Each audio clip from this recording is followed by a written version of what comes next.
Let's just let this all figure it out. Take those down so that people don't accidentally pee me while the stream's going or anything of that nature.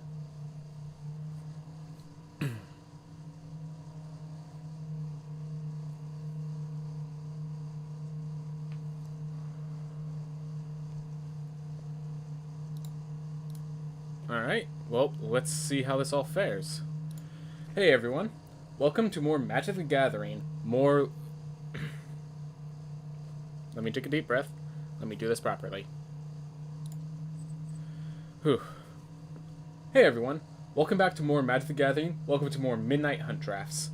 So, I have just installed this thing called untapped.gg, so for anyone watching live, I will be experimenting a bit with that, but for the rest of us, I just have this token entry that I got recently, and we're just going to keep ranking up.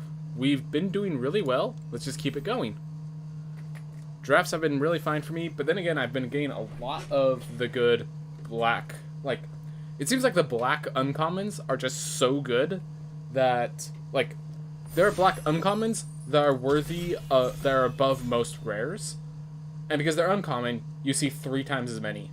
So, the odds of you finding those two, Dreadhound and Morbid Opportunist, it's just very high. So, if you get either of those, probably want to be black. I think, someone told me that they think that, red is the weakest color. My guess is that it's just amongst the black plus another color decks. Black-red's probably weaker. Like, black-green has gave us great results. Some people have said black-white is great. I believe there's a professional who's been saying black-blue is, like, a huge deck. Alright. So I'm not sure if you see it, but I have all these, like, rating numbers pop up in front of my face. I really actually would rather them deactivate this.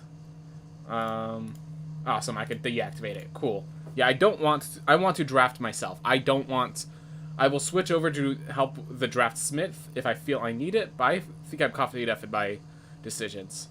Alright, so Curse of Surveillance basically has the issue that, well, it does draw you, it doubles your card draw, it's 5 mana. I think I'd rather go with Death Bonnet Sprout, because just, if you have creatures, this card works. Hungry for More is pretty nice if you want to be aggressive. Grizzly Growl has been fantastic, but you need to be specifically green-black, which we've been green-black many times, and I've been happy every single time. Shadowbee Sighting is also great. Honestly, I'm starting to think that Shadowbee Sighting is probably better than Death Bonnet Sprout, but, like, I might actually go Shadowbee Sighting next time. And we get Morbid Opportunist. Alright. Alright, we're black. So they took a rare, which tells us nothing. Defenestrate is here. Burdenmire is here. I do like Burdenmires a lot more than other people seem to like Burdenmires. Canal Trap's nice. Vivisection's for a specific deck, which does go with Morbid Opportunist. Vampire Interloper has been doing its work when it needs to. Good cards generally, I'm taking the Morbid Opportunist. I don't think there's any question when you get... Like, this card is just absolutely insane. It just... With Decay tokens, it's good. Without Decay tokens, it's still okay. Like, even if they have... Like, the worst case scenario is they spend a 3-mana removal spell to kill my 3-mana card. Alright. Ooh. So here's where we get speculative. So we can go Novice Occultist, be safe. We could grab Rite of Oblivion. Black-white I have heard is strong. I mean, of course, black with most colors is pretty strong. Burn the Accursed is a great removal if we want to go black-red, or if we just want a red card. Rite of Oblivion is speculating into specifically Orzhov. I think with Morbid Opportunist, I'm definitely grabbing black in some way, unless black is so fought over that it doesn't become an option. I'm going to speculate on the Rite of Oblivion before the Burn of the Accursed. This is just me wanting, just really finding black to be very powerful and wanting to go for it if I can. Burn the Accursed is probably safe to protect myself, but Rite of Oblivion can be insane, and I'm willing to go for the can be. Alright. So let's see. Novice Occultist, good for sacrifice. Hobbling Zombie, probably better than Novice Occultist. Doesn't draw us a card, and doesn't come out on turn 2. because it's 2 bodies, one of which has Death Touch, which will very much slow our opponent down. Keeps us in black. We don't know if we're white or green or some other third color. We don't, like, we could end up being blue-red by the end of this, as far as we know. We might get a card that's, like, absolutely insane with blue-red and have our decisions made there, but we're going to go with the concept that we're black. And grab every good black card. Is Rotten Reunion... No. I think it is better to try to think, are we white or green? And we have a removal spell in each. Duel for Dominance, which is great if we could get some big creatures. And Sun Gold Barrage, which is great when they have big creatures. So let's see, if I go Sun Gold Barrage. Sorry, I seem to have like something deep in my throat. Gavany Trapper is also pretty good. It is a 1-mana creature. It helps slow them down. Yeah, I think I probably will go black-white, try to slow things down. We'll grab the Gavany Trapper. Because Gavany Trapper is good even if we have 3 removal. That is the thing that makes this like feel like a bad idea. Blade Brand, you have to get creatures to block with Death Touch is the main issue. Morning Patrol or Blade Brand, basically. Blade Brand does draw us a card, but it also means we have to get into a position where we're blocking and not getting killed. Or worse, chumping with a 1/1 or something of that nature. We will be throwing out 2/2 zombies to die a lot of times. Hopefully, but I think I'd just rather go with the Morning Patrol. 2/3 Vigilance is pretty nice. And then the 2/1 Flying Vigilance is actually good enough as a win condition sometimes. So I'm going to go with the Morning Patrol. Alright. We still have some black and white, so that tells me that our colors are pretty open. I have been liking having a single copy of No Way Out. Just helps me prevent their kind of cards at the end. And stuff like that. Should also note that we have a pick 7 Burn the Accursed. That tells us that red's pretty darn open, but I'm going to continue on black for now. Maybe we do go to black-red. Maybe that is our possibility, but I'm going to stick with our pathing right now. Crossroads Candle Guide helps us splash. Arrogant Outlaw helps us if we're aggressive. We are not aggressive.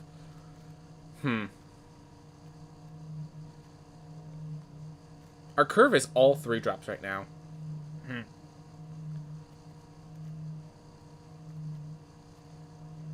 Death Bonnet Sprout. I'll sideboard the Dawnheart Rejuvenator in case we end up having to do some sort of splash. Shadow Beast Sighting made it all the way around. And I don't think I'm really interested in either of these cards. So, the possibility of us being green is still there. Alright. Vampire Interloper doesn't seem like what this deck wants to do, but I'll take it. Stuffed Bear. I'm not really holding up mana, I don't think. I have way too many 3-drops. Yeah, let's just grab the Vampire Interloper, see how it fares. Alright. Whew. Bramble Armor, Hedwitch Mask, Mystic Skull. I'll sideboard the Mystic Skull. Just give us more of the multicolor splashing, as well as a possible 7-mana 5/6.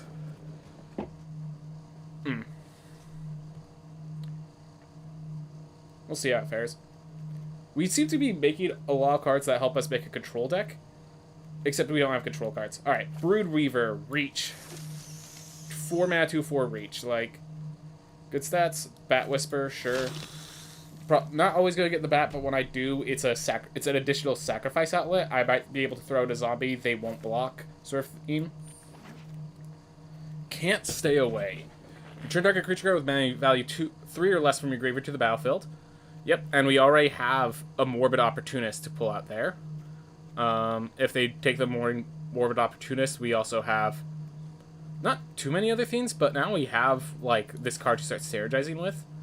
I think Can't Stay Away is the pick because it also has Flashback. There's other cards I could be bringing it with.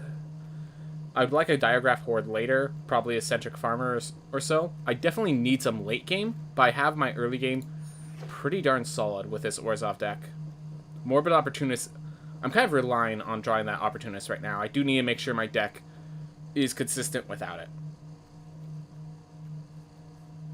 Rite of Oblivion plus Can't Stay Away does make me pretty good for the Orzhov deck. Pretty solid in... I have the heavier options. Beloved Beggar. Ritual Guardian? Yep, Beloved Baker. This gives me top end. It's basically a Sarah Angel, but then I also get a 0/4 that can get that could hold them off at the beginning and then sacrificed in the later game. I think it's definitely that. The amount of red removal and such is worth noting. Contortionist Troop is great, but it's not making it around. That's okay. But yeah, we have a very low curve deck that is very much built to go into the late game, which could be a mistake unless we find some cards to help it out. Alright. Soul Guide Grift, commit to the green and grab Duel for Dominance, or Candle Trap. Can I trigger Candle Trap? Because that's a big question. So we have 2 zeros, a 2, 2 2s, 3 2s, a 1, a 4/2. Okay. I think we can trigger Candle Trap, and whether or not Candle Trap is good or not is whether or not you can actually activate its Covenant ability later. It's a 1 mana removal that becomes more later, basically. Devoted Graphkeeper is not bad at all. We do have already 2 Disturb cards. The thing is we have no blue whatsoever. Well, I guess we have Arcade Fusion, but that's not blue. Alright, another Gavity Trapper, Midnight Ambush, a Shadow Beast Sighting. We might just end up having green as my late game. Just throw in the Mystic Skull, throw in these guys. I don't want the Death Bonnet Sprout because it's not actually a late game card. Something like that.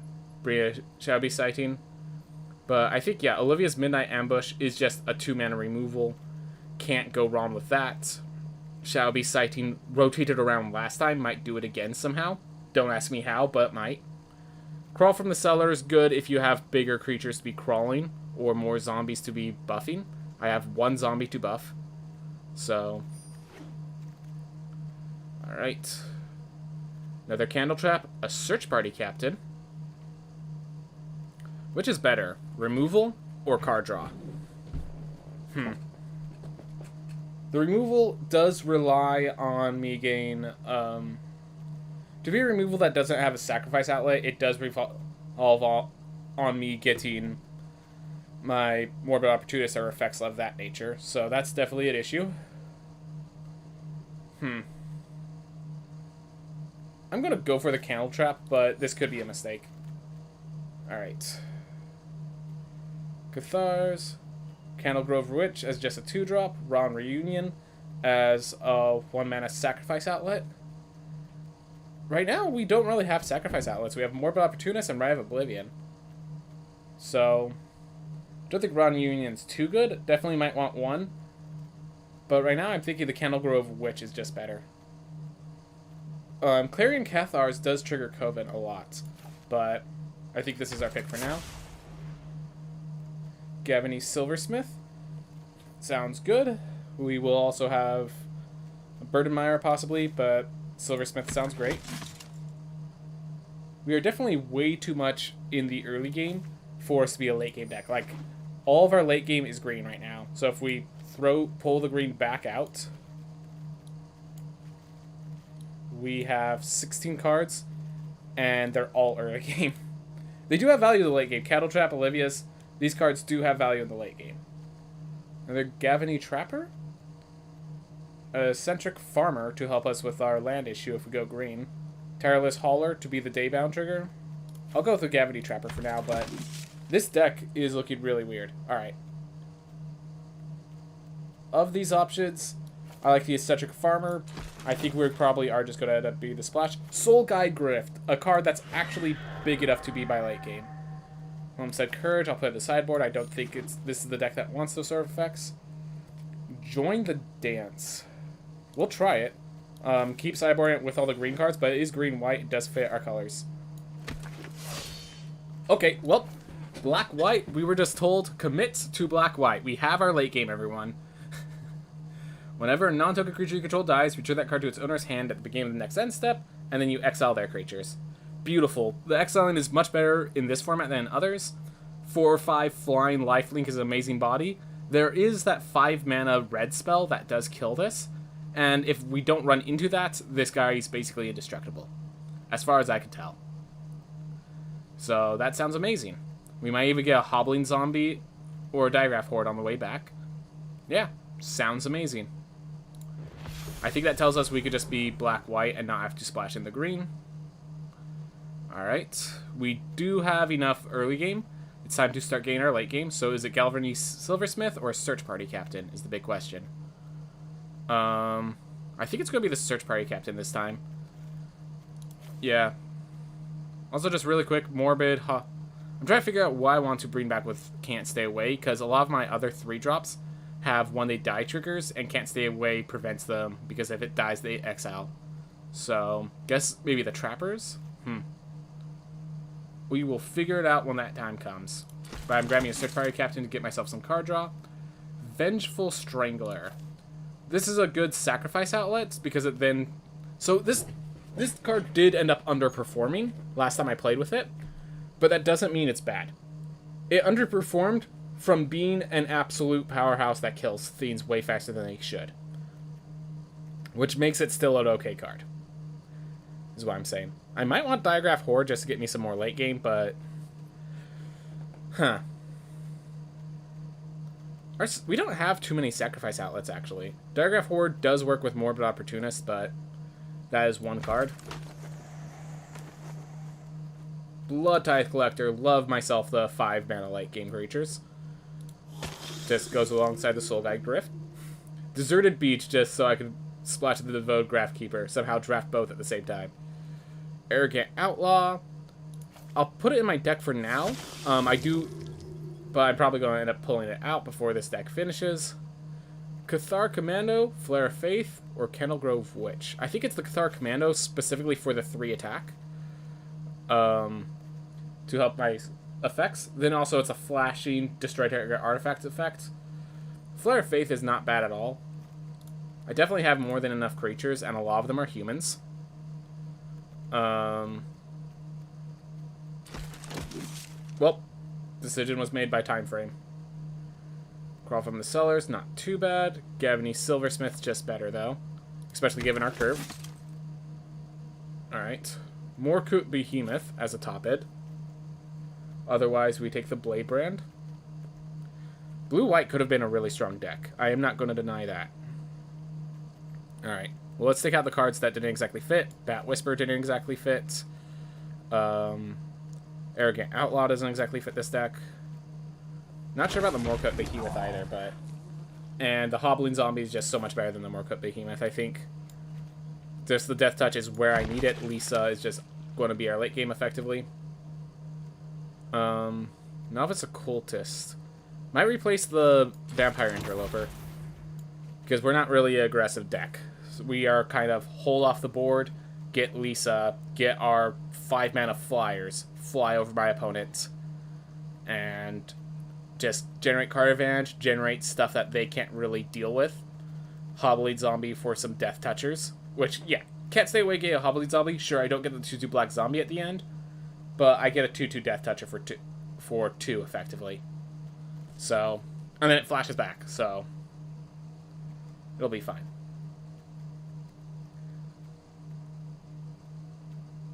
Kennel Grove Witch is just a bear, becomes better later. Alright. We'll grab the other Vampire Interloper, but we're not going to be aggressive. We do have the opportunity to be aggressive with these Homestead Courages and Vampire Interlopers, but that's not where we want to be. And a Blade Brand. Alright. But yeah, I think this is going to be our deck. Whew. So let's pull it up. This is definitely a show.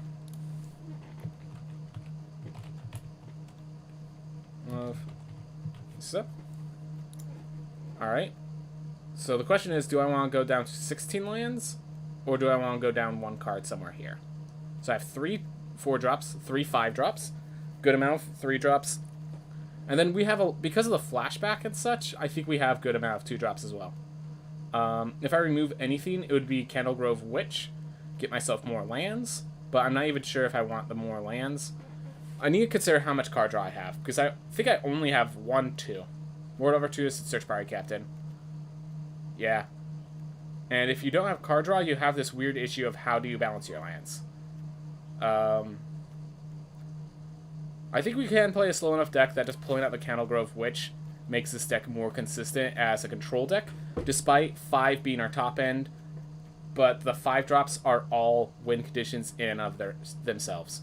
Blood Tithe Collector is probably the weakest here because that has to attack in, but I could manage to attack in. Midnight Ambush, like, we have enough removal spells, we can't trap in Midnight Ambush. And Rite of Oblivion. I think we'll be fine. Whew. This is definitely a weird deck. I'm not the most certain about it, but we're going to see how this feels. While this goes on, I'm going to see how untapped.gg. During the game, I'm going to try to jump over there, see if you guys can see the deck yourselves, because I am curious how this theme fares for others. Alright. Gotta do that. Let's see. So we have a 2-drop. We have 2 2-drops. We have 2 removal.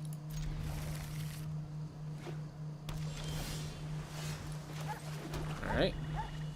Move for a little bit. Hey! Okay, cool. Just wanted to make sure that untapped.gg was working properly. It is. Alright. I will respond to your 2-1 with a 1-2. And if they die, we are both happy. And I am happy to hear that.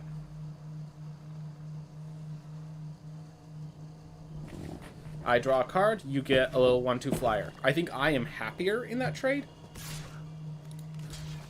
And if you want to startle here, feel free to startle here. I am happy with this trade. You get your disturbed creature, I get this. I found another treasure chest, my hunt continues here. Good luck, man. Alright. 1-2 flyer. And so here's the question. Do I grab the Hobbling Zombie to attack through? Or do I Vengeful Strangler, Gavany Trapper? They both basically apply the same amount of pressure now that I think about it. Yep. Let's get the Hobbling Zombie. Alright. Whew.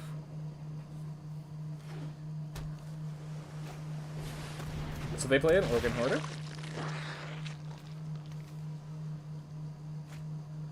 So they didn't want the Diagraph, and of course the Bitlock Hangler is better in their graveyard than in their hand. Alright.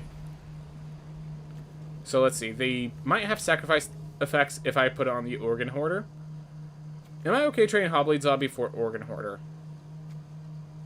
I think my answer is yes, because then I could still Morning Patrol Gavany Trapper and keep applying pressure.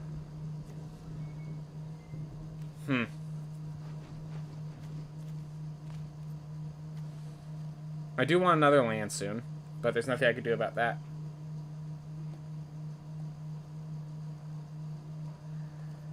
Okay.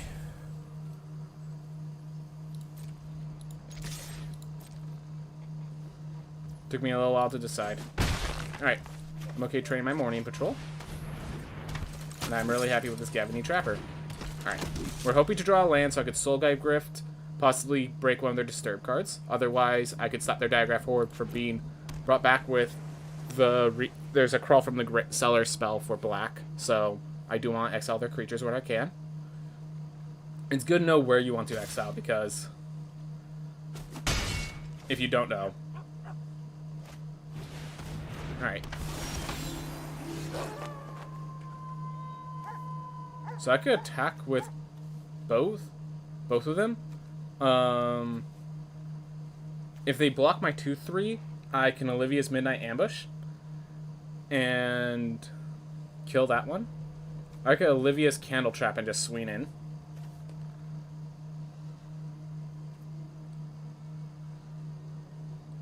I think I'm just going to do this. See how it fares.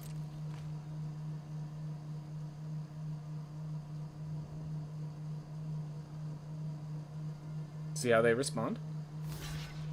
That's what I expected. Awesome. So now I can do this.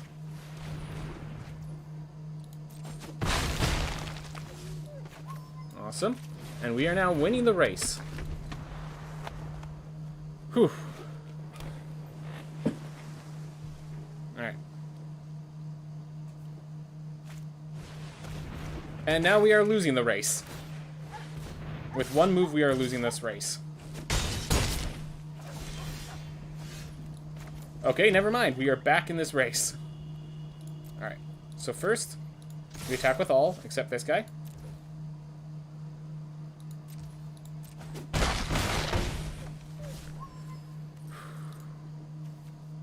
Do I want to Soul Guide Grift or Candle Trap?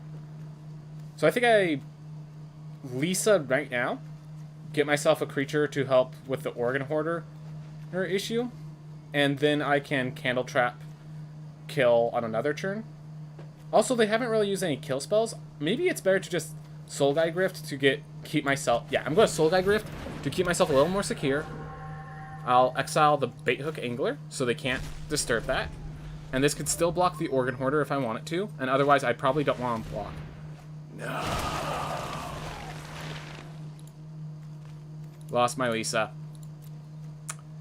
Forgot about No Way Out being a card. Oh well. Well, if that's the case, I'm not going to block that. I know that looks weird, but it will make more sense in just a bit.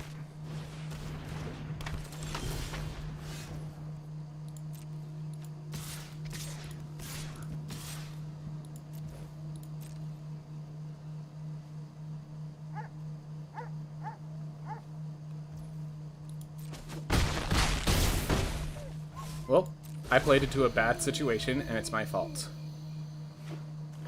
We will see how they respond. If they are smart, they will shoot the Gavany Trapper. They are smart. Alright. I respond by tapping down the Organ Hoarder, so at least they can't gain all that life. Oof. So now they put down the Decaying Token. They can sacrifice the Decaying Token to draw 2 cards. And we are now in trouble. And we just need to start being hyper-aggressive, because Mask of Gristlebrand helps them win the late game, and my late game win condition got discarded. So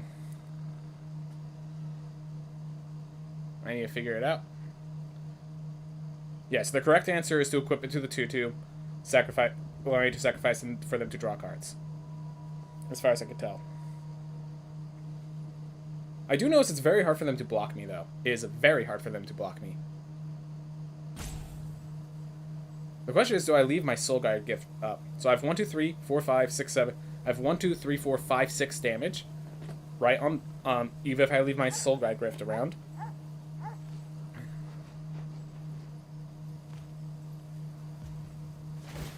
Alright, so they equip it to the Novice Cultist. And they just don't attack. Okay. This is exactly the sort of card I wanted to draw. So if I attack with all, they have to block. And the blockies go to draw me a card in the process. That's the important part. I'm going to do it like this. They still have to block effectively. And this will allow me to force some sacrifice triggers on them. So I still draw a card. When it dies, I'm going to equip it to the Organ Harvester.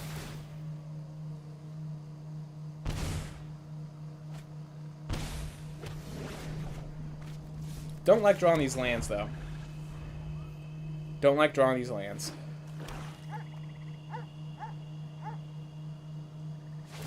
They attack with the Organ... So they have to attack with the Organ Harvester. I just don't block. They don't draw cards.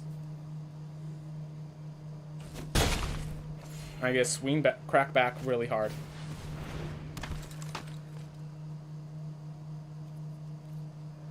And I force them to sacrifice, which gets me more card draw.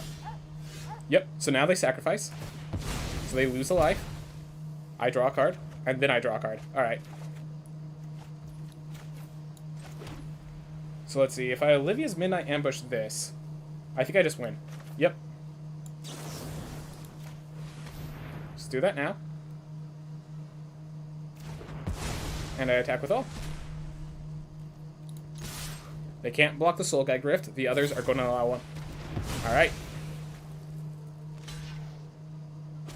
Well, I brought them to 1. I have to think that there's a positive in the fact that I brought them to 1. Especially with the Strangling Grasps on them. So we are in a good situation despite the look of it. This is definitely a very close run.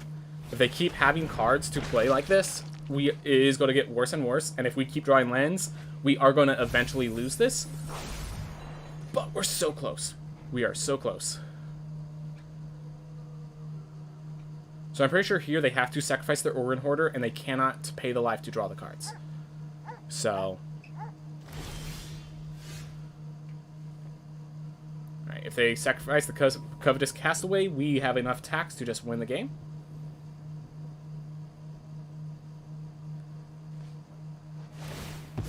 Alright, so either they have a combat trick or they're dead right now.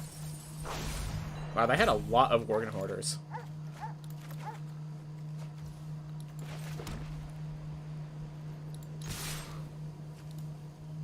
One, two,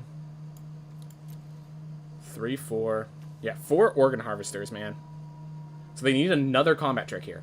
Another one. Or else they're dead.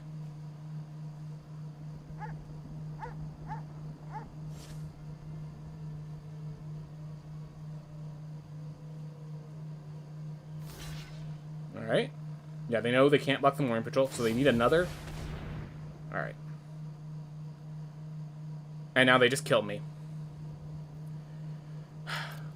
So I drew 10 lands, and that did me in. I was in a great spot, and then I drew 10 lands.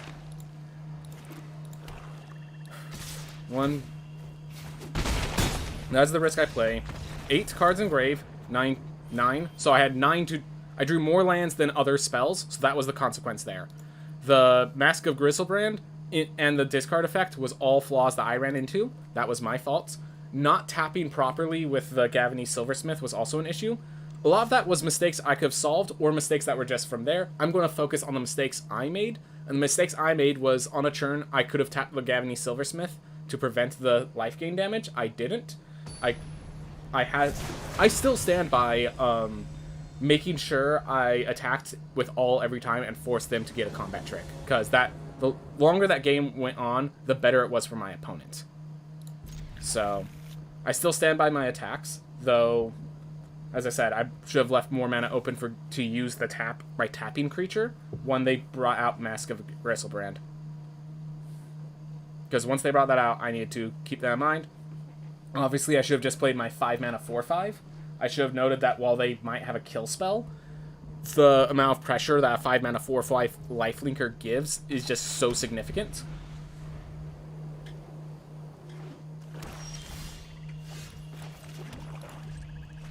Alright.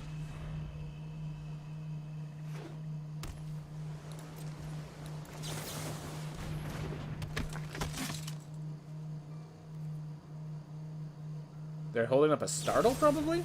Wow. Wow. That's an aggressive move. I will be playing the Morbid Opportunist just to maintain curve. It probably isn't the best here, but it's hard to kill. We have a Search Party Captain, hopefully, with it. Alright. I'm just going to play the Search Party Captain flat. Alright, so I can't stay away for my Morbid Opportunist should they kill it. I could also bring back the Cathar Commando if I need it to destroy an artifact or enchantment. I have options. And I already have enough mana to flash back the Can't Stay Away if necessary.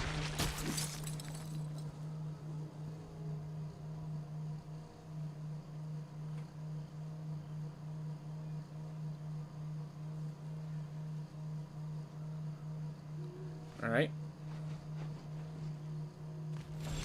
Yep, they can't really attack in. So let's see.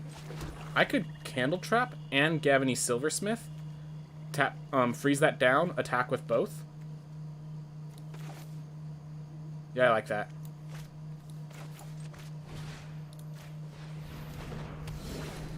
And I'm just gonna not pump the Morbid Opportunist because I don't need the power there.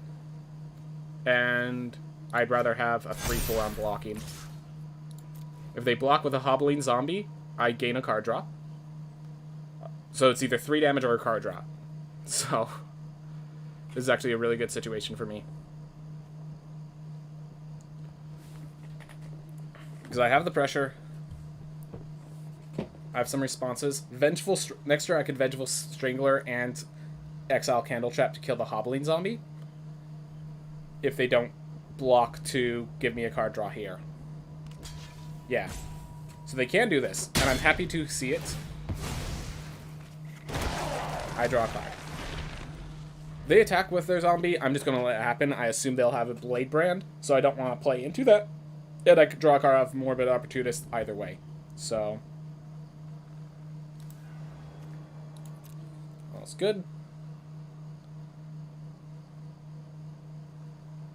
I just realized if they play the Eaten Alive to kill my Morbid Opportunist, I still draw a card because the sacrificing is part of the casting, and it has to resolve before it destroys my Morbid Opportunist. So that's pretty awesome.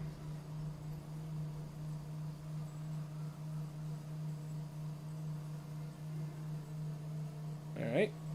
Yeah, I don't see what they do either. So,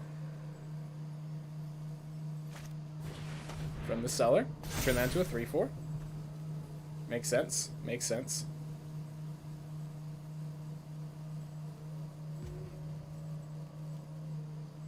Oof, these games are very long. Yes, they are. I am playing a slower deck, and when the opponent needs time to consider things, it makes sense that's going to take long as well. In that sense as well. All right. Well, that might just be GG's. So I play this. Attack with both of these. And if they block my Search Party Captain, I get back to my hand while drawing a card. If they block my Gavany Silversmith, they still take 3 damage. Yep. What do they do here? I wouldn't know. I couldn't tell you. If they play Artifact or Enchantment to help out, I have a Can't Stay Away. That doesn't even really help them because I get my creatures back when they kill them. Alright. For them, I should draw for Morbid Opportunist. What? Oh, was their creature exiled as well? Why was their creature? Oh, Lisa actually prevented me from drawing a card. That's actually hilarious because it exiles their creatures as well.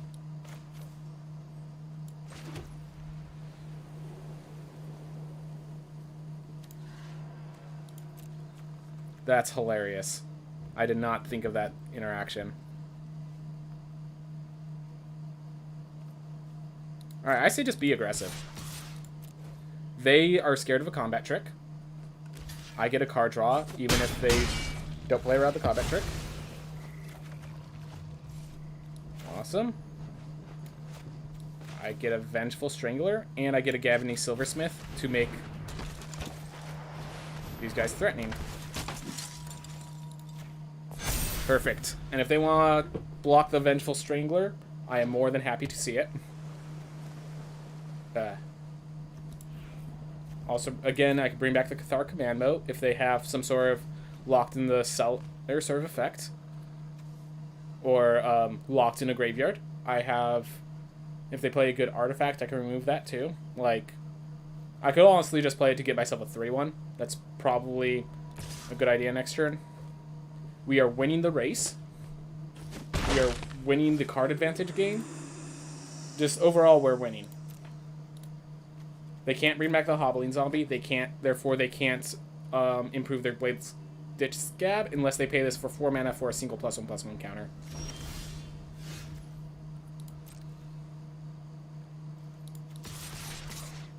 There we are.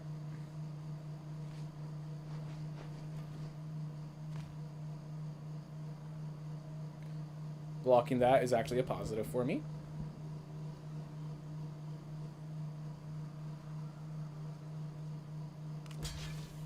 Alright. They still take 6 damage.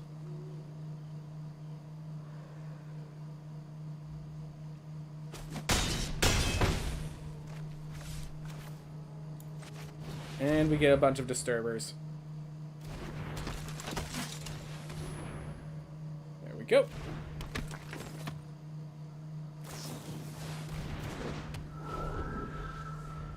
Good flying threats, but I think we just out... You have 2 blockers. I have 1, 2, 3, 4, 5 attackers. Even if they're all at 1 power, it's enough to take you out. We do have a Plains we have to deal with, but at this point, if they have Candle Trap, I could actually still beat them through a Candle Trap, thanks to Cathar Commando.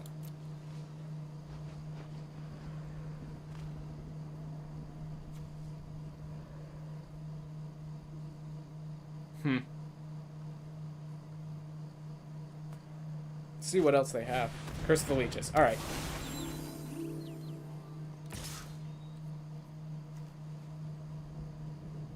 Can I still kill them? I think the answer is yes. Oh my gosh, now I could super kill them. So I have... Yeah, I have it. Yeah, 1, 0, 1, 2, 3, and 4.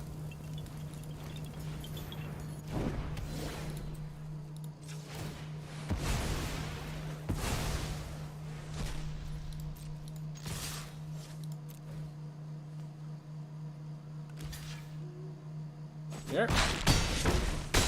There we are. Beautiful. Anything that they killed that I needed to keep safe, can't stay away, brought back. It was just a good situation. Morbid Opportunist just puts you in such an advantageous situation, even when they killed my Lisa. Which is hilarious that Elisa actually makes it so when I block and kill their creatures, it doesn't draw me a card. That's actually a funny anti-synergy I didn't even know of. But still works. Novice into Opportunist with a no way out in the back line, and a Silversmith should I draw planes in 4 turns. Yeah, I think this is a good hand.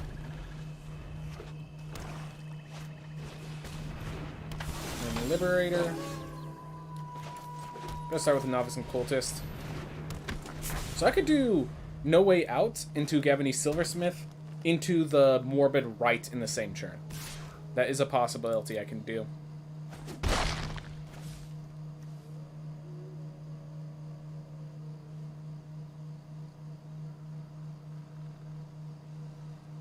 I like that slightly better. Keeps my Opportunist safe. I'm still playing on curve. And the Opportunist doesn't really help this situation in a way that I want to. 3-color deck. Wow. Yeah, and they're going to have kill spells, so. We do give them the tempo first. Can't deny that. So here they discard their lands. Oh, wow. They just had lands and lands and lands. That discard, they were perfectly happy with. At the very least, this makes it so that when they eventually get to the late game, they're not going to have the resources they want.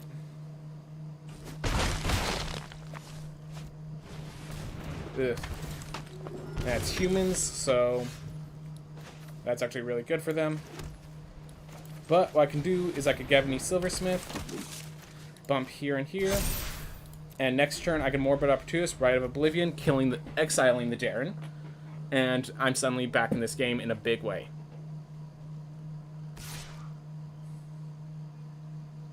The fact that they attack with that and not Jaren tells me that they don't have any combat tricks. They just want that to die a 1-1. I'm happy with giving them a 1-1.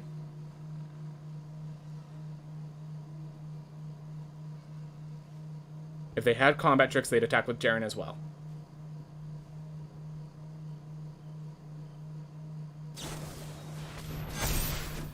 They had combat tricks. Interesting. Alright. We're going to start with a Rite of Oblivion. Target non-land permanents. I think we target Jaren, yeah. We are taking 4 damage there, but Jaren just has too much possibility to snowball.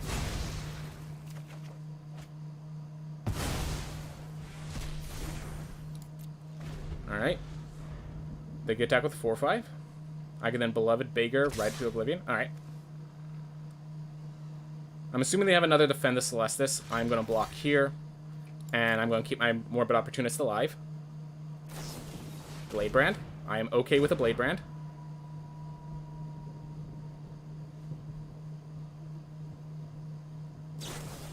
I am not okay with Duel for Dominance.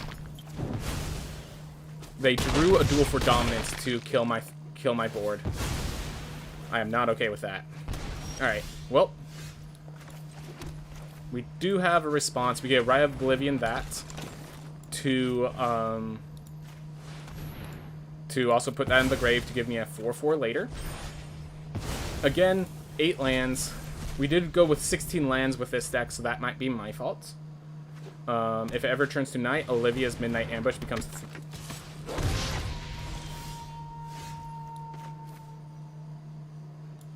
Alright. I think I might just counter trap this, or I can let it flip Olivia's Midnight Ambush in response to it flipping. Yeah, I don't want that thing on board at all. So, put a stop here.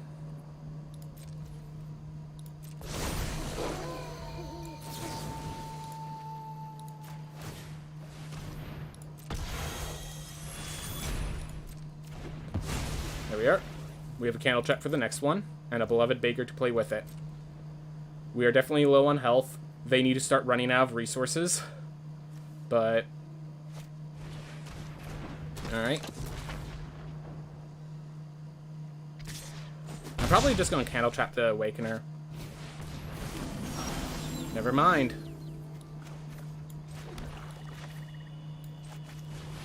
I think I still have to candle trap the Awakener, because it can draw them a card. Like, if I put candle trap here, they just awaken the Ecstatic, and it does nothing. So I'm candle trapping that. If they get the mana for Shadow Beast, I'm in trouble. I have to block the 4/4 effectively. Unfortunate. I gave them tempo, and obviously they took advantage of it. This isn't exactly surprising. It's just I give them tempo to get it back, and my cards have not been giving it back the way I expected. Alright.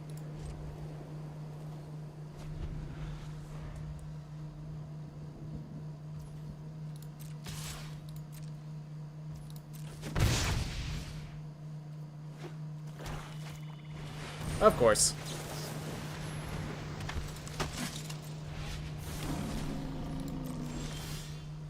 There we are. Oh my gosh.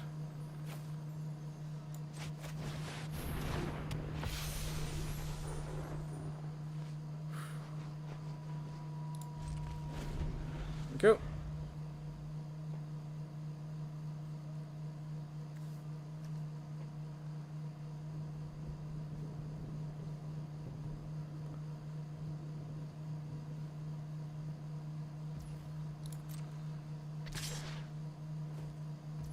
Bladebrand, I'm assuming. Or they're just sacrificing with Static Awakener to get some card advantage. Alright, Lisa can win me this game if they can't deal with it, which means I need to keep Lisa safe at all costs. The fact that I could sacrifice my Cathar Commando to destroy any artifacts or enchantments they have and get Cathar Commando back at the end of turn is very significant, I think. Alright, they have exile a card in my graveyard, create a 2/2 zombie. Yep, exactly what I expected. Exactly what I expected.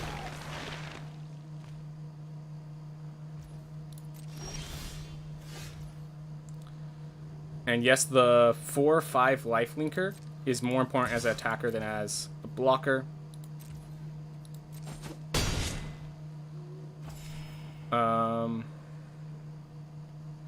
I think I just end turn. I could start blocking the beast with my 3/1. I'll save the candle trap for a threat that I can't deal with.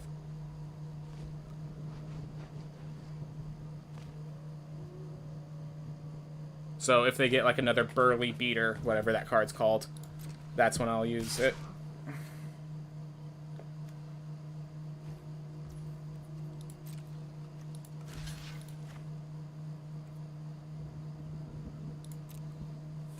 I just realized this card allows them to exile my Cathar Commando if I ever use that, so I might have to candle trap this.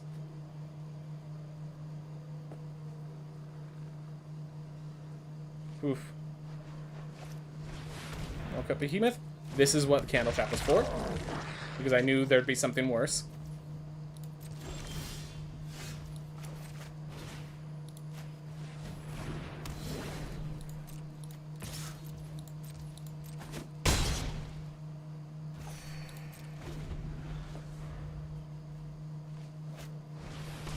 Centric Farmer, putting more cards in their bin, getting them a land in the process. Alright. They could play their Path to the Festival, start scrying. Alright, so this turn I'm blocking the 4/4 because they can't exile it as it comes into play. As it goes to the grave. They are scrying through their deck. They are looking for answers. I really want to see a bottom, because if they keep it top... Why did it not show me whether they scryed one?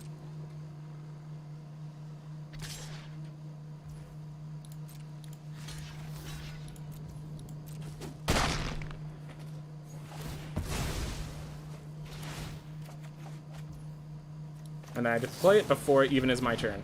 I like that.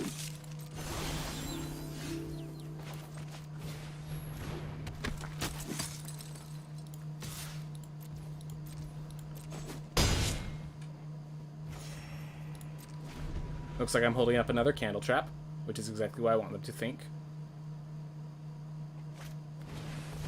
Protection from werewolves. Humans can't add mana, and they can put +1/+1 counters on creatures. Alright. That is a threat, but really I'm going to kill them before that becomes an actual threat.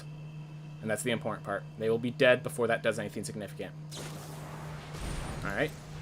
They really should keep one so that they can prevent the Cathartic Commando bounce. Nope. That makes me happy.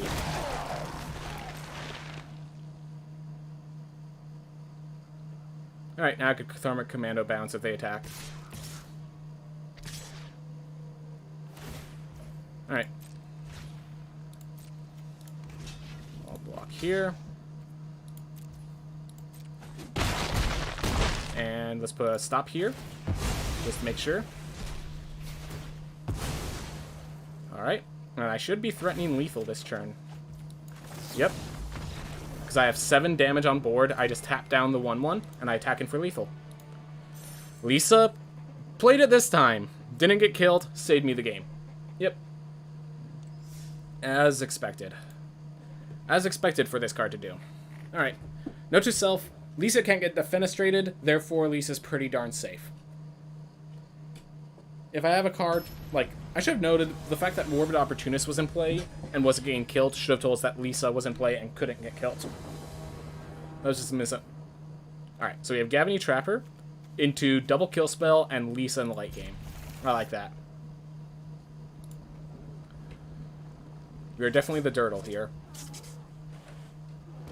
S-Code.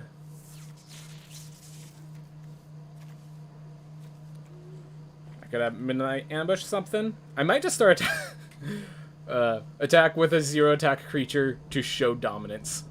You're not dealing damage, you're just showing dominance. Give him Gavany Trapper. Take out S-Code. Show them the power of Tapper.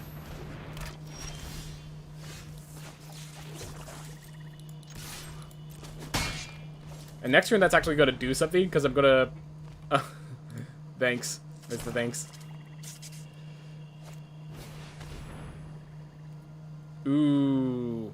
Alright. Well, it can't block, so I'm just going to let that be.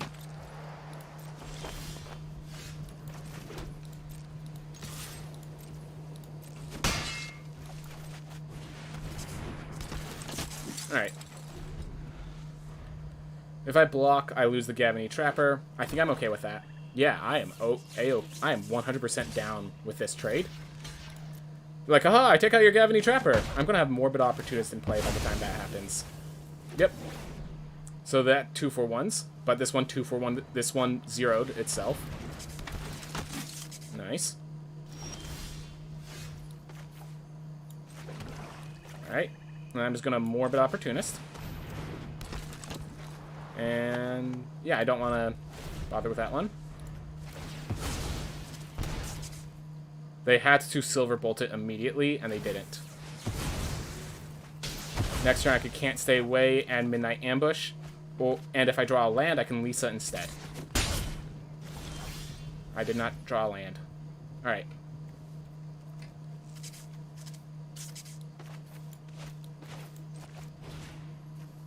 Come on.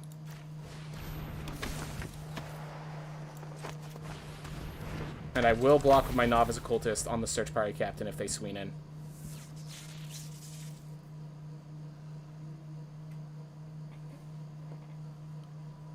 Actually, no. If I wait till Lisa comes in, it's much better.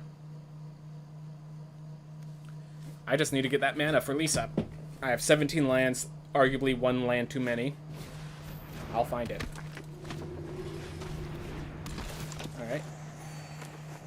can't attack with a search party captain. Alright.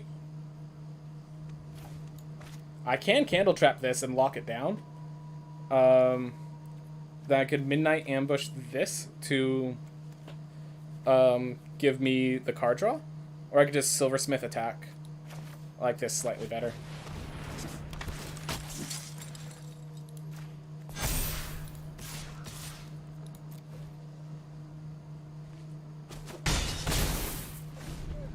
There we go. If they attack with a Vengeful Strangler, I will block putting on the Novice Occultist. This draws me a card. Yeah, Vengeful Strangler is not... Oh, they decide where it goes. Right, right. Well. Here's the part that makes it great. I get to play Lisa. So, my Morbid Opportunist, when it sacrifices itself, I get it back. Oh wait, it exiles itself. Never mind, I am slightly wrong.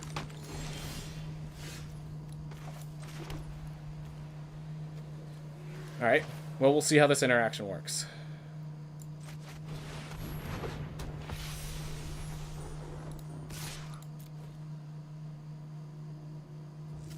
See if I can get 2 damage, or if they're smart enough to not be an idiot. They're smart enough not to be an idiot, it looks like. Yep. Actually, get endless card draw.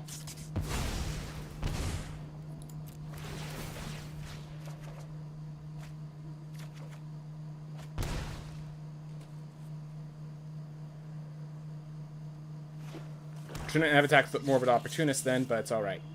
If they attack with everything, I make sure to block a 1/1, not the Clarion Cathar, because oh, never mind. Now it's Deathbrand or Bust. They're turning that into a 4/4, that's their plan. Yep.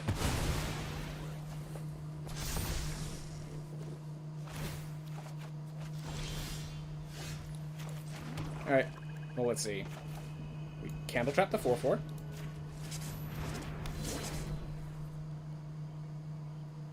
We play the Novice Occultist. We attack with Lysa. Get myself a bunch of life. And we end the turn with Olivia's Midnight Hunt next turn. Midnight Ambush next turn.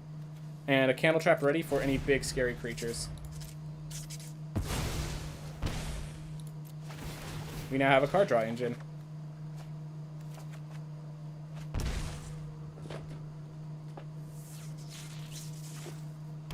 They do have a lot of life gain. Can't deny that. Candle Trap. Alright. They have a 3/3, a 4/4, and a 2/2. It's not... We cannot say whether it's day or night. I can't Olivia's Midnight Ambush to stop them. Good play on their part. They pulled it off. We can now exile Lisa for the rest of their mana. Hopefully, I've drawn all the lands I need to draw for the rest of this game.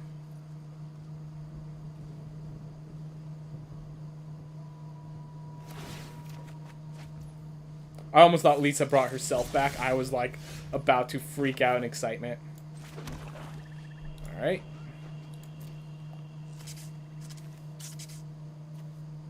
So, let's see. I play Vengeful Strangler, Soul Guide Griff, and... keep drawing cards, I think. Yep. Keep applying pressure. I'm going to take out the Vengeful Strangler because they have black to reanimate things with. Alright. And I want them to start sacrificing creatures, I think. Yep.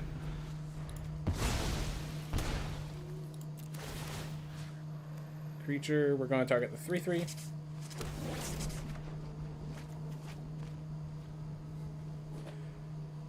We're both, like, strangling each other while fighting. It's hilarious.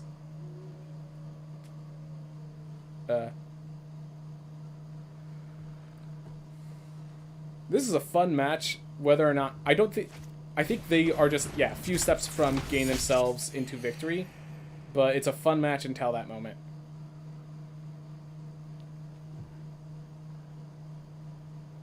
Now the Flesh Taker. Wow.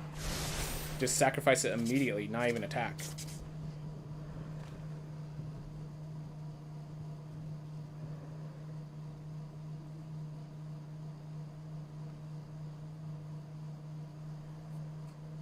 One, two.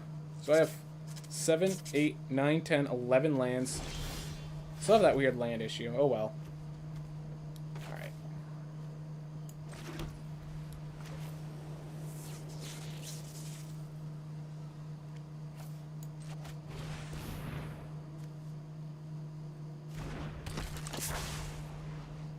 See, I could 1, 2, 3, 1. Okay, hold up. 1, 2, 3, 1, 1, 2. Alright.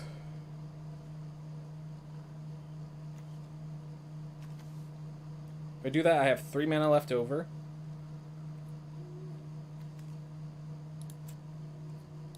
I'm gonna try this. Wow, they did not respond. Oh, they get a respawn now. That's why. Yep, Flesh Taker doing its job. I can Olivia's to try to force them to sacrifice more, but I'm not sure if that's even a penalty for them. They have 2 Lunarch veterans in play. Oh, but it drew me a card. That was the genius of that play. Got it. I am attacking with the Soul Guide Grift.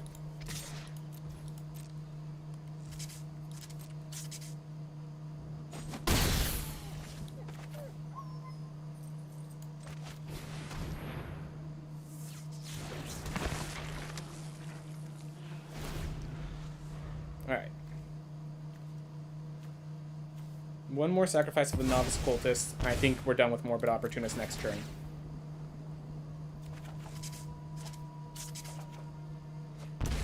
So if they attack with a Flesh Taker, I will block with a Morbid Opportunist, force them to sacrifice to kill my Morbid Opportunist.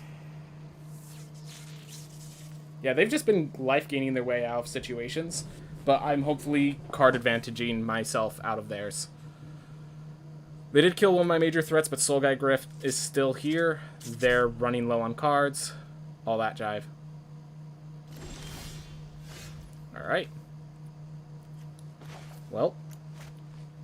One last use of Morbid Opportunist. How do I want to do this? Let's see. I will need to discard down to 7. That's a nice text to see. I'm gonna just do, yeah, I'm just gonna sacrifice it first. Get rid of the Flesh Taker. Let's see, is there any attacks I can make? Yeah, if I Ovia's Midnight Ambush the Hobbling Zombie, they respawn by sacrificing it. It's that sort of stuff, so take out their Flesh Taker. I'm finally gonna sacrifice my Morbid Opportunist.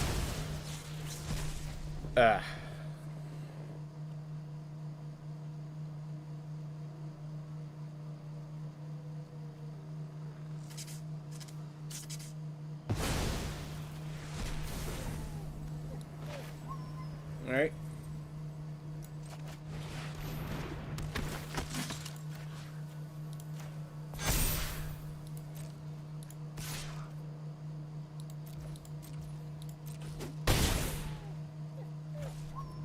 I think we just Hoarding Zombie? Or Hobbling Zombie? Yeah. The Beloved Bigger on another turn. So yeah. 10, 11 lands, and we actually have enough playables to make that worthy. Yep. Any reanimations that are worthwhile? Maybe the Gavany Trapper will end up finding itself worthwhile. Alright.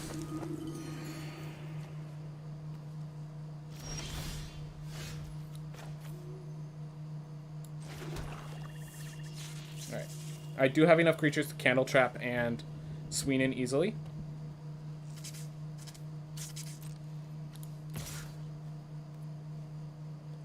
Yeah, I just like attacking with the Soul Guide Grift.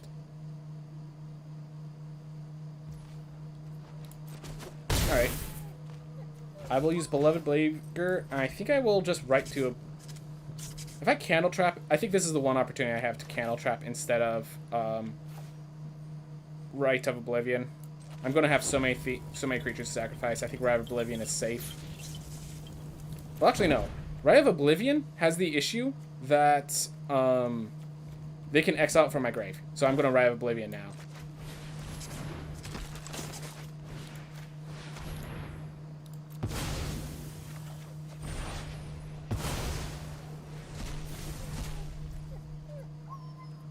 Four mana left over. Alright.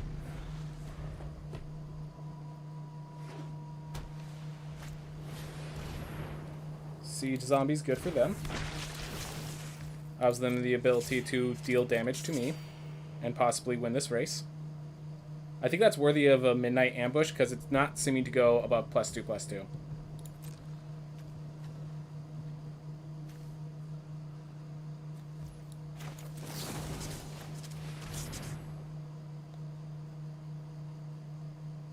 They have some sort of responsive card, whatever it is.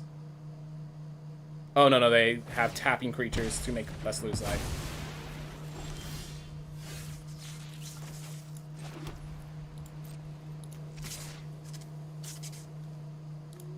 This is actually where I want to use these attacks, I think. Yep. Time to start closing out the game. I'm perfectly happy with this trade. Take out their Death Toucher. Make it a lot harder for them to interact. And start locking them down. Also reanimate probably the other Gavany Trapper. I think that is the correct reanimation target. Alright. The Investigate gives them card draw. Question is, do I attack with everything, or do I specifically make sure the Lunarch veterans can't be brought back? Let's see. Yeah, this just kills them next turn. I'll use Can't Stay Away to get myself another Gavany Trapper, so that I can tap down if they get a creature.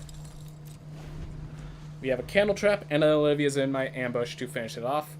We have 9 cards left in our deck, so 4, 7, 8, 9, 10, 11, 12. Oh, right here, 50%. Says 7? No, wait. 4, 5, 6, 7, 8, 9, 10, 11, 12. Yeah, so there's 5 still left in this deck, so I actually got pretty good with my land count. These Lunarch veterans have just been doing work for them. Just keeping themselves alive.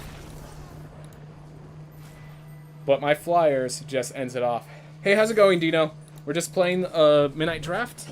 If you go over on Twitch, you can see, hopefully the Untapped GG will allow you to see what our deck is and all that stuff. We are just playing through. We have an Orzhov control deck in this format. It's going well. Definitely weird having a control deck where you top out at 5 mana with only 3 5-mana cards in a format with things like Rise of the Ants. So it plays like an so like if you look at its curve, this deck looks like an aggro deck, but then when you actually face against it, you have to respect its late game potential. Real men chew gum. Not while in front of people, and yeah. Alright. Well, we have enough lands. This is a control deck. We have a card draw. We have Trapper. Keep it moving. Drink your delicious bowl of water and fish. And now you have honey and fish. Alright. Whew. The darn steamer. Alright. Usually I just attack in to assert dominance, but right now I'd rather give it the mana to tap down creatures. I'm gonna let this guy attack. I'm gonna block whatever comes out after. I'm gonna tap that down. Yep. The reason I'm tapping that down is so I can do this. I can attack with Search Party Captain, giving me, or I can attack with Gavany Trapper, giving me Search Party Captain. Alright, next turn I get Gavany Silversmith get a much more threatening board. Voldaren Steiner can now attack freely, but the Candlegrove Witch will start getting blocked. Ritual Guardian. Alright. So now it's gain flying. So I need to dismantle this a little. So do I get... So here's the question. How do I dismantle this? I could Gavany Silversmith, turning this into a 1-3, this to a 3-4, making it so that they can't really attack in. Or I can Morbid Opportunist and Candle Trap something. Candle Trap doesn't actually solve the issue. Morbid Opportunist does allow me to... Next turn, Morbid Opportunist. Leave up the mana to tap down with Gavany Trapper, or I can just Rai of Oblivion something. Alright.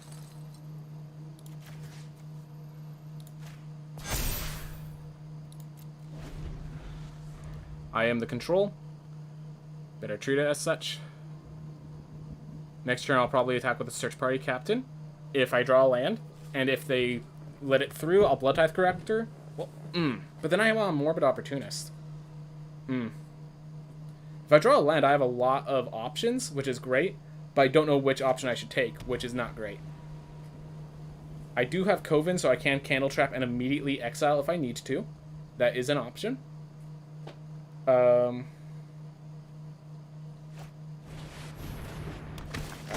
Now I need to start dealing with some threats. Alright. I will block the Ritual Guardian with my 3-4. Gain rid of it.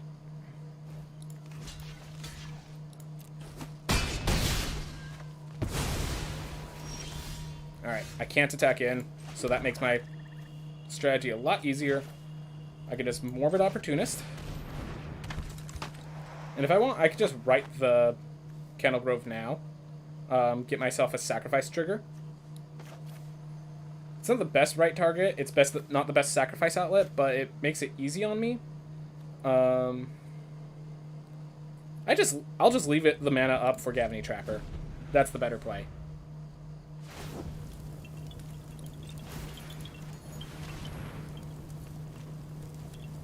Alright, so they attack with Voldaren Stinger. Great. So now I can block the Search Party Captain. If they use their mana to pump, they're using their mana on nothing else, and I still draw a card off of Morbid Opportunist. So this forces them to use their mana in weirdly awkward ways. They might have the one deal 1 damage, draw a card spell, but... Alright. Well, I draw a card here.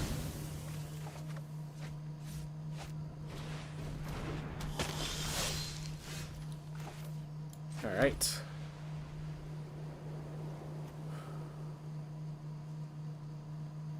Alright, so here's what I'm going to do. I'm going to attack with the Morbid Opportunist. They'll want to double block. I could Olivia's Midnight Ambush to draw my card, and then Candle Trap this or something like that. Otherwise, if they're afraid of the block, I can just hit, play Blood Tithe Collector. This is a really weird attack. They feel very uncomfortable, I'm certain. If they block the Gavany Silversmith, I could Midnight Ambush it, kill. Yep. Alright, so it's just a question of which I want to kill. I think I want to kill the Gavany Silversmith. I actually don't know which direction I blocked. Doesn't matter.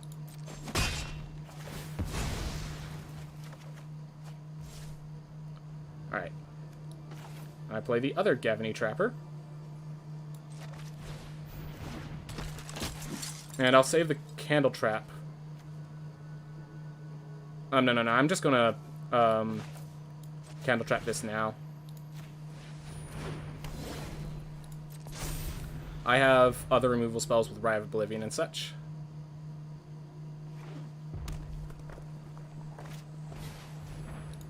Alright.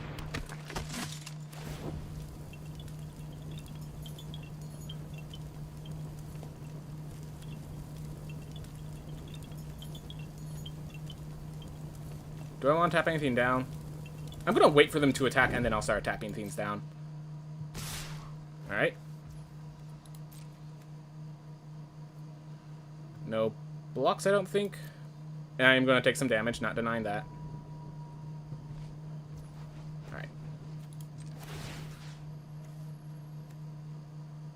I'm going going to tap down the Kennelgrove Witch so it can't block next turn for when I attack him with Morbid Opportunist. Yep, they want another play. Falconer's Perforator. Okay. Ooh, double Falconer's Perforator. Alright. We need to start applying some counter pressure of sorts. Eye of Oblivion doesn't help. Gravity Trappers are going to start becoming blockers. I have to accept that. Perforators die to the 1/3. They are out of cards, so I think at this point all I need to do is stabilize. All I need to do is stabilize. Remember this. Alright, so just count their damage. They can only have so many combat tricks, so the Perforators can die to the 1/3s. I will block the 1/1 with a 0/2 and the 2/3 with a 3/4. If they offer it all up like that. They are out of creatures, or of cards. Eye of Oblivion doesn't work if I don't have sacrifice fodder, which I might have to start turning my Gavany Trappers into sacrifice fodder.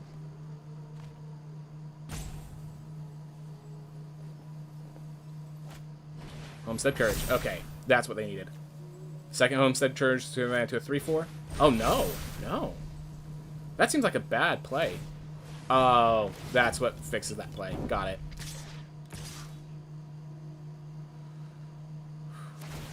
So I could kill it, but then I lose my Morbid Opportunist. I think that's okay. Let's kill one.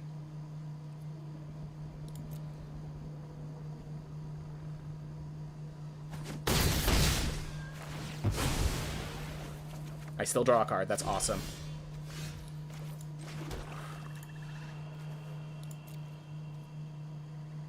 So, they have no cards in hand, so I'm just going to Blood Tithe Collector to get myself the flying, and I Can't Stay Away to get myself the Morbid Opportunist. So I just need blockers at this point.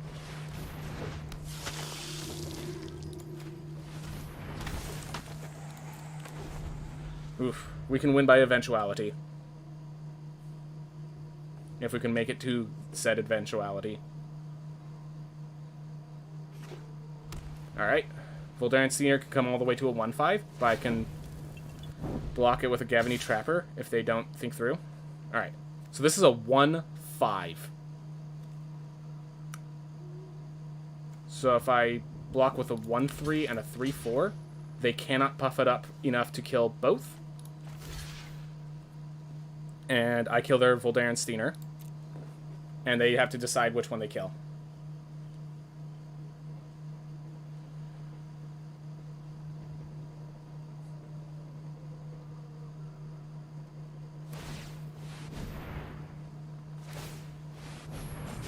Yep, makes sense. But I keep drawing cards now. Alright. Let's start making their threats impossible to do anything with.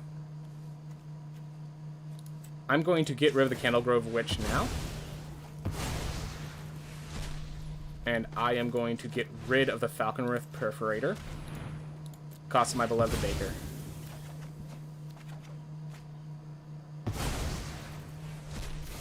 We're gonna just end our turn there. We have all of these cards in exile that are going to become more powerful. They're drawing lands.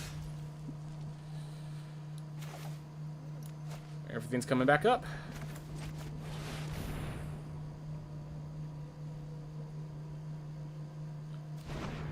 And now we slowly control out this game.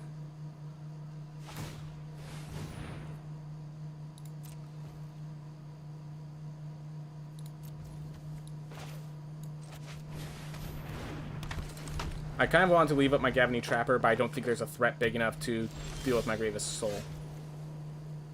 Alright.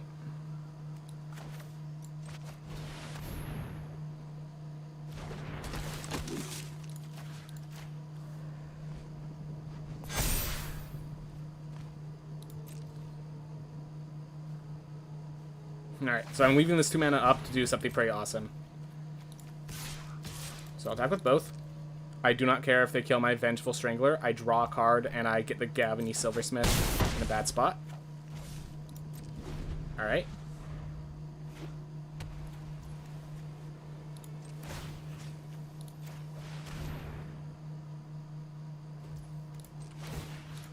There we are. 1, 2, 3, 4, 5, 6, 7, 8, 9, 10, 11, 12, 13, 14, 15.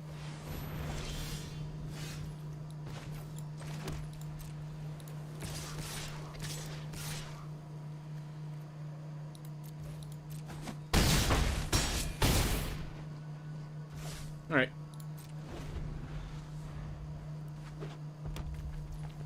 Good game. Yeah, they drew 10 lands, and they didn't have the card advantage engine that I did, so they actually got the bad end of the stick there. They had a great tempo start. I did say once I get rid of the tempo, once I control the board, the game is over. I just did not realize it was going to happen because they drew only lands. So, they did get a good start, but yeah, that was not how it should have ended for them. That is not how it should have ended for them. Whew. Josh Peck's feats. Alright. So we have a 1-drop, 2-drop, and enough lands to count. If we draw more lands, we have a Sun Guide Grift. If we don't draw more lands, I mean, we have Gavony Trapper Triggers. We'll be fine. And really, you just need to be alright for you to keep opening hand in Limited, because every card's important in Limited.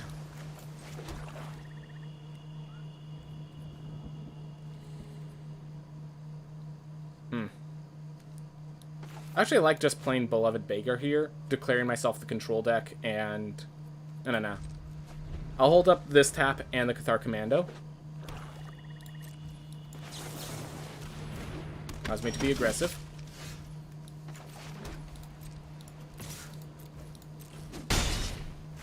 Alright. Make sure I can tap something down and still play Beloved Beggar. Falcon Abomination.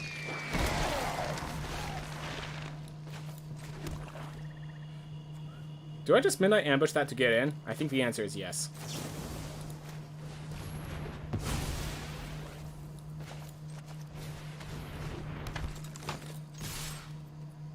No, I'm attacking with the Gavony Trapper as well.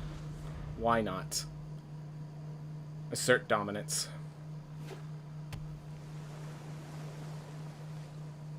Whew. They do have more cards than me, but I have the tempo. I need to just leverage this tempo to victory. The fact that they had no 2-drop, like they've only had a 3-drop play, they do have so much value in their hand, which means we need to get rid of it now.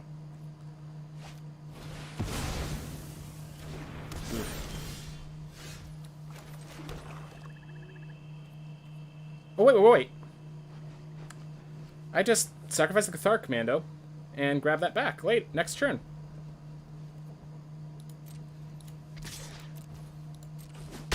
Till then, exile their Falcon Abomination and keep applying pressure.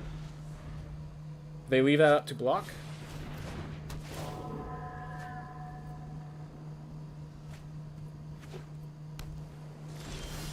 Alright.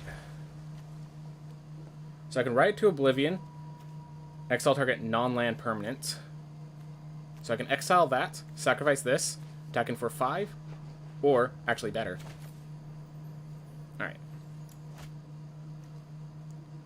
So, tap the Hobbling Zombie. Kill a Shipwreck Sifters with Beloved Beggar. Living that at the cost of my Beloved Beggar.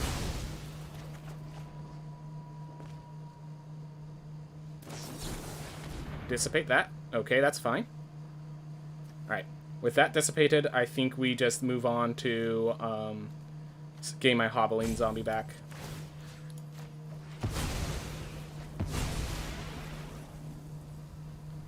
And I think I attack in, offering them the trade, and have the tap down for next turn. Oh, it has Summoning Sickness. I would have not expected it to have Summoning Sickness from that effect. It was already in play.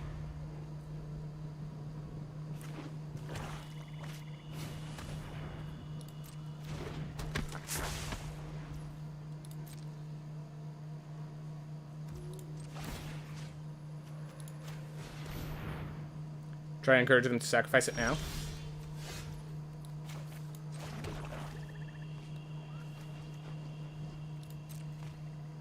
If they want to block the Stack Awakener, losing all of their cards in the process and all of their mana. And that's the important part, all of their mana.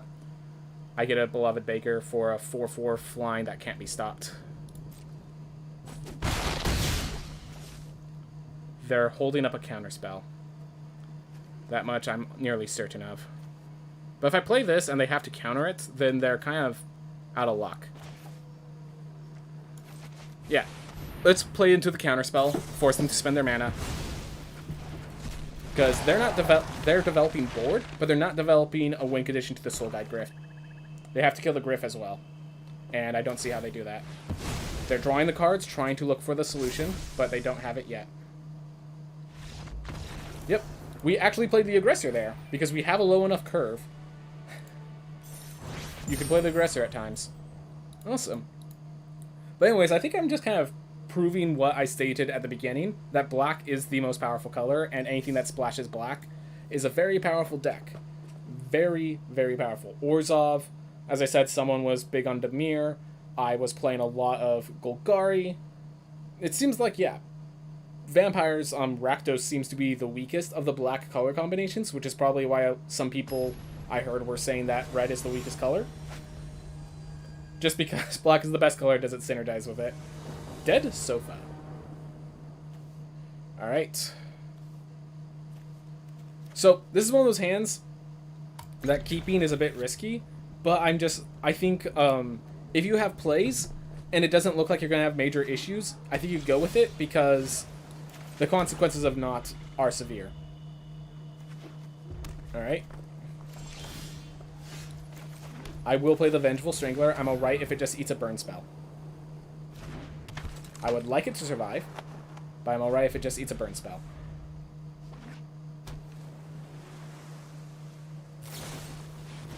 Yep. Ate a burn spell. Did its job. As far as I care, it did its job. We have a Galvany Silversmith next turn. I'm going to wait on it, because they're holding up the mana for a counterspell.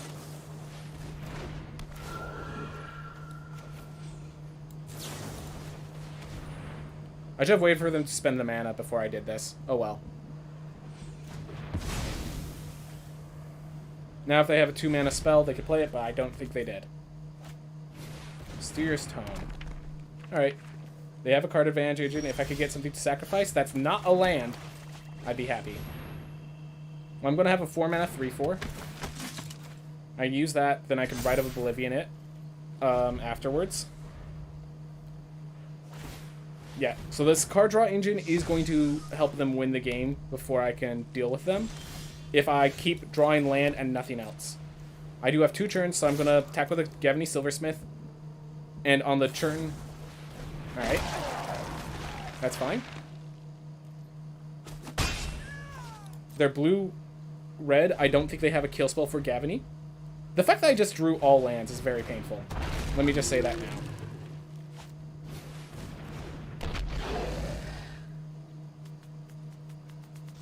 Alright. Okay, that helps a lot. And can't stay away the Vengeful Strangler.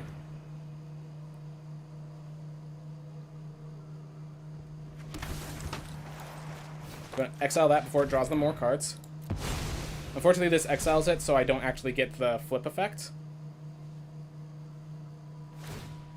Yep.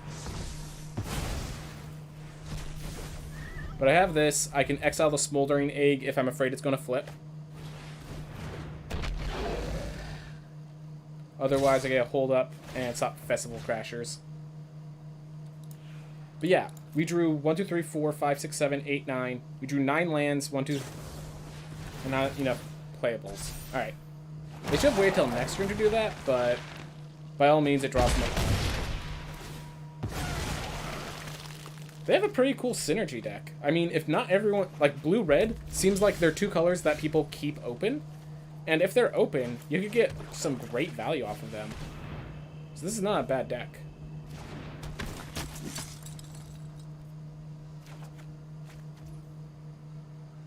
Oof.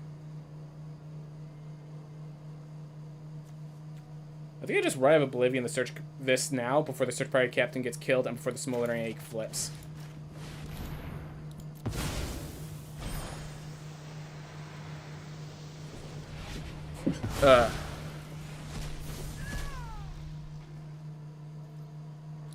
I am the control. I will attack next turn.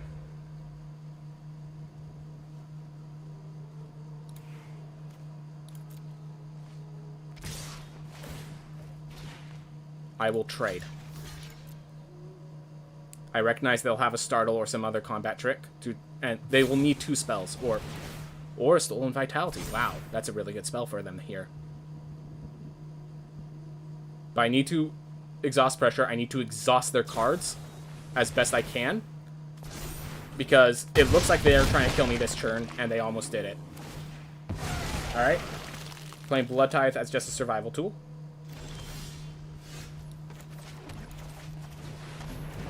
Yeah, that's 5, 10 lands in the first half of the deck. Alright, Lock in the Cemetery, but it's... They had enough cards in their grave. 2, 3, 4... Yeah, no, we just drew too many lands again. That happens sometimes. You don't have enough card draw. You sometimes just get hands where you have all lands, and then you get hands where you get no lands. And sometimes that's just a variance that you have to do. That was a really cool deck from my opponent's side. It definitely, I did notice that they were running out of fuel if they ran out of instants or sorceries. Like, I wanted them to exhaust their resources there with that block. If I didn't block, I would have died, by the way. But yeah, that was cool. That was cool on my opponent's part. Cannot deny that. I think with that deck, yeah, if you get the pieces, that deck looks like it can work, which is awesome. I'm glad that the Is It Spells deck actually can work. Because they try it every time and it doesn't always work. Okay. We have a Candle Trap. We have, like, so many kill spells. Plus a 2-drop. We get a hold of Olivia's and Cathar Commando. Feels great.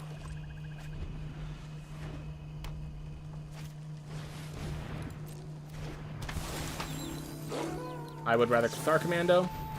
And then just Midnight Ambush it this turn.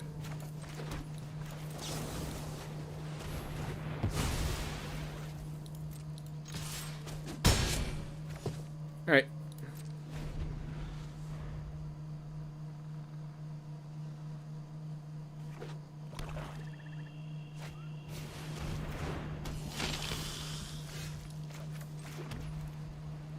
I'll play the Silversmith and attack, I think. I'm okay trading a 4-2-4, 4-3. This makes a 3-4. And I just like that better than the Candle Trap holds up a Midnight Ambush spell. Keeps applying pressure, keeps pushing them in the back end. I have a Candle Trap for a bigger threat.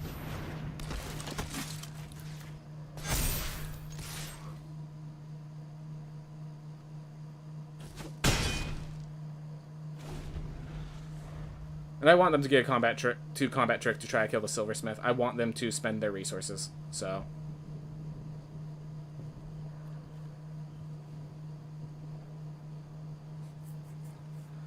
whew. Just gotta keep moving. Clip letting things happen. Yeah, 5 cards left in hand to our 4, but we are all steam and fuel and removal, and they could just be lands. I'll take it. Show me your combat trick. Okay. That's why I saved my kit. That's why I saved my Candle Trap. Okay. Search Fire Cannon, can you find me a land, sir? Yes, you can. I appreciate it.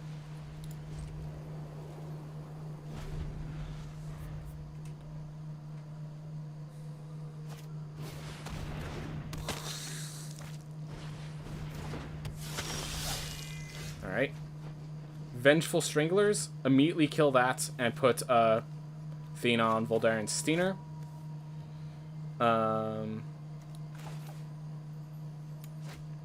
I kind of like it. I kind of don't. I could attack with Soulguide Grift. Well, I only have so many black mana, I just realized. Alright. I think I just Soulguide Grift. They're black-red, so they can bring back both instants and creatures. So I think I'm just gonna Soul Guide Grift.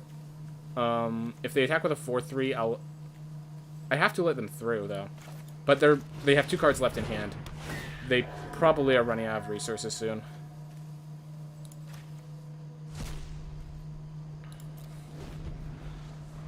If they flip it to Midnight Ambush kills the Famished Foragers, and that might just be enough for us. We then get a Candle Trap behind it.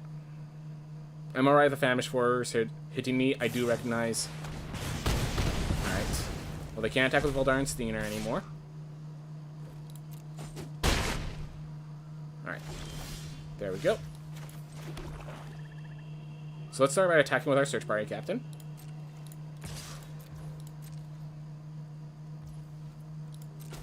Alright.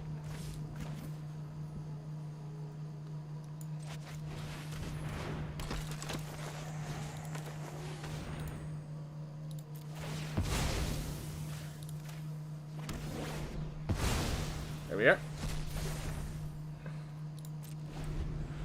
So the Voldaren Senior is going to die next turn. So I basically just play 2 kill spells.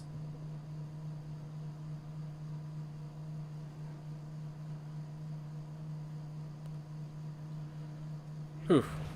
They do have a few more cards.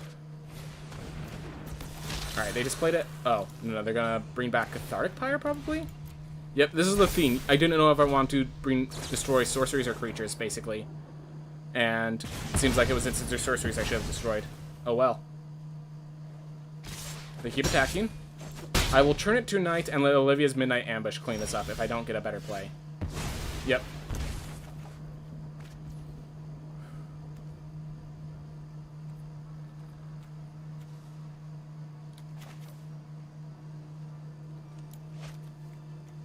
Sacrifice an online... I could sacrifice my Candle Trips to Rite of Oblivion.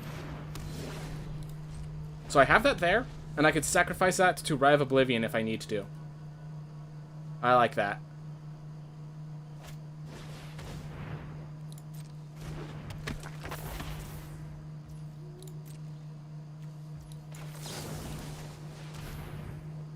Kill that before they use a spell to make it bigger. I just realized I actually played straight into a combat trick.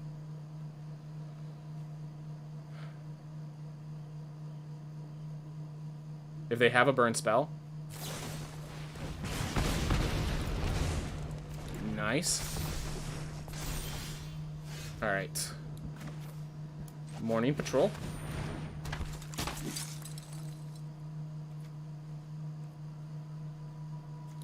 Gosh, do I just... I can't let this thing stay around for long.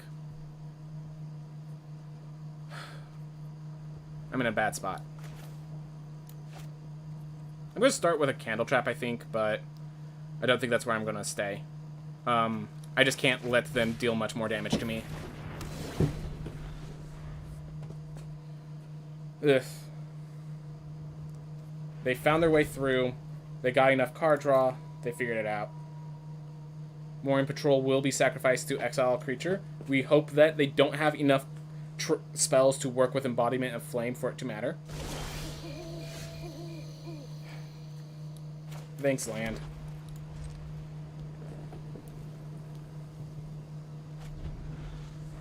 They have 4 cards in hand. Here we go. We're getting somewhere. We're getting somewhere. And here's the thing. If we get another creature with a power that's not 0 or 2, we can start using these Candle Traps to actually exile the Embodiment of Flame and such. Alright. Because, yeah, we need to get rid of that Embodiment of Flame before it draws through their deck before we can stop them.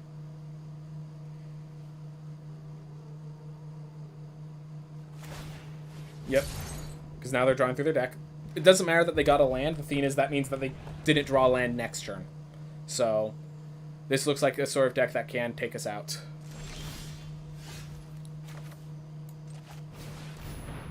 Alright. This guy can start attacking in. And if they manage to kill it to give me just a Decaying token, I am happy Rite of Oblivion to get rid of the 3/3.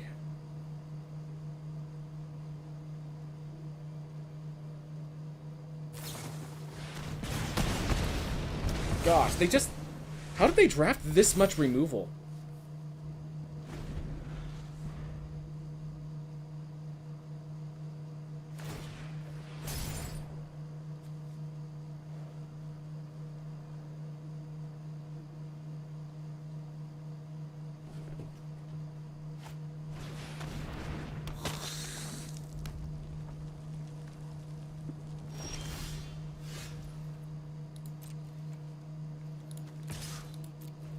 And they know what's about to happen.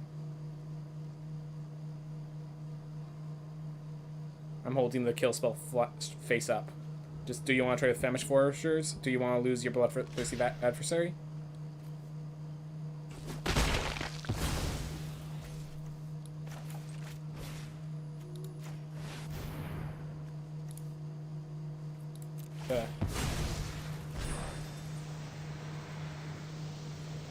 They're going to discard and draw, so they lose a land and keep getting to their kill spells. I cannot kill this embodiment of flame, and that is the biggest burden that I'm dealing with right now.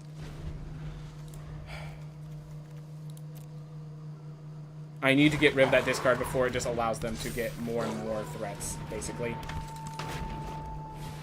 Well. Just in time for my... That hurts. Am I dead? 1, 2, 3, 4. Okay, I have to cast No Way Out to prevent this from flipping again.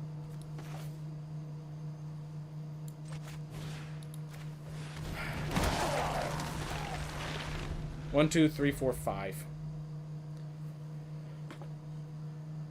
Literally drew my discard spell the turn after they dumped their entire hand.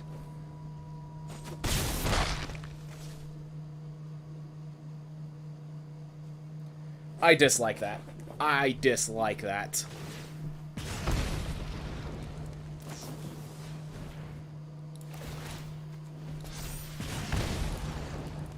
Yeah, they had a... So, it seems like Red Burn is actually a thing, and therefore the Is It instant sorcery that works. And that was fine. I think it was more... Like, the Candle Traps did not pull off what they needed to. 1, 2, 3, 4, 5, 6... Like... Huh. I got good land to card ratio. It's just like I felt like I got the cards at the wrong time. Like I got my discard spell the turn after they dumped their hand. Stuff like that. I think the deck was fine. Definitely could have done a few things. 5 losses with this. I'm not too surprised. Ozov was a little weird. Well, we got 5 wins. That's still pretty good. We had Lisa. If we drew that at any time, we won that game. If we drew this at any time, we won that game. Like, we had enough wins. Cards did what they needed to. I'm trying to think if there's any card that didn't really pull its weight. Can't Stay Away was a little weird. Morning Patrol wasn't as good as I thought it would be. But we got our packs. Alright. Well, everyone, thank you so much for watching. I hope you all have a wonderful day. And I'm not done with these today. Alright. We're going to do another one.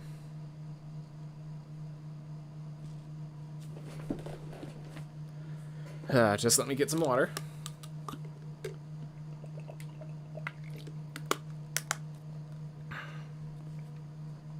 Hey everyone, and welcome back to more Premier Drafts of Midnight Hunt. Last time we played an Orzhov deck that went 5 wins, so when 5 wins is your lowest win rate, that feels really good because you're still making gems every single time. Game's pretty darn good. Very happy to have it. Very happy that I'm figuring it out. But the problem that I keep finding is that the answer to a lot of my themes is make sure you draft black. Because black is just so strong in this format. And we start with a mythic that's black. So, sticking to our roots, sticking to what I said. Crawl from the Cellar, Defenestrate and Crawl from the Cellar, I'm both happy picking. Gavany Silversmith's very good. Borrowed Time, Devious Cover-Up. I think what happens is when I get the pack back, any good cards left is a signal that that color's open. Rootcoil Creeper will probably get passed back because no one knows if they're green-blue until it's already too late. Borrowed Time's a nice card, but I mean, this is a 2-mana 2/3 Death Toucher. Like, 2-mana 2/3 is good and limited. 2-mana 2/3 Death Toucher is pretty awesome and limited. The fact that it then has this ability to create a bunch of 2/2 black Decaying tokens and just be a bigger creature later on is just absolutely insane. The adversaries are absolutely insane for limited. Absolutely insane for limited. Alright. Rare was taken. Tells us nothing. Kill spell. I think we take it. I am kind of signaling that blue is way open for someone, but I'm okay with that. I get a kill spell. I get good black card into good black card. So in Constructed, this has the issue that losing 2 life, you're often using this to try to prevent yourself from dying from aggression, and therefore the losing 2 life is actually a significant cost. In Limited, it's 2 life. I'm gonna, like, you're killing like they're 4-drop, 4/2 life. It's okay. It's okay. Alright. Diagraph Rebirth. Am I really jumping into that bandwagon already? We have a defendant. I think we're going to not speculate yet. I would like to get a Diagraph Rebirth. No denying that. But I think I'm going to grab either the Fenestrate or the Eaten Alive. Ecstatic Awakener is better when I get more zombie stuff, but so is Eaten Alive. I think I like that better than Defenestrate, because there are flyers, there are Disturb cards that I want to deal with. This exiles instead of kills, and I can sacrifice a creature or just pay 5 mana. The fact that I can just pay 5 mana makes this fantastic. Note that green seems pretty open. Might be able to grab the Diagraph Rebirth, but I've seen Diagraph Rebirth rotate around. I have not seen kill spells like that rotate around. Alright. Ominous Roost. Someone might be getting a good blue deck. No Way Out. I have said I like 1, but I like 1. I don't think we grab it this early. Ron Reunion, again, like 1, don't want it this early. Novice Occultist I can play. Novice Occultist, if you have the Eaten Alive effects, it's okay, it's good, but it definitely is just not a big enough body. Alright. Hobbling Zombie, get myself the black. Definitely some good cards like Broodweaver. Gonna wait until we see what colors are open before I start picking those. Also, if you go mono black, that means when you grab a good rare of another color, you can just pick it immediately and not worry about future issues. Alright. All the uncommons have been taken, so no real signals there. Crawl from the Cellar, I actually do appreciate in this format, and I already have 2 zombies that like it, so I'm happy with that. Alright. Rotten Reunion, I think this signals that blue is pretty darn open. I do like my Dissipates. I'm going to sideboard it, but I think I do pick the Dissipate here. We'll see if blue-green is available. Drownyard Amalgam is a pretty good... I think it's a pretty good late-game card. I haven't had a chance to play it. I've just been playing black so much in this format, and it's been doing me well. It's been shown correct. I can hold up Blood Pact and Dissipate at the same time, and this, I think I have, like... I'm going to go with a Blood Pact because it sticks with my black color, and if it works with the blue deck, it works with the blue deck because it's instant speed already. So I'm going to go with a Blood Pact here. Alright, we're back to my deck. Crawl from the Cellar made it up. Devious Cover-Up made it back. Alright. We are going to have this blue-black deck ready if it's offered to us. We have 2 counterspells sitting in our sideboard right now. Oh boy. And then we're given no cards to support it. Alright. Happens. I think we just grabbed the Jack-o'-lantern in case we need to splash in multiple colors. Diagraph Rebirth made it around, and if we end up green, we want it. So we're black, and then we're either green or blue, it looks like right now. Blue for control, black for mid-range aggression sort of effects. Our early game's pretty solid. Novice Cultist is definitely my weakest card. I'm going to actually sideboard this now just because it is my weakest card in this. And, like, I'm definitely playing all of these. So, let's start with all the cards. I'm going to try just having all the cards I definitely want to play in here. And then slotting in so that instead of having 40 cards and going down to 24, I instead will have 20 cards and go up to 24. Show you what cards are the strongest, give you a sense of what is the card that I'm like, yes, I'm picking this. I am definitely the sort of person who can go with a control deck and be super happy. So if I end up with this Dissipate deck, I am very happy. Okay, so I want to pass over the Keswick Naturalist to signal to someone that green-red is open. I want to signal to them that green... Nah. I will not... I cannot... This format, I don't think supports duress at all. So... Duress is kind of one of those cards that's nice to have for standard as a sideboard option sort of theme. But anything that's a sideboard option in best of one isn't really a sideboard option. Alright. A non-card. Memory Deluge. We also will be getting possibly a Novice Occultist. I think with Memory Deluge, we have declared we are the black-blue control deck. We're going to try out this one. So we've been doing black-green, black-white, now black-blue. We'll see black-red next time, I'm certain of it. Alright. So since we're more controlling, I actually do like the Locked in the Cemetery. Not as many cards are going to... So I have noted an issue with Locked in the Cemetery is you don't always have 5 cards in your graveyard. But I think we will manage. Arrogant Outlaw is just a 3-drop, I'm not sure. This can be removal. And sometimes it's a late removal, but that's still okay. Alright. But yeah, enchantment removal... I do recognize it's not as strong as I want it to be in this format, but... Yeah, unless it's Banishing Light, of course. Alright. Second Devious Cover-Up. And now we can go Hyper Control. Definitely worth knowing. Fleshdecker is pretty good, but... So here's the thing. With 2 Devious Cover-Ups, you can play the Devious Cover-Up to return the Devious Cover-Up from graveyard to your hand, or to the library, and then you could basically cycle them to Never Mill. Never Mill. So we're going to see if the double Devious Cover-Up deck works. We have a Dissipate and a Memory Deluge supporting it for holding up my mana, as well as the Blood Pact. So, yeah, we already have 1, 2, 3, 4, 5 instant speed cards. Oh, 6. And then we have just good control with Hobbling Zombie, Tainted Adversary, Infernal Grasp, Eaten Alive, Crawl from the Cellar for all my Death Touchers, and Zombie Creature tokens. This card is great with Crawl from the Cellar, because I can play it on turn 2 as a 2/3 Death Toucher, and then play it later, use Crawl from the Cellar to play as a 5-mana 3/4 or Death Toucher with some zombie tokens.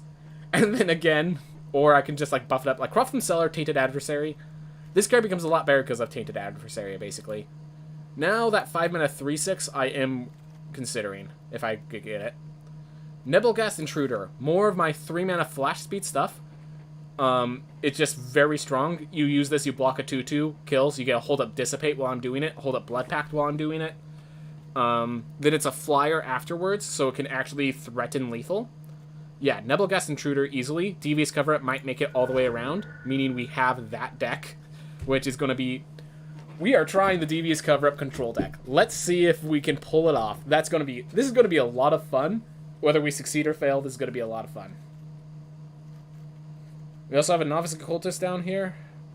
Alright. No Way Out. Could rip out their hand. I think I might just want Component Collector, because I want to just control them out. Maybe the Gale Drifter, because I need a flyer. But it's definitely one of these guys. I think I'm going to hold back on the No Way Outs. I do want instant speed when possible. This is just one of those cards that in the late game, it just acts as a card. And sometimes that's good enough. I'll grab another Crawl from the Cellar. I do, again, really like that with Tainted Adversary and Hobbling Zombie. Just really good card advantage in the late game. Oof. I think I'm going to go 17 lands because holding up lands for Devious Cover-Up is pretty intimidating for them, so I could just be holding a land and still be threatening them. So, probably going to go 17 lands. We'll say Lock of the Cemetery is becoming worse and worse with these Devious Cover-Ups, with these flashback and disturbing cards. So, this might not make it. So I'm going to put that in there for now. Another Dissipate. As I said, I am the kind of guy who likes counter spells in decks. So... Okay. Flashing Stormrider Spirit or Big Zombie Horror? I think I like the Flash. I think I like the fact that I get to hold it up and use it later. Won't deny the 3/6 is pretty darn good, but... Alright. Larder Zombie just for control and stifling. I definitely like it more than Consider, I think. Shipwreck Sifters, though. Let's see. 1 Spirit, 1 Disturb, 2 Spirit. I'll put this in the sideboard in case it can be supported. Eccentric Farmers, in case we end up going green. But yeah. I just realized I didn't look at that pack at all. They might have had a... I saw a lot of red and white. They might have had a black card worth taking, but... Nope, Dawnheart Rejuvenator, in case I need to suddenly splash heavily. Alright. 15 cards, plus I can play 3 more if I need to. Plus I have all of this green sudden switch over to green because it's not working out. Shady Traveler could see play in the deck. Again, I'm putting everything in the sideboard if it doesn't definitely... If I definitely want it in the deck, it's going in. Otherwise, I'm keeping the sideboard.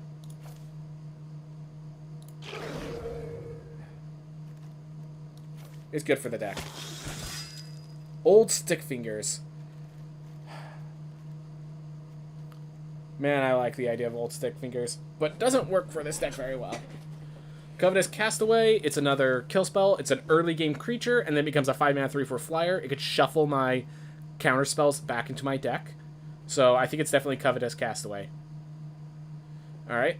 I'm hoping to get back maybe Vivisection, maybe the Geist Wave, maybe the Siege Zombie. Yeah, Siege Zombie seems pretty good. Ooh. Ghoulish Procession. I still think that's a pretty bad card, so... So the thing is, you need to, like, have a lot of sacrifice triggers with that, and I don't have any sacrifice triggers other than Eaten Alive, and I already have enough zombies triggers. I'd rather have the Hobbling Zombie to just keep my 3 drops more consistent. Another Dissipate. Or another Hobbling Zombie. How much of a jerk am I? That's really the question. Like, 3rd Dissipate seems pretty insane for a limited deck. And there are also odds that people don't like Dissipate, and it comes back in a way that Hobbling Zombie won't. I already have 2 Qual from the Cellars. I need some sacrifice fodder. I'm going to go with Hobbling Zombie now, and I might get the Dissipate 8 on the way back, which sounds absurd, but could actually happen. Foul Play, destroy target creature, investigates. Otherwise, Organ Harvester. I don't need a 3rd Devious Cover-Up. I have 2. Baithook Angler, 2-drop. I think I just go with the zombie. Like, neither of these are rotating back, so it's just a question of the Foul Play or the Organ Harvester. Hoarder. And the Organ Hoarder, I think, just synergizes better with my deck. Dreadhound. This is a win condition. This is an amazing win condition. Definitely passing up the Olivia's, definitely passing up the Siege Zombie, but... Great card. Component Collection could be pulled. Our deck's great. With that, we are... How are we doing? We have 3 2-drops, and... So we need more 2-drops. So I'm going to sideboard the Novice Cultist in case we just need more 2-drops. To keep ourselves from dying early. I'm happy to play the 3rd Devious Cover-Up because there was no other playables there. Alright. No cards for my deck. Sideboard Burly Breaker in case we need to go green-black and this doesn't work out. Sideboard the Geese Wave in case I really need the 2-drops. But yeah, it looks like we have 21 cards, so we just basically play 2 2-drops, and we're good. Unblinking Observer. Cast Disturb cost or instant sorcery spells. It's a 2-mana... This actually is the deck that wants this. It lets me hold up Devious Cover-Ups and Dissipates and all of their, like... Sounds good.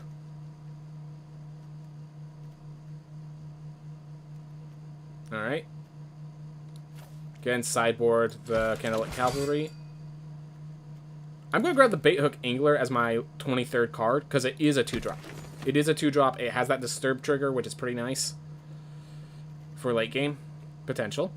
We have Dreadhound as... We have Dreadhound and 3 Devious Cover-Ups as our finishers, basically. The thing is, there were so many counterspells in this, someone else could have the Devious Cover-Up Dissipate deck. Like, so many counterspells, man. I think I could actually pull out a Crawl from the Cellar at this point.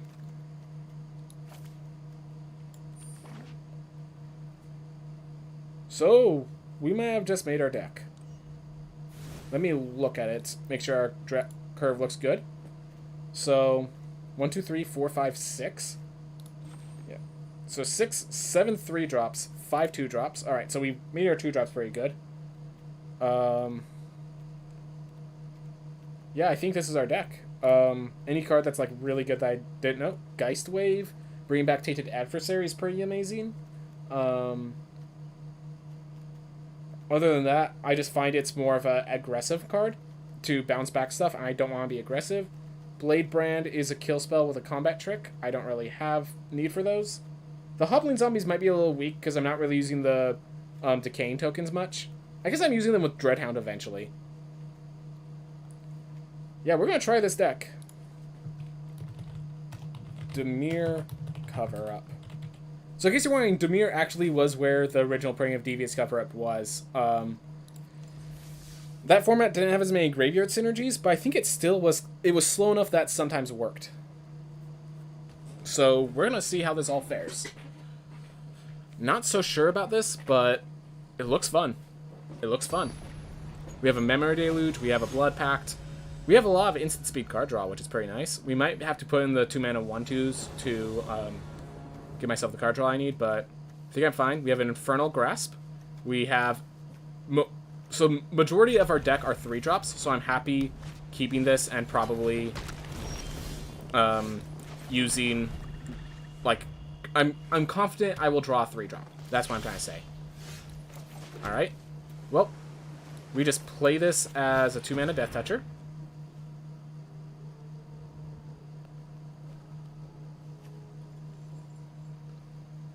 Jack-o'-lantern, playing Jack-o'-lantern tells me that I'm facing a 3-color deck. So.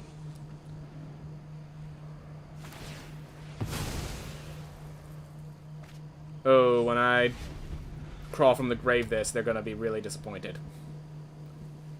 Alright.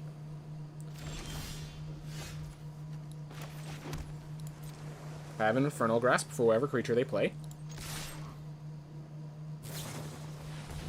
Thar Commando. Do I care to Infernal Grasp this? I mean, it's dead on board. I am the control deck. I'm gonna save.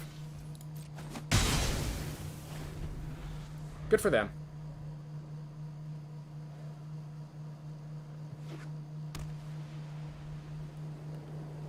I guess this guy had Death Touch, so that was a reason to save it, but it's fine. I really want to draw a land here. That's not even a good card to target. Alright. I think we just play Organ Hoarder and start cycling through our deck. Alright. I can take the land, throw the Crawl from the Cellar into my grave to bring back the Tainted Adversary. Or I can put this in my... I'd rather confirm the land. So Crawl from the Cellar also puts a +1/+1 counter on this, turning it into a 4/3.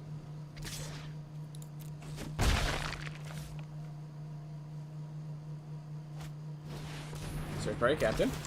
It's perfectly fine.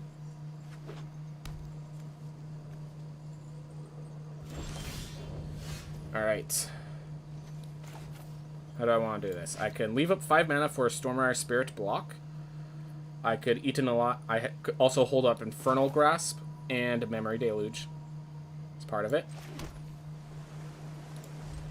Yep, we are the Flash deck. We're gonna slow the roll, control them out.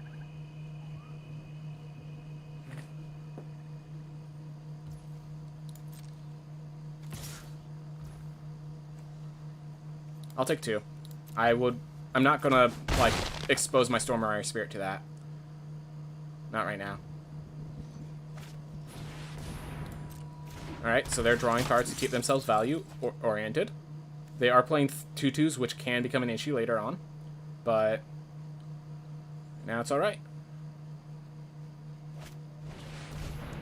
That is going to be an issue.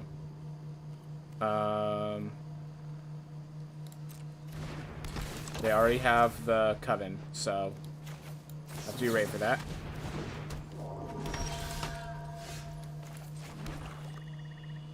Alright. So I could Crawl from the Cellar, turn this into a 4/3. And, okay. So I'm going to do this. I'm going to hold up the Infernal Grasp to kill the Dawnheart Mentor after they declare attackers. And they have to buff immediately, which gives me the others to trade into easily. That's basically the idea. So we're going to let them attack first. That's the trick.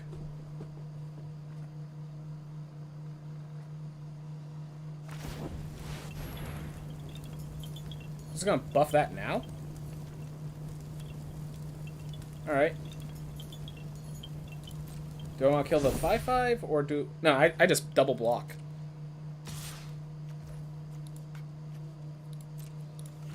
Trade a card for a card. If they have some sort of combat trick for 1 mana, I'll respond in kind. Alright, cool. Then I Infernal Grasp the Dawnheart Mentor.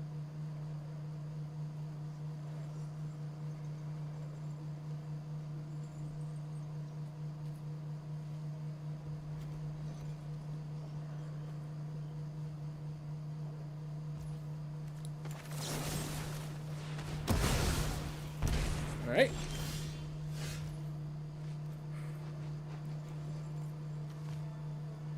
Bait Hook Angler, and then just hold up and have a Memory Deluge ready, and it looks scary. I think I like that. It's just kind of figuring out which cards I should be playing is the hard part. Because I could Hobbling Zombie, Eaten Alive, and just like clear this off, but I don't think any of their cards on their own are threatening. It's combat tricks that are threatening. And I think I just let them play their combat tricks, basically. Alright, I get Eaten Alive that.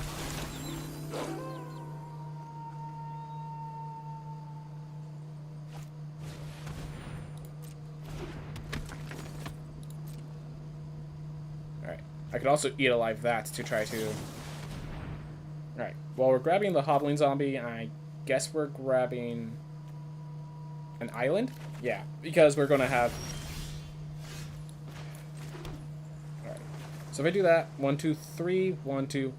Next turn, I'll use this to insane degrees. So 1, 2, 3, 4, 5. We are just a little off.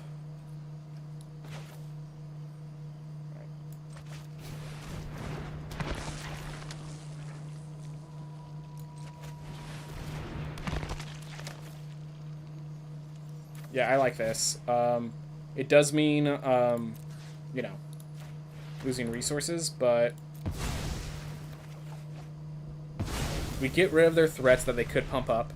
We now have a bunch of grounded threats, and we have 3 Devious cover-ups in our deck. The longer this game goes, the better it is for us. We're about to make a 4/5 Tainted Adversary with Death Touch, and we're going to make a bunch of little tokens along the way. Then we get to hold up a Memory Deluge if we want. Like, we have solutions. We have solutions. They have 2 cards left. We effectively have 4 cards left, thanks to Memory Deluge. And throwing back our lands was very helpful. But even then, like, we went 17 lands because we get to... Like, as you can see, we use our lands.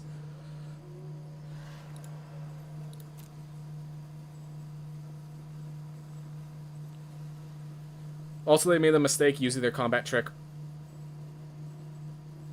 before combat, which was actually not a mistake because I had a trick if they use it pre-combat, which is impressive on their part. Alright. Well done on their part. I have Gale Drifter plus Bait Hook Angler to double block that, if I need to.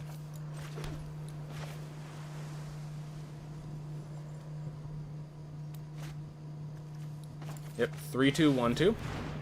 Blocks it.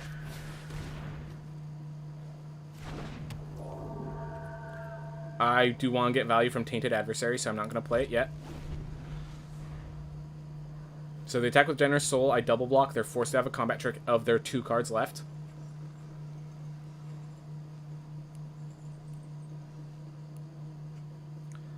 I will probably have to Blood Pact during my turn. I have 5 counter spells left in this deck to draw. Ooh. Alright. Really good on their part. 1, 2, 3, 4, 5, 6, 7, 8. Do I just take it? I think I just take it. I think I block here to just prevent damage output. Nah. That is such a bad situation for me. Oh wait, this still dies.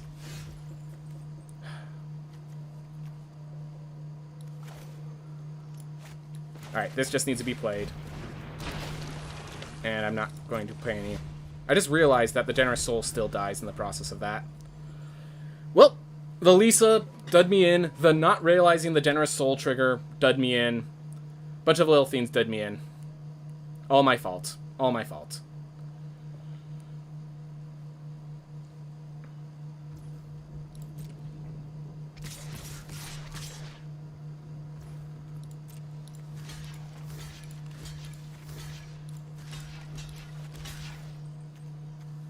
Alright.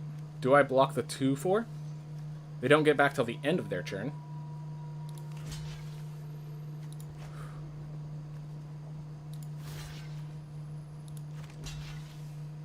If I counter, it exiles, so I think I'm okay with this.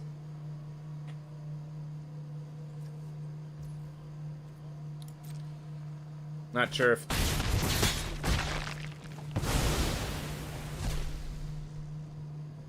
They do get a lot of triggers with Lisa. Cannot deny that. But I get my Blood Pact if they play nothing. Alright. I want my Infernal Grasp. I want my Eaten Alive. And I don't really need the 3/3 flying right now.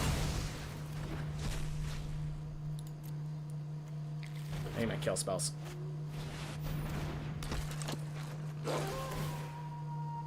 Alright, so they get their cards back in their hand. I just keep drawing lands. Okay, I just drew too many lands. 1, 2, 3, 4, 5, 6, 7, 8, 9, 10, 11, 13 when you add in the 2 there. I drew only 1 of my 5 counter spells.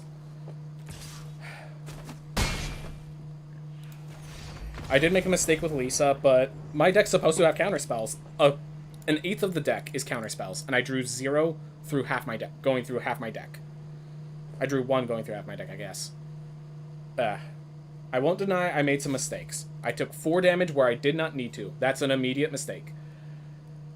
There were definitely mistakes, but that was... I feel a lot of that was just things going awry with my deck more than anything. Alright, Nebelgast. We have a Nebelgast on turn 3. Opponent going first does mean they get the aggression, which makes this scarier, but I have Nebelgast into Gale Drifter, and I'll have a Crawl from the Cellar to pull back the Nebelgast. And it looked like they mulliganed, so I am facing get 6 cards, which makes it a lot safer for me to actually out-control them. I would like more islands because I have a bunch of double blue. I should check my deck how many island to swamp ratio I have. 9 islands, 8 swamps. Okay. Just want to make sure.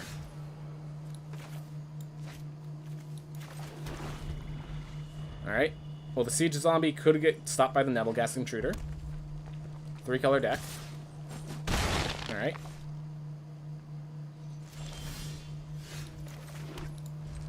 So what happens is I let them attack, and then I Nebelgast to turn into a 0/2 unblock.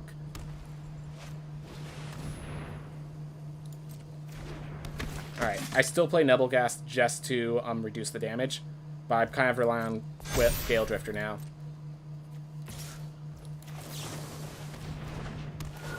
Gavany Silversmith on the top there did help them a lot. They are running out of cards. If I can stabilize, they are down. I have an Infernal Grasp behind it.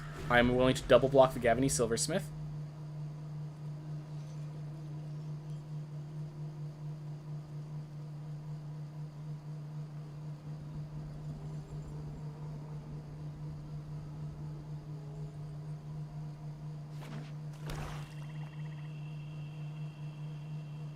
Otherwise, I will just block the Siege Zombie. They are targeting it like they have a kill spell, so I have to keep that in mind. Oh, they just had 5 mana for that. Okay.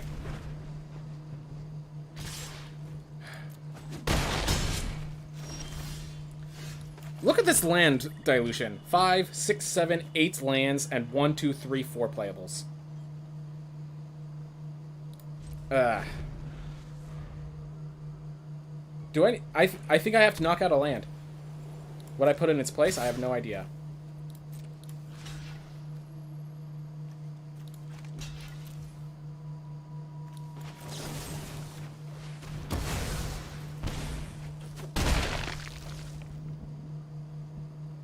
And now I'm nearly dead to Siege Zombie and all of this. Yep. And they get to tap this out to make me lose life. It's... Listen, when you build a deck with 5 counterspells, saying that's your win condition, not drawing counterspells is kind of a flaw. Like, I have all this mana left open for a reason, you know?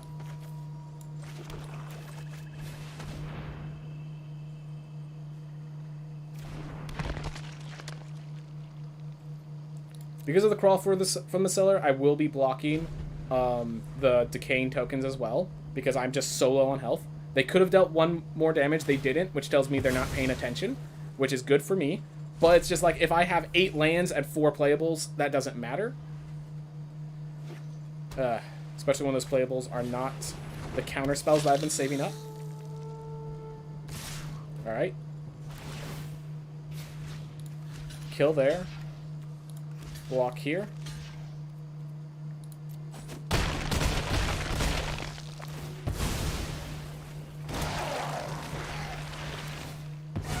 Alright.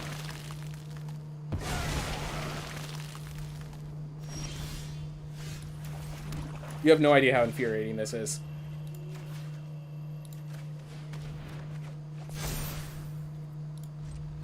Alright. Well, we're not dead. We're at 1 health, but we're not dead. Tap that. Block here.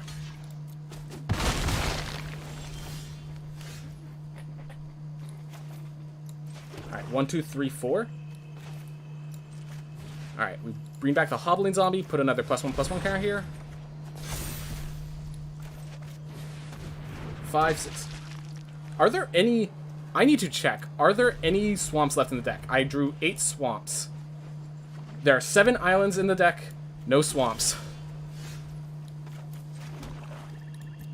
Alright. 5, 6, 7, 8, 9. Okay, so they got it as well. So they got land ruined as well. Thank goodness. That doesn't actually solve the situation. We're leaving it there. Siege Zombie still dies to Hobbling Zombie. We're coming back at 1 health, everyone. 1 health comeback.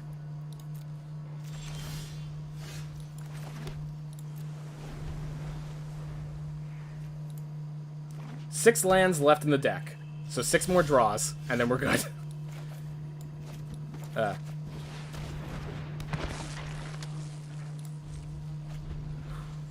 I could start attacking with one of the Hobbling Zombies.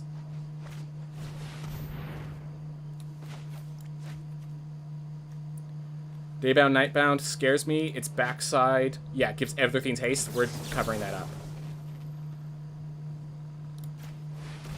I'm actually going to decline this. I don't want the Nibblegast in my... Like, I want non-lands clogging up my deck. That is true, but... Alright.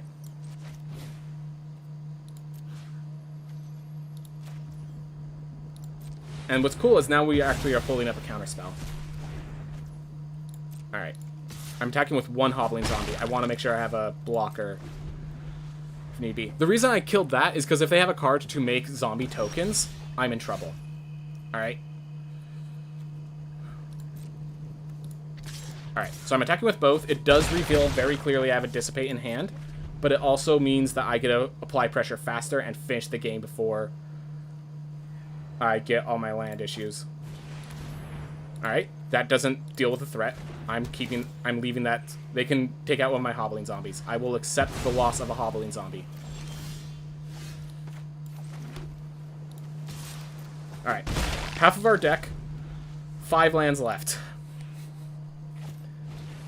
Alright. Seems like such a bad Dissipate target, but it keeps my Hobbling Zombie going through.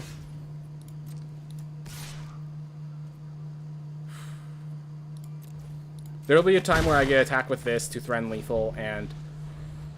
Or I could just use that as sacrifice fodder. Well, I made a mistake. And it hurts. Or does it?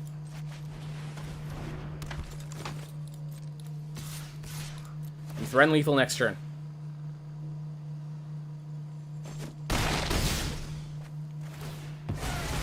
Whew. If the Dualcraft Trainer doesn't win here, we threaten lethal.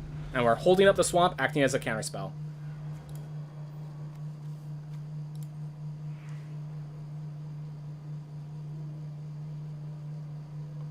Are we coming back at 1 health?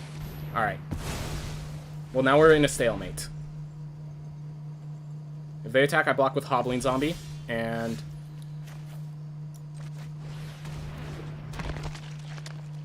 I think So I need to end this game. I need to end this game. So I am attacking like this. They block and kill 1. I get a creature out of the deal. I do die to a kill spell here. I do not deny I die to a kill spell here, but they die to a land draw, or anything that's not 2 creatures. That's not 2 creatures. We win here. Good game. Lethal on board. Both of us are out of cards. 5, 6, 7, 8, 9.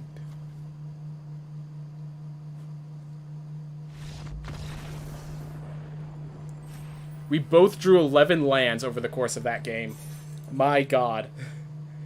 We both drew so many lands. The thing is, mine was front-loaded, theirs was back-loaded. And that just meant surviving the beginning meant that I win in the end.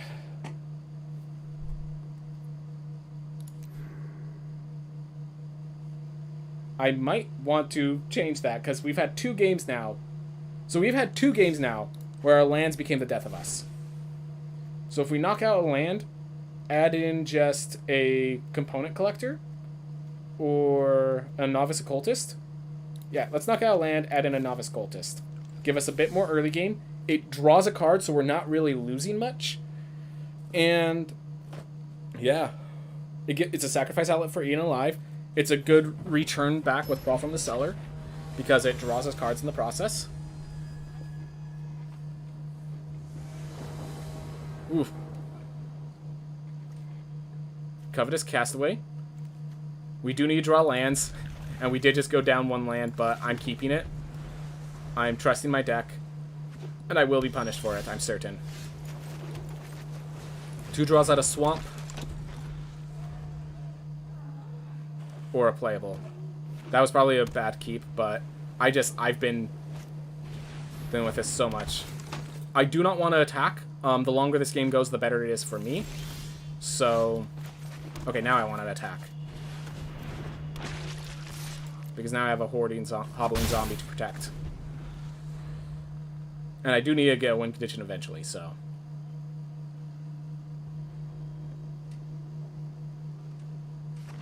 I will wait for them to try to coven that before I Infernal Grasp it. Ward 1. Perfect. I will Infernal Grasp this now, because this thing has... Actually, hold up. I want them to block first. I would love a trade, sir. Alright. We are playing this to prevent Dave from becoming knight and for him drawing a card in the process. Yes, I lose my Devious Cover-Up. But, I want to prevent their card draw before I prevent their other effects. Alright, that's fine. This is a perfectly acceptable card for them to play here. Alright. Day turns Knight. If they attack, they can't really attack with both.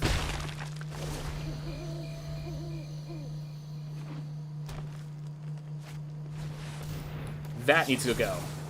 And we're putting the Infernal Grasp back in our deck. Oh boy.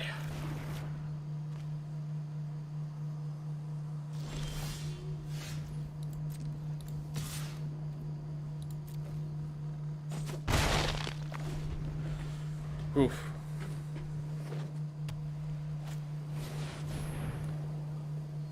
That's a 5/5? Nah.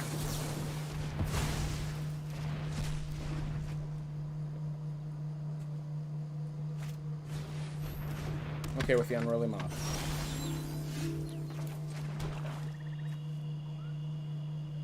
If they block, turn that into a 2/2, I am alright with that.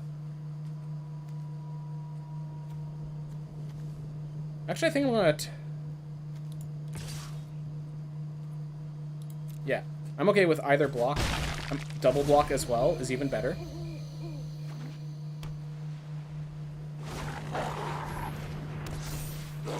Okay. B Knight was actually a positive for me then. Oh, but then they're about to turn it back to day immediately. Gains double strike. Alright. So now the Dawnheart Rejuvenator can attack. I could turn this into a 5 mana, get my counter spells back in my hand. The Hobbling Zombie is going away if I do that. But I think this is the play. It allows me to actually stop the Duelcraft Trainer. And it allows me to possibly get cards in my grave that are worth bringing back. Alright. Otherwise, I can Infernal Grasp this. And in... Okay. Looting the Hobbling Zombie is fantastic here. So now I can play the Hobbling Zombie. Submit 0. Play this. And have an Infernal Grasp. Ready.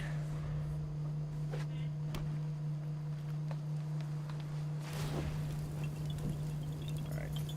Gives itself double strike.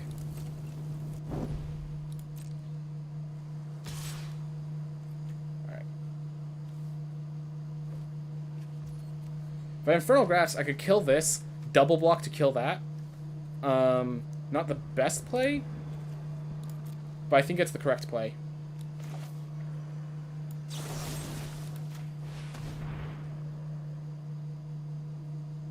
Because Date's about to turn night, so I want to get rid of this now.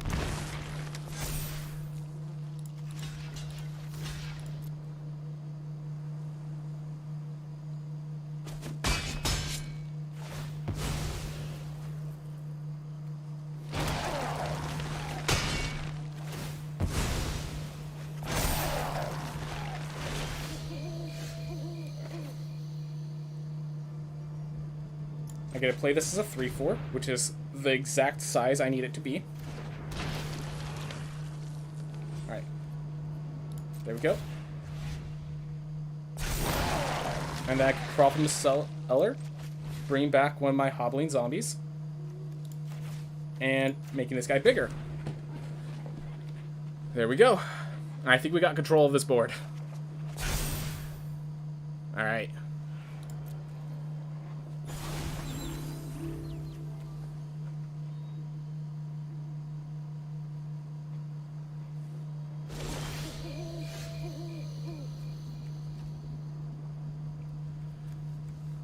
If I Covetous Castaway, I could get 3/4 start putting threats into play, and I could bring back my Eaten Alive and my 2 counter spells. I like that. Not exactly the most mana efficient, but I like it. Alright, my Eaten Alive, my Infernal Grasp, and my Devious Cover-Up. So now we have more value in that deck. We're just going to control this game out.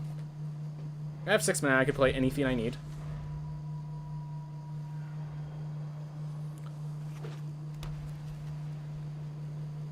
Yeah, okay, so they're getting mana ruined.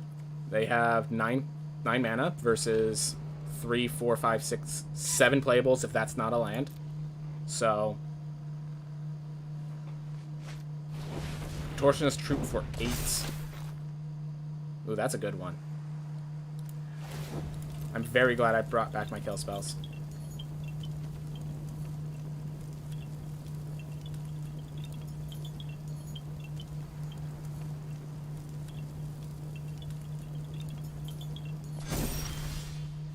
Alright. Definitely need a Death Fetcher in there.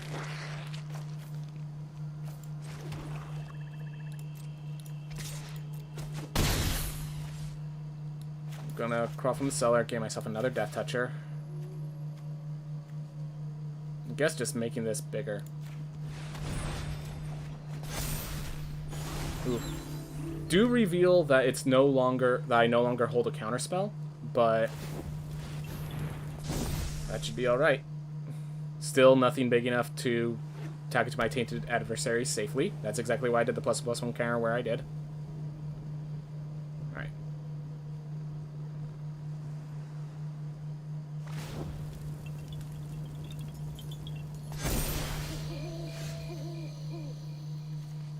Crawl from the cellar, get another Hoarding Zombie, and I should be able to play the Hobbling Zombie. Turn this into a 5/6, attack for more.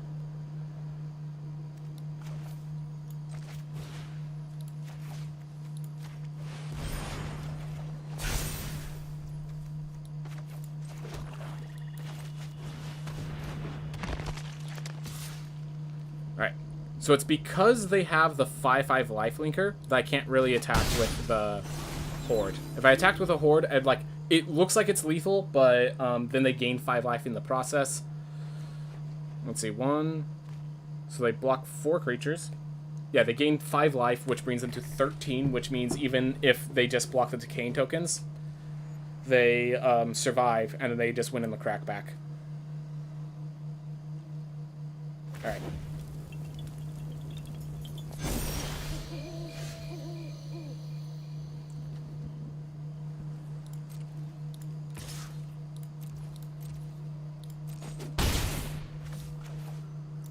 And now I look like I'm holding up a counterspell, and I am holding a flash creature, so I am quite intimidating.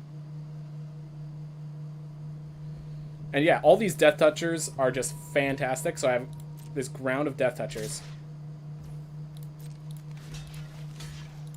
See it.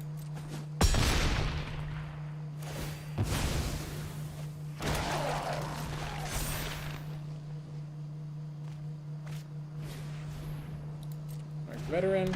Yeah, now attacking in actually gives them an aerial blocker.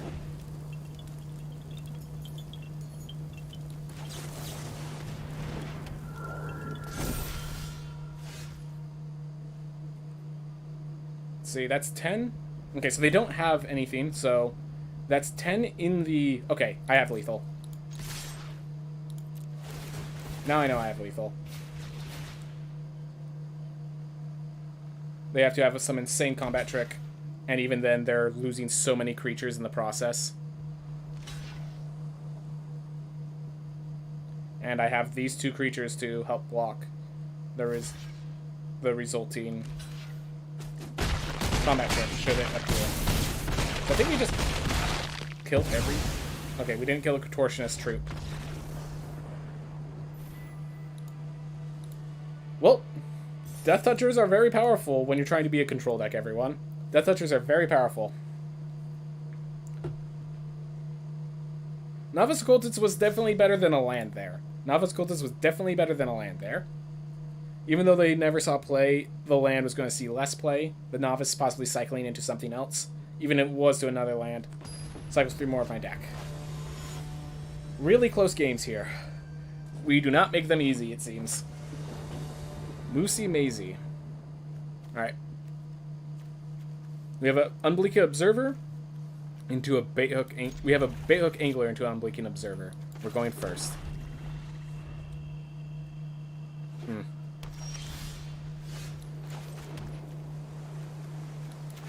Yeah, if they're targeting something, I wanted to target the Baithook Angler. Alright. Yep. Rather than kill that, then a creature that I appreciate.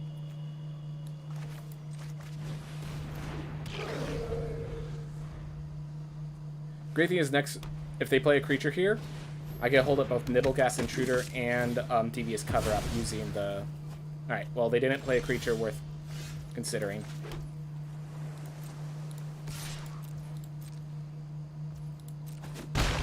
Alright. I'm going to hold up the Nibbleghast and Devious Cover-Up.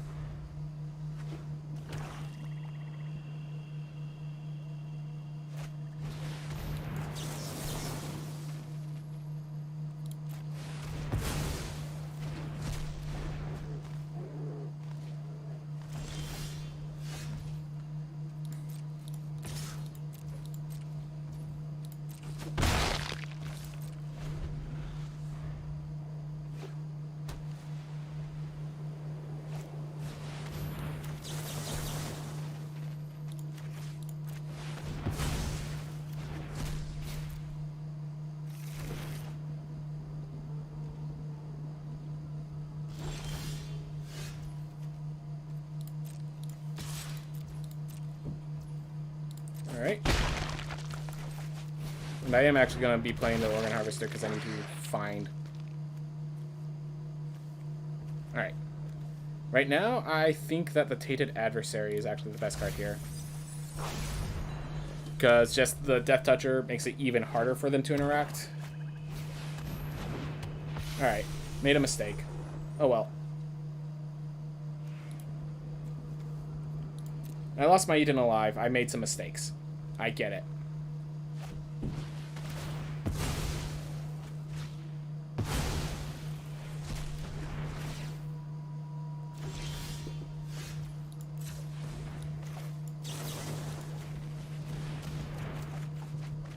There's my lands. A little late, though.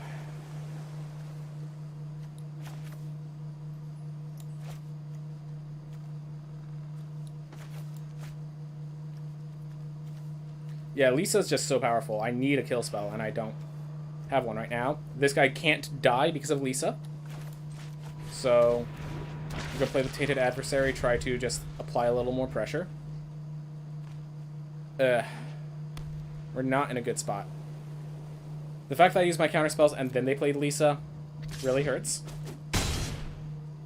The fact that Lisa has lifelink hurts even more. Alright, well they candle trapped him. I'm okay with that. There's our Infernal Trap. I think we just use it now. I'm going to attack here, actually. See if they block the Gavany Trapper.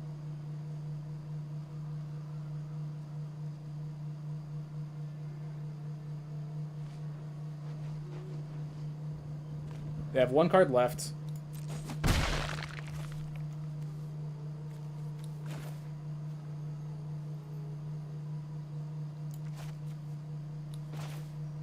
I'm going to put a stop at their upkeep before they draw a card.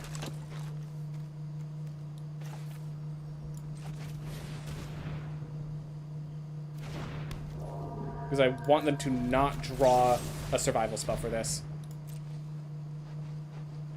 It is an angel, so the only survival spell I can think of does not work on angels. Alright. I can't think of a bigger threat than Lisa, so they'd have to have a Return from the Grave effect, which they do.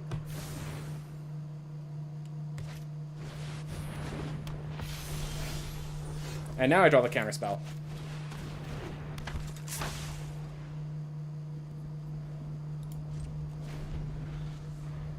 Well, Lisa single-handedly is killing me thanks to the Crawl from the Cellar. It's just everything they need. I threw my Eaten Alive back. I guess I needed that over... But yeah, can I just say the two losses so far from this deck, assuming I lose here, have both been to Lisa, specifically. I think at this point, I literally Nebelgast just to reduce damage. Just to reduce the life gain they gain, and to allow myself to attack more freely. I think at this point, I need to save the Dissipate for when they bring back Lisa. Yeah, I'm not blocking. I'm attacking back.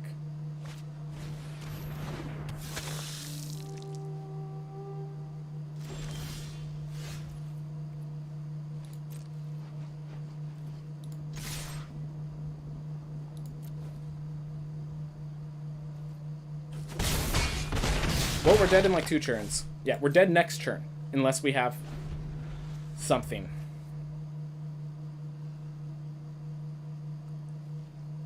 You have to kill Lisa, and when they try to crawl from the cellar again, I dissipate it. That's the only win condition I can think of right now.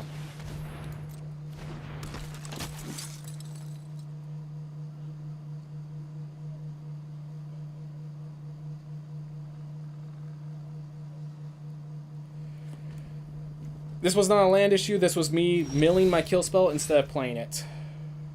Issue. Alright, this allows me to play both Devious Cover-Up and Dissipate, should they be of value.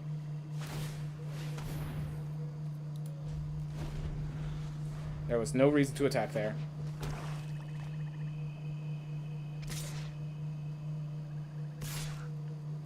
Do they not realize? So if they just tapped that with my Gavany Trapper, they would have had lethal this turn.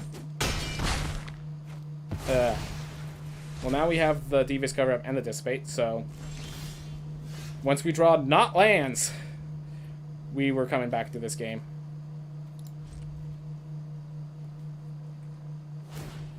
But we drew just lands. Yeah, so died both times to Lisa. Guess I should value Eaten Alive more when I'm playing this deck more than Tainted Adversary. I just thought they were going to be a very aggressive deck, but they had Lisa at the top. Well, learn from mistakes. Both losses have been to Lisa so far, by the way. The exact same rare multicolored card has killed me both times. And it was the card that got me 5 wins last time, so I'm not... So, like... I got some myself, but... Says a lot. So we have to win this next game, because getting 3 wins is the minimum to consider an alright draft. At 3 win, the third win gives you 750 gems, so this next win is extremely important to me. This next win is extremely important to me. Okay, sure, why not? If you could concede for me, sir. I mean, why not? Key 7.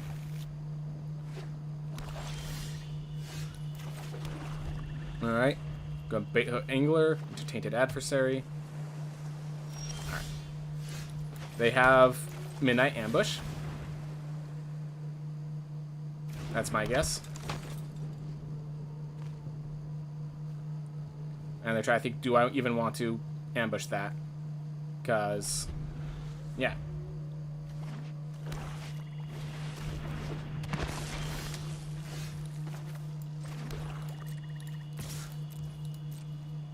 I should have actually played the blue, so I was holding up a counterspell. Oh well.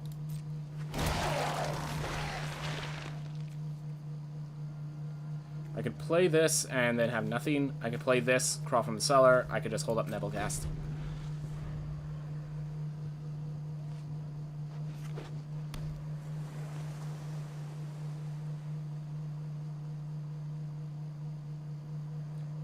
Starting to think the incremental points of damage that Nebelgast will prevent is worth the while.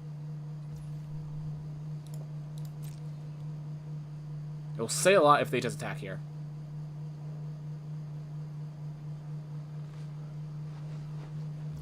Alright, we're in this board state then. I'm going to actually play the Bait Hook Angler. Let's provoke them into interacting.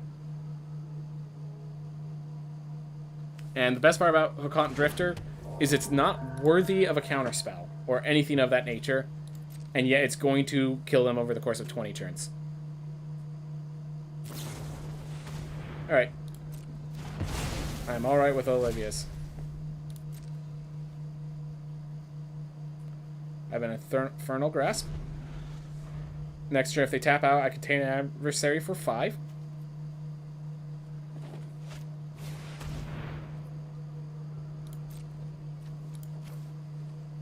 I'm actually going to discard the Nebelgast.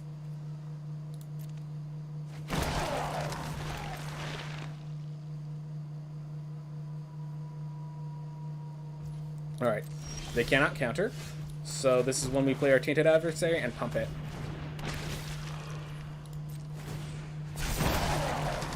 So we have a 5-mana 3/4 Death Toucher, and we also have Decaying Zombies of our own. How do you respond, good sir? Next turn, if we draw no lands, we can just Storm Rider. If we draw land, but we... Yeah, so we have options now. 2 Thienes are instant speed, 1 Thiene is a win condition. No Way Out did help them there, but not as much as they hoped. I now have a Crawl from the Dead in my grave that I can pull out if I need it. Ooh.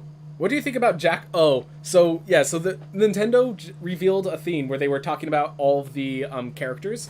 Jack Black as Bowser is probably the most entertaining of the ones I saw, but it's just a funny one, you know? Obvious. I mean, obviously it's a funny one, but... I mean, I don't really want to kill my creature for a 4/4. It has Menace. Oh. Sure, I'll trade my Death Toucher for a 4/4.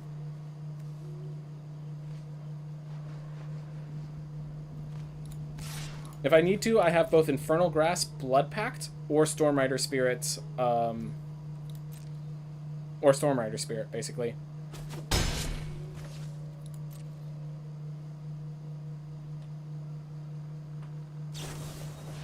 Blade Brand. So I could kill this now. So now they don't even draw a card from that.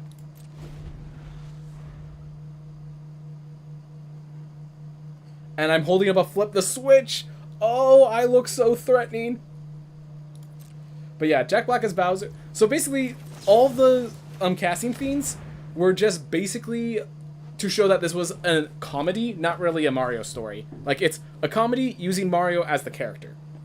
Like, all of those characters were comedians, and they didn't... And just to, like, put the salt in the wound, they had the voice actor for Mario in all the game series, and they didn't use them for... They just had them be a background character. They said there's special appearance, they're not the Mario, which tells me that this is meant to just be a fun little romp of a movie, and then the Nintendo effect is just something behind it, you know?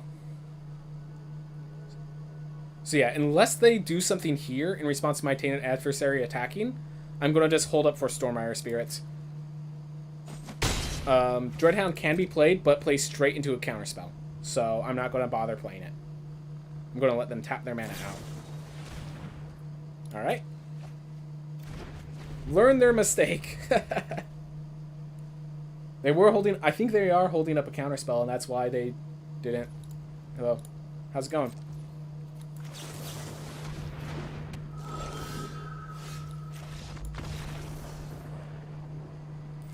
Yep, I have the better of the two decks. Blade Brand does not work in this format. It just doesn't. The combat tricks are all things that are going to deal with the fact that they have damage output at all. It's like, it's a it's a combat trick counter sort of thing. It's not, I'm going to trade with you equally. Oh, now I'm too big to be traded with. Alright, well now I'm going to trade with you equally again. Note that you didn't blow them out. You just traded equally again. You still lost your creature. You still lost tempo. Blade Brand just does not work in this format right now. But yeah, for all the Mario things, you could just tell it's built to be a comedy that has Mario as characters, Joel. It's a comedy that has Mario as characters. So I'm not really thinking other than that. We go first. We have Hobbling Zombie into Devious Cover-Up with Nebelgast in the back. We do lack a 2-drop, but we have all the other pieces.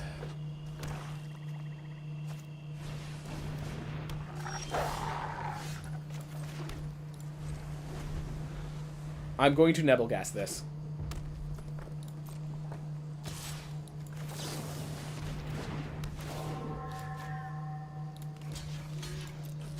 Why Nebelgast is so good. Exhibit A. Ooh. Let's job with Jaren. I'm going to play a Hobbling Zombie to slow them down. Next turn I can hold up both Storm Rider Spirit and Devious Cover-Up. So next turn is when I start having untapped mana. I am more than happy to block Jaren with Hobbling Zombie. I'm more than happy to block with Hobbling Zombie in all ways.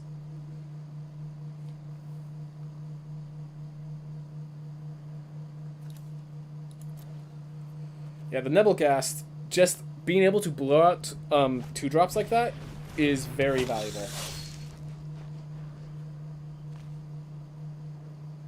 I know exactly the spell they're going to play if they attack with their 1/1. So I'm probably... But at the same time, I have to stop vampires, so I think I'm going to block it anyways to force them to commit to their resources. They have a combat trick. That's why they're considering. I think it's the deal 1 damage to the player and a creature, draw a card. That's their combat trick. They actually paid 1 more than necessary with that. It's X plus 1. You can have X equals 0 to kill the Nebelgast. I cannot think of any... Eaten alive.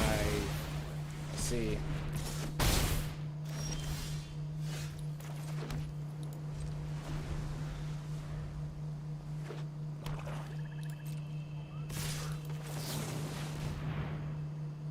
they do have some response spells. They're probably going to try to kill the Storm Rider Spirit. I will be killing Jaren. Or trying to kill Jaren. Alright. How do you respond?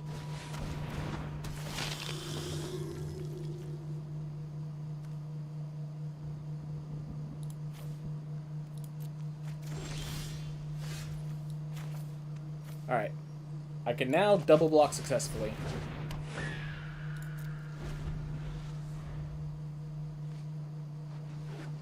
They are the aggressive deck. They're slowly going to run out of cards. They are going to run out of cards.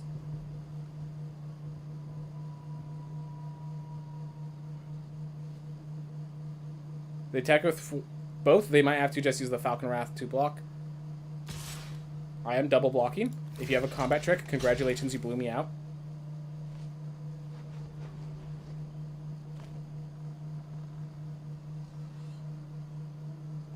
Like, I mean, you don't really make that attack unless you have a combat trick, right?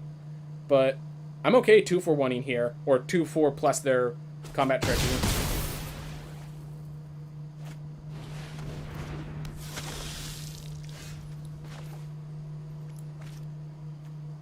Alright. All I need to do is draw one more swamp and Hobbly Zombie plus Blood Black becomes a play. They could just draw land. Okay, I'm going to Blood Pact myself now to draw that land. And I drew the wrong land. Ugh.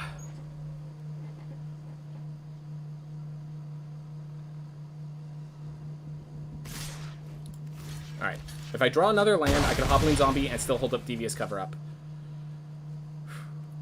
They might just... If that's a land, they're sacrificing the Falcon Wrath Pith Fighter to just draw more cards to cycle through their deck.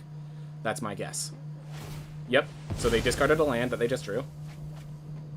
That's why I didn't want to just leave up Devious Cover-Up. How much is this? Oh! I could play this and leave up Devious Cover-Up. It kills the Falcon Wrath Perforator. If they have a kill spell for this, I get a Respond. And I get to put my Dissipate, my Nebelgast, and my Stormrider Spirit back into my deck.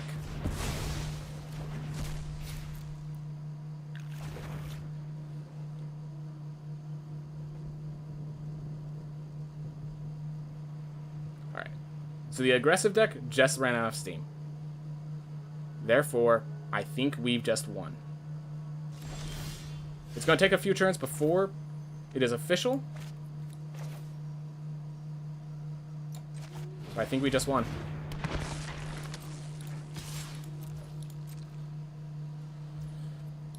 Alright. And we're holding up enough for both Flip the Switch and Dissipate. We've shown that Dissipate's in this deck.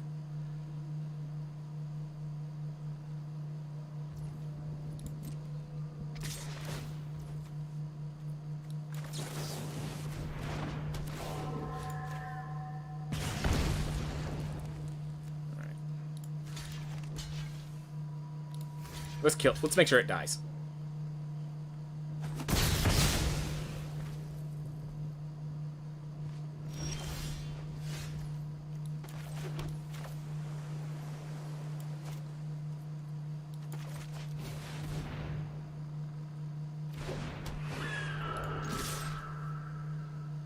Hold that back in case of a hasty creature. Alright. They have one card in hand. Yep. Alright. Deck worked as intended. And yeah, in case you're wondering, those make them discard a card, create a zombie, have been effective. Especially in decks where you can actually use the zombies. Which is strange. I'm playing blue-black, and I cannot use the Decayed tokens effectively. That's very strange. I might want to put it in my deck because it is a 2-for-1 technically. But it's also, like, it's a slow 2-for-1. I think my deck's slow enough as is. Like, definitely want to get them to a point where they have one card in hand and I have a counter spell. I probably win, but it's like, I need to have a board first. Alright. Hey Tadpole, I know that you're on recording mode right now, but if you have time, we could take care of that spell tonight if you'd like. Feel free to not... Alright, so yeah, I can definitely take care of that tonight. Don't you worry about it, bro. Alright. I'm okay trading Bait Hook Angler to stop this guy from drawing you a card. But yeah. Alright. Whew. Yeah, once I'm done streaming. I just want to make sure you're all good with it, because I just kind of made it as what I thought it could be. That is the most aggressive Infernal Grasp I have ever seen. In Limited. In Limited, he did that.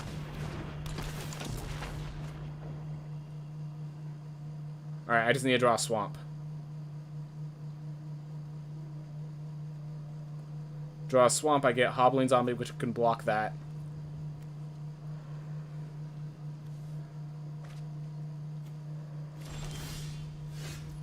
Darn it.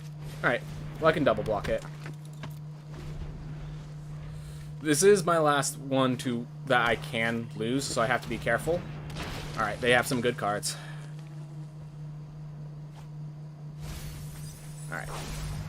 Doesn't really tell me anything. Hey, there you are. Tainted Adversary is probably better when I draw a second swamp. Yeah, I'm going to Hobbling Zombie instead.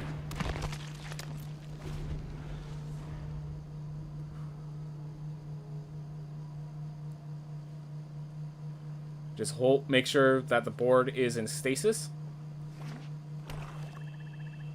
They only have one island, so the only spell they can have as a counterspell is Flip the Switch. Which does work great with a Static Awakener, so can't deny that. It's kind of funny, we're both Dimir decks. They have all their black but not their blue. I have all my blue but not my black. Which is fine, because that one little... Alright.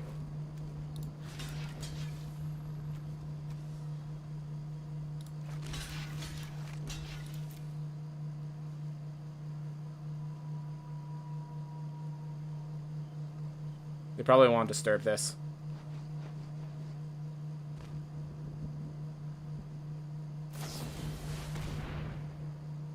Bottom.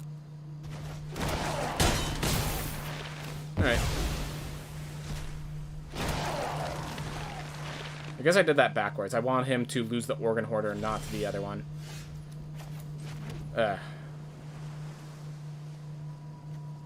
Crawl from the cellar, bring back Hoarding Zombie, but then I can't even play it. Tainted Adversary is just a 2/3. Stormire Spirit's a flashing. Infernal Grasp kills big threats.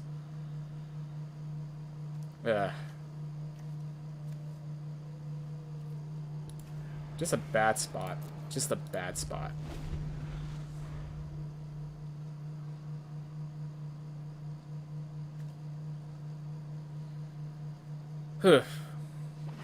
Gotta find a way through here. Tainted Adversary might just be played as a 2/3. Crawl from the cellar with something. Yep. This is expected. They're gonna sacrifice to make that bigger. They did not sacrifice. Interesting. Archive Haunt. Alright, so they tapped out their mana.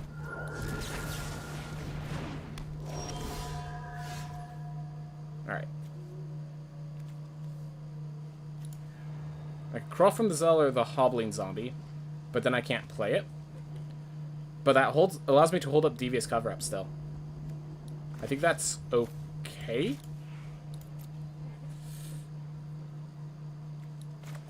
I don't like it, but I think that's the play I have to take. We get Block the Archive Hunt. The Organ Hoarder will eventually deal with itself. I can Infernal Grasp something. Like, yeah, just having that one swamp and all of my cards be black really feels bad. Alright.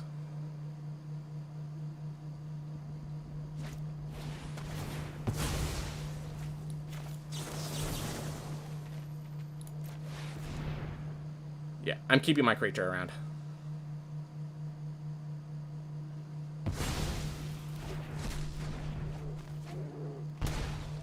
So they have a 3-2, a 1-1 that becomes a 4-4 very easily, and a 2-1 flyer. I might have to block the 3-2 if they don't attack with their Archive Haunt, just to stem the bleeding. But, like, I'm losing. I have so much blood loss, effectively. Alright. They're sacrificing the 2-2 to get themselves some card draw. That's what it looks like. Oof. At least we got our 3 wins. I don't think this deck is bad. I literally think we just got land issues.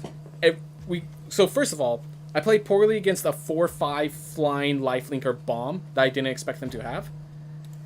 So, twice I did that as a mistake. And once, I think we got land issues.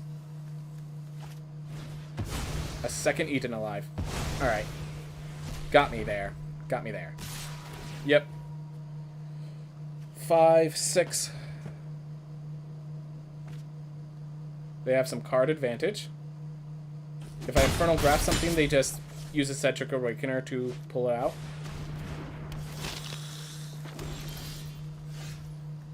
If I Hobbling Zombie, let's see.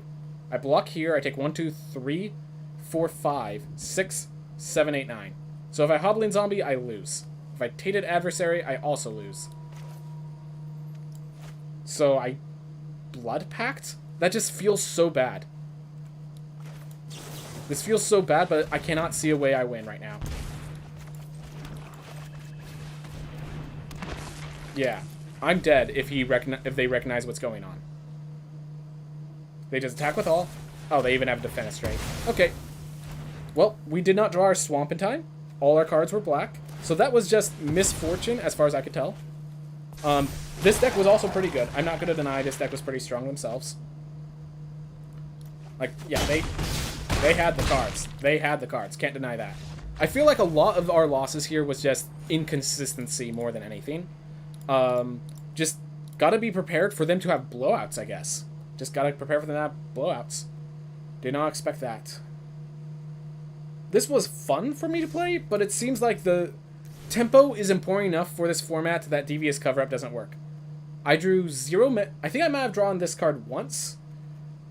Lands was really my issue every time. Novice Cultist, like, it underperformed, but, like, what was I going to do? Maybe I didn't have enough kill spells. Yeah, I had 1 Eaten Alive. And while the Death Rattles worked great, I didn't have enough kill spells. So, oh well. We got 4 wins. That's fantastic. That means I made up for... I lost 100 gems in that process and got all those packs and everything. In the end, we did fine. Everyone, thank you so much for watching. I hope you all have a wonderful day. And we're going to do one more, and then we're going to... And then we'll stop for the day. So just give me a moment. I'll be back in a bit.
Alright, we are back. Give me a sec. I'm going to do a quick deep breath, and then I'm going to continue on. My dog came in during that break. Hopefully the dog doesn't become an issue.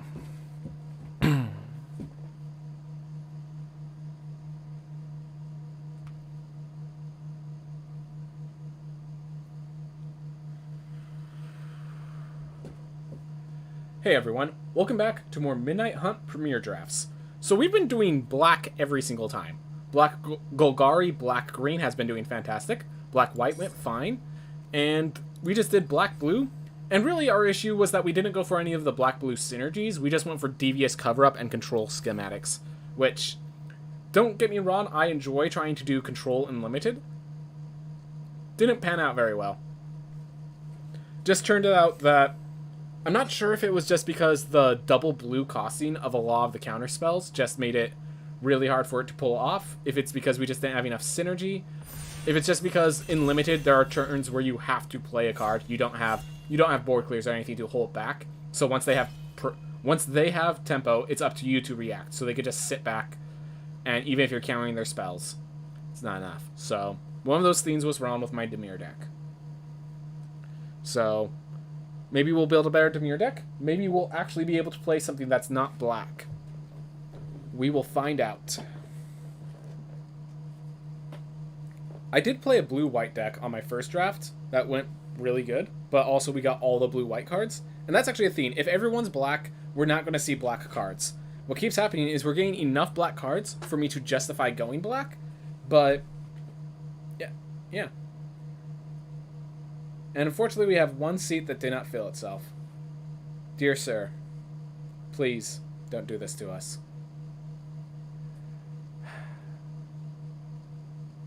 Unfortunate. Alright.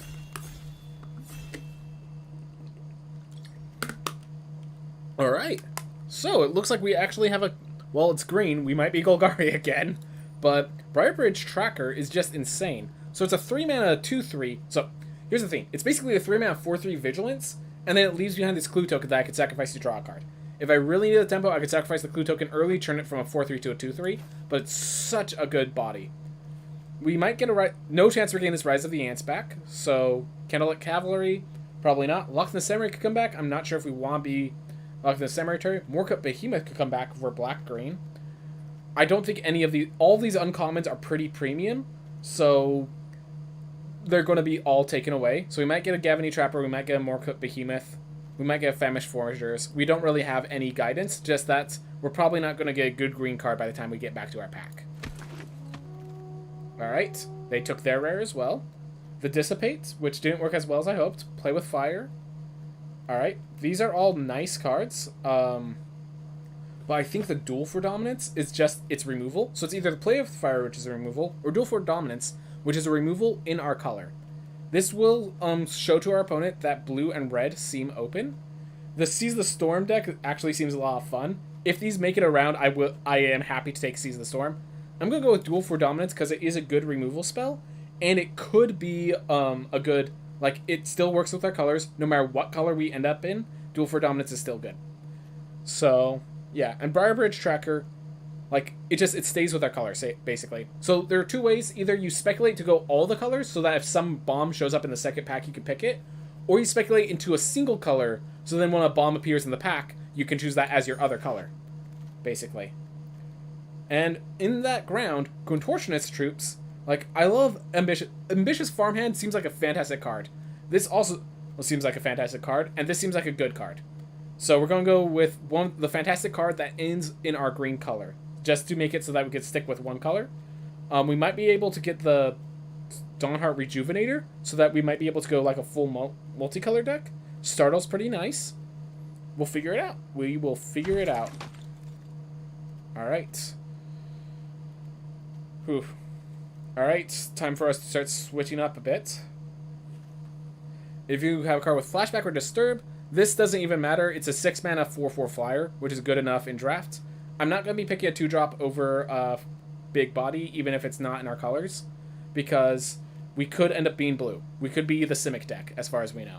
So I will be taking the Phantom Carriage, as a way to get ourselves the flyer, to get ourselves some good late game, and to say, hey, we're not just forcing green. We are whatever color comes to us, and green was coming to us. That's all it is.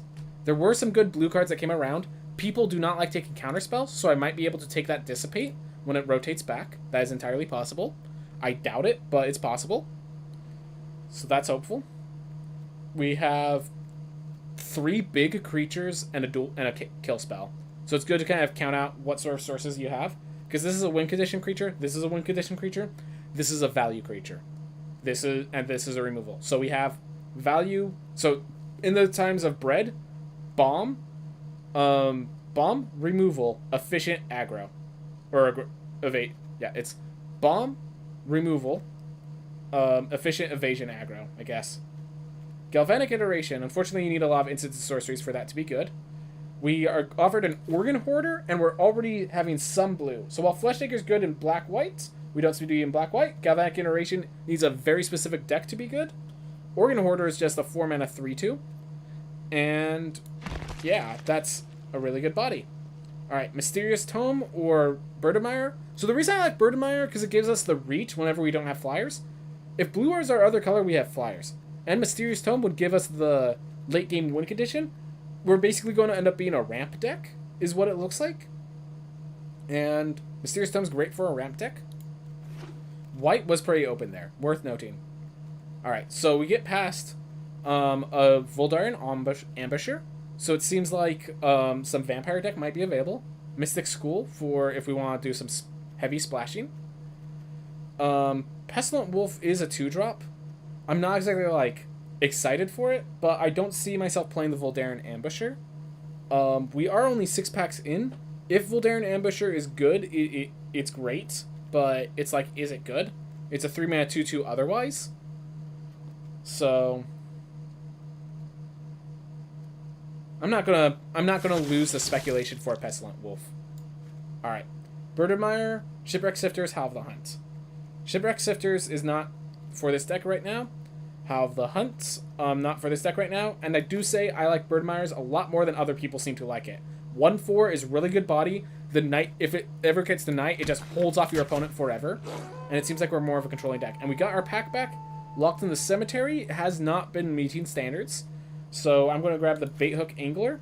Just as a disturb card to bring out with Phantom Carriage as a 2-mana 2/1 otherwise. And the Dissipate actually came back around. So we'll take the Dissipate. Do kind of wish I had the Pestilent Wolf now, but I am perfectly happy just going for a little bit of speculation and not picking the Pestilent Wolf. Probably a bad speculation because neither green or blue likes that, but we'll be fine. Let's see, we're blue and green. A lot of the cards we want are going to be 4 mana. We do have some bigger cards for Dawnheart Rejuvenator, but I'm going to pick up the Startle. It's a close one, but the Startle has some values in other places. Timberland Guide. Yeah, Startle is basically a combat trick, and it draws a card and makes resources if we have a use for resources. I would rather get the 2-drop and get consistent 2-drops than the Candlelit Cavalry, which is just a bad late game. Yeah, I'll take this to my sideboard. And this is just a bad card. Okay. Dire Strain Rampage. This is more... It's strange, because this is a constructed card that didn't really make it into constructed. So all of these are 3-colored, or double-colored, and we're none of these double colors. We could splash into Devoted Graftkeeper. Green is capable of splashing quite effectively. And we really don't have a card... Drowning Amalgam is a big body, but it's not really... I already have some late-game finishers. I'm going to speculate into Devoted Graftkeeper. It's either that or I speculate into Dire Strain Rampage. And of these, this has much greater value. We already have a Disturb card. We already have Phantom Carriage. We already have Organ Hoarder. This is just a much better card for the sort of deck archetypes we can still find. Grafted Identity, absolutely fantastic. If you're blue, I will spend my Timberland Guide for a Grafted Identity. I don't need to startle and get tokens. It's fantastic. Doubt the Shadow Beast Sign will make it back, but that's okay. We got a Grafted Identity. Alright. Flip the switch, I do like a bit more. Since we have the ability to speculate, Dawnheart Rejuvenator is looking better. None of these uncommons really stand out for the deck we want to play. or any of the decks we want to play. Flip the Switch does give us resources. If we had 3 mana untapped often, I'd be down for Flip the Switch, go alongside Dissipate. But I feel like the Bounding Wolf, we're going to need to grab the Bounding Wolf as well for that sort of situation. So the Dawnheart Rejuvenators fits our curve better, but I'm going to pick this one first. Or am I just going to pick the Timberland Guide to be secure? That's the big question. I think I'm going to pick the Timberland Guide, just be secure, flip the switch. How many flash reflect? Oh, well, I guess you can flip the switch.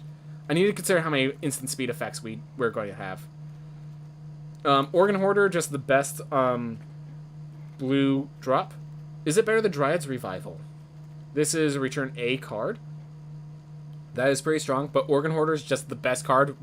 I specifically made sure not to draft too many 4-drops so that I could pick as many Organ Hoarders and Shadow Beast Sightings as I find. So I'm going to pick this. Dryad's Revival is not a bad card by any means whatsoever, but I just want the Organ Hoarders first. I want the consistency before the power. Alright. Might of the Old Ways or Silver Bolt. I don't think this is Shipwreck Sifter's deck just yet. Might of the Old Ways, we have 8 creatures. I'm going to go with the Silver Bolt. It's always good. Might of the Old Ways might not be. So, when it's good, it's very good, but when it's not, it's not. You hurt me last time, Devious Cover-Up. I think I might just pick the Unbleaken Observer. It does have 2 attack, so it is a preferable body. It can ramp into, not much. Devious Cover-Up, it just burned us so badly last time we took it. And as I said, we have all the 4-drops we want to get, so I'm going to grab either that or the Timberland Guide. I already was on that too long. Alright, that's fine. Consider Silverbolt Foul Play. I think we just pick another Silverbolt. It's another kill spell. This doesn't work all the time. This just cycles. This, you need flying creatures. Diagraph Rebirth, love that card, but not for this deck. Geist Wave, what? E.T. Briarbridge Tracker and Geist Wave could work. Organ Hoarder and Geist Wave could work. I think this is a deck where we can run Geist Wave. We will try it out. Alright, Drownyard Amalgam gives us a good big body for later on. We do want to start having cards that work with our graveyard.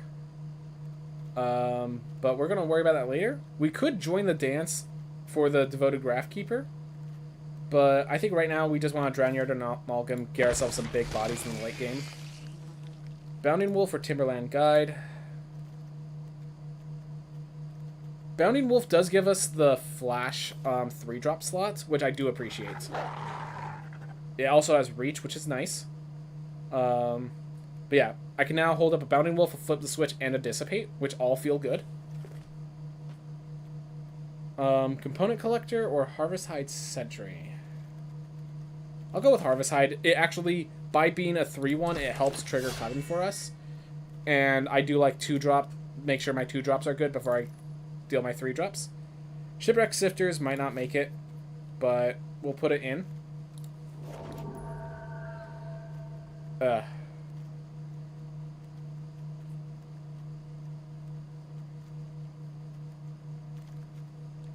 Wow, another Timberland Guide. Fateful Absence, not good for limited. It's for a specific aggressive constructed deck. None of these cards are playable in my deck archetype, so I guess we go with Falcon Abomination. It is a flyer. It is a flyer. Now, I do like my Burdenmeyers, and I am actually somewhat considering the Burdenmeyer. I cannot deny that. But we're going with the Abomination first. Another Mysterious Tome. Alright. We'll get our late game all filled in. And we now have enough cards for this deck. Alright, let's get some card draw.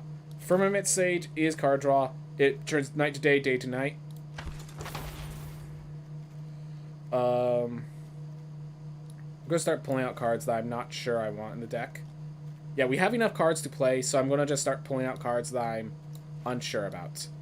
Even if they're good, if I'm unsure about, I'm pulling them out. Because we now have enough cards to play.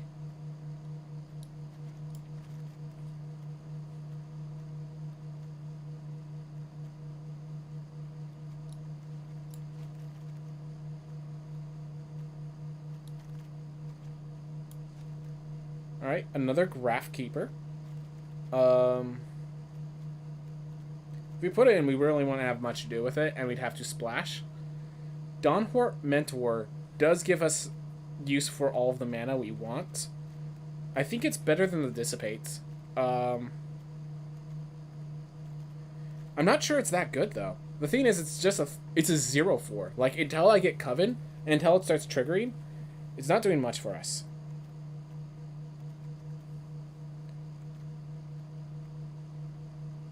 I'm gonna take the Dissipate. I don't care.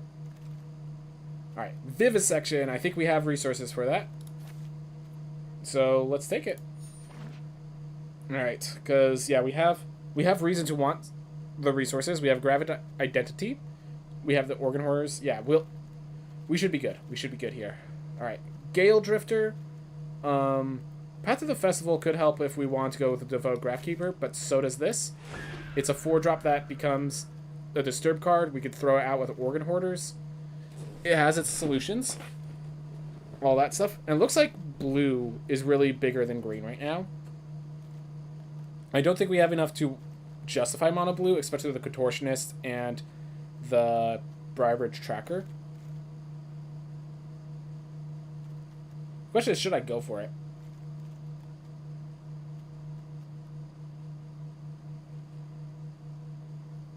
So I'm going to pick another Silverbolt here. It looks like I might be able to do, if I do mono blue. It does give me the value of consistency. I'm starting to consider it. I am starting to consider a mono blue deck. We have 1, 2, 3, 4, 5, 6 green cards.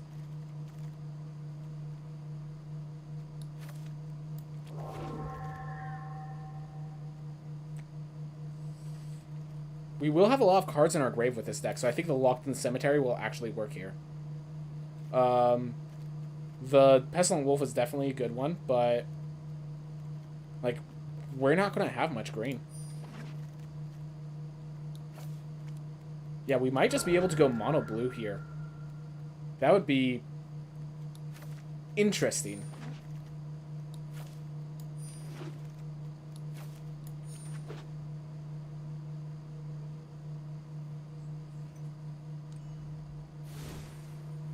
So first off, reasons to go blue, to go green. We have Contortionist Troop. We have Brybridge Tracker. Both are great later game.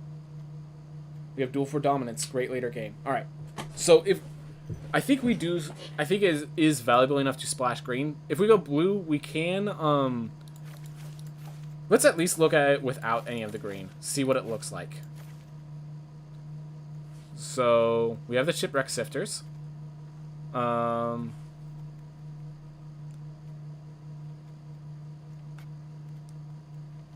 Yeah. Then a Drownyard Amalgam? Like, that doesn't look too good. That looks bad. So, no one there. I'm gonna let my dog out, and then we're gonna figure out how to make this deck. This is what you don't do when I'm streaming, girl. Alright. Let's figure this deck out. But I think one of the things is, we can just go for the best green cards and not worry about the rest. Falcon Abomination is fine for this deck. I like Dissipate and Flip the Switch at me. It looks like we can actually, on turn 3, basically hold up our mana. But let's just grab the best green cards. Brybridge Tracker, Contortionist Troop. Alright, so our issue is we don't have many 2-drops at all. But our 3-drops help take us to late game. I could knock out a Mysterious Tome for... But if I need to get a 2-drop, I need to make it blue. So it'd have to be like an Unblinking Observer, which allows us to cast Disturbs or Ensnare Sorceries, which is the Gale Drifter, the Vivisection, the Dissipates. This looks fine. Definitely lacking the 2-drops, but lacking the 2-drops was kind of I think previously as well. So we only have 7 forests, 10 islands. No, I might go 6 forests If I do, what do I put as my last playable? Another Mysterious Tome. And let's go 6 forests. Because we only need 1 forest. It's very unlikely we're going to have Contortionist Root, Duel for Dominance, and Briarbridge Tracker all in the same deck. I think the 16 lands is better for this deck. We have enough card draw with Firmament Sage, the Mysterious Tomes. Yeah. We're going to try that. Just basically blue with... yeah, blue trackers, I guess. Because it's basically a mono blue deck with just 3 really good cards splashed in. But yeah, we have a lot of removal. I mean, 3 silver bolts. 3 silver bolts. We have the Locked in the Cemetery. We have a Duel for Dominance. I think this deck could have been drafted a lot better, but I think it will be okay. So, this is one of those hands where if I had more 2-drops, this would be I would not keep this, but because I know not having 2-drops would be a problem, this is okay. I should know I just reduced my forest down to 6, and yet I drew 3 forests. So I drew half the forest in my deck in my opening hand, effectively. Alright, Thermo Alchemist. Seems legit. Next turn I get a Hold Up Silver Bolt and Flip the Switch, which feels fantastic. And then I can Vivid Section the creature from Flip the Switch. DB.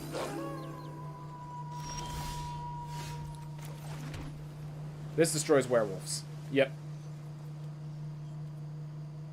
I'm gonna let Flip tonight.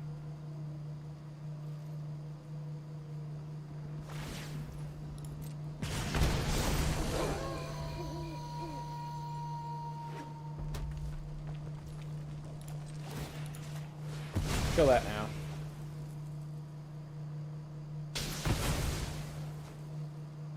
Make it easy on myself.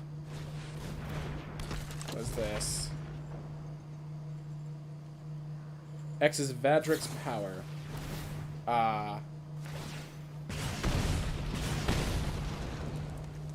Interesting. So they're about to have a 2-3. Alright, well we can keep it day for the rest of this time, basically. Or at least I think I can. I can get pretty close. This Thermo Alchemist is going to do a bit of damage, but we just manage. I'd love to trade Vadric for Gale Drifter. I don't think it's happening. Oh, they're turning day into night.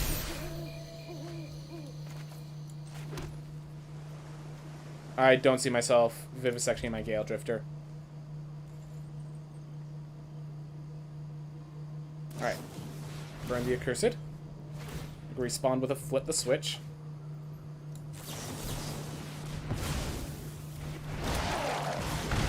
I have a token for Vivisection. I am starting to take some damage, though. That's definitely an issue.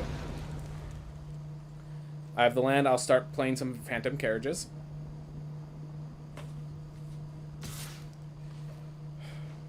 I think I take the damage.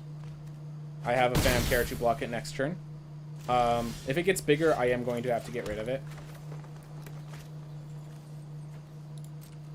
Let's attack first. Start applying my own pressure. Even if they counter this, I'm not blocked with Gale Drifter this turn, I don't think. But it looks like they're about to counter. Oh, guess not. Take action. Only 1 card. Alright, they have to double spell in order to make it big enough.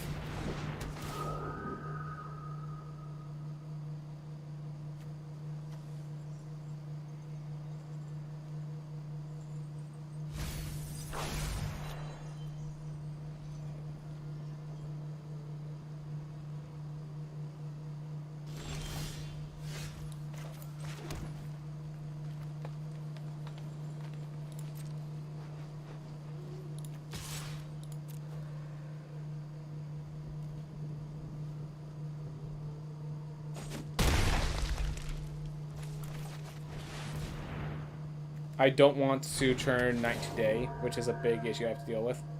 There are no cards in my deck. Alright. We're getting low on health. It's definitely hurting. They can flash that back on my turn to get themselves more card draw. Alright. Spawn by tapping it. Yep. We do threaten 11 damage in the air. So that's pretty nice. But the Geist Wave... Oh, they got Geist Wave so they could bounce my Phantom Carriage, forcing me to block. Oh, man. Well done, player. Well done, Leaf Wind 104. And they're going to tap down a card on the way back. Wow. Impressive. Truly impressive. And now they get to tap down my 4/4. Yep.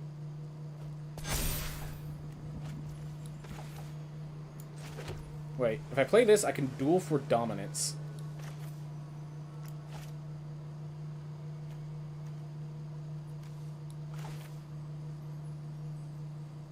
Let's see. Play this. Duel for dominance.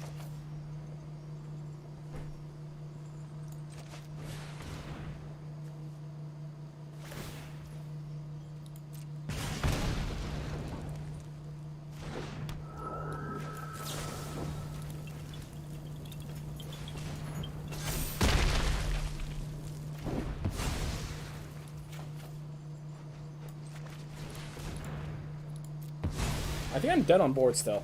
Yeah, I'm still dead on board.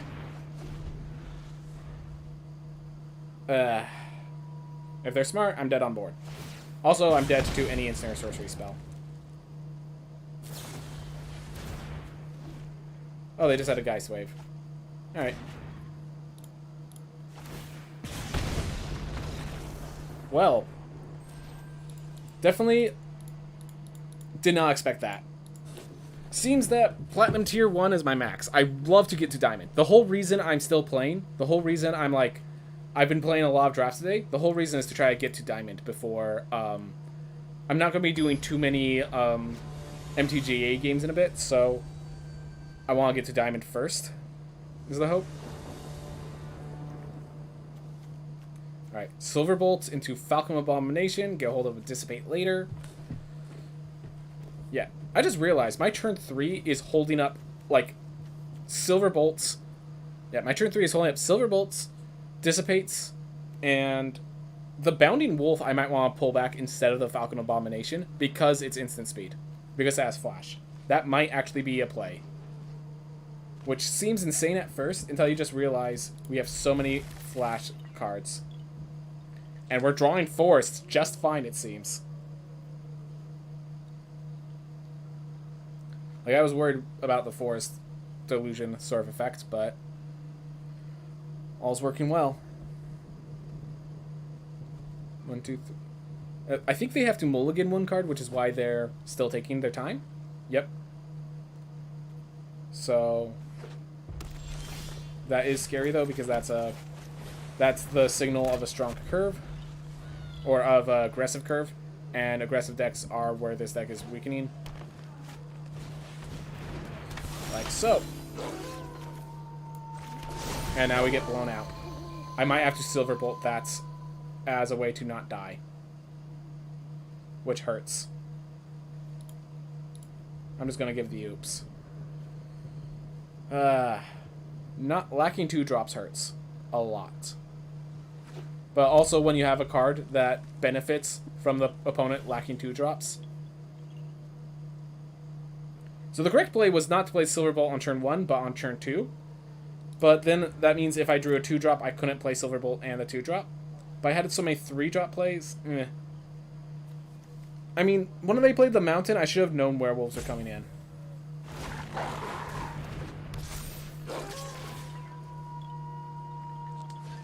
Alright.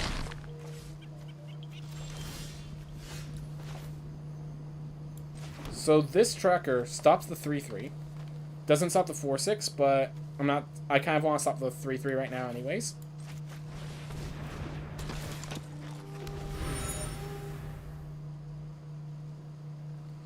I just don't have many early like, plays that are fast enough in my hand to actually turn night to day. So now that it's night, I think it's going to remain night for the rest of this. And if they are a full-on werewolf deck, I'm going to get wrecked.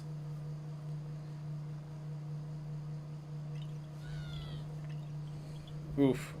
They did mulligan, so if I can get control, it's going to be very hard for me to get control of this board and this sort of board and this opponent.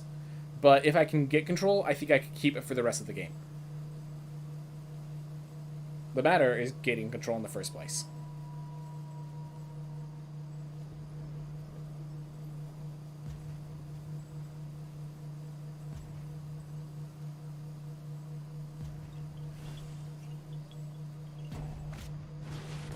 Alright.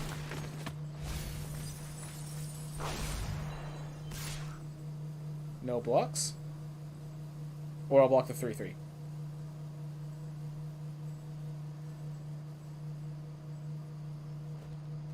This thing has vigilance, so I can just crack back.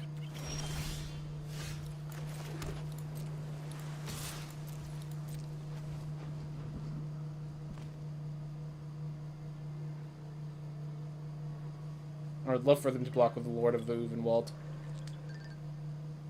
Reduce the Woundshriver's threat. And now I can Organ Harvester to make sure the Eccentric Farmer doesn't come in. Alright. I don't really want any of these cards. I'm thinking I just take the Forest. I can next turn Falcon Abomination, Baithook Angler to flip back to day. I could take the Vivisection to basically make sure once I get control, I maintain control. But I think once I get control, I'm maintaining control anyways. Let's make sure we have lands. Let's make sure we draw our lands so that we can actually play our spells.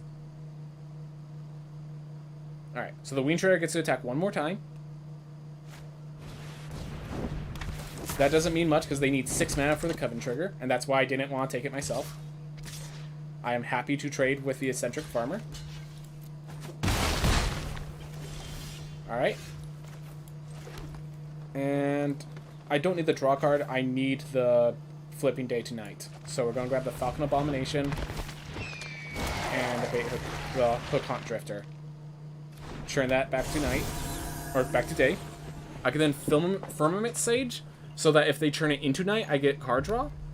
And I get to sacrifice the clue. On that turn. On a later turn, I can let it turn to night, draw a card, held up both Dissipate and Silver Bolt. Alright. They are at 2 cards. And they can't really attack in.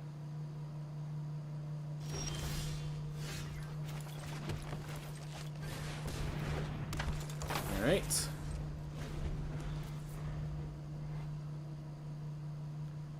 Let's see how this fares. They do have a Spellrune Painter. I will quadruple block to stop the Spellrune Painter.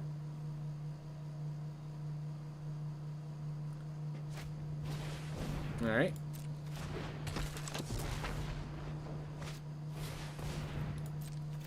I just have to assume that the Flame Channeler cannot flip.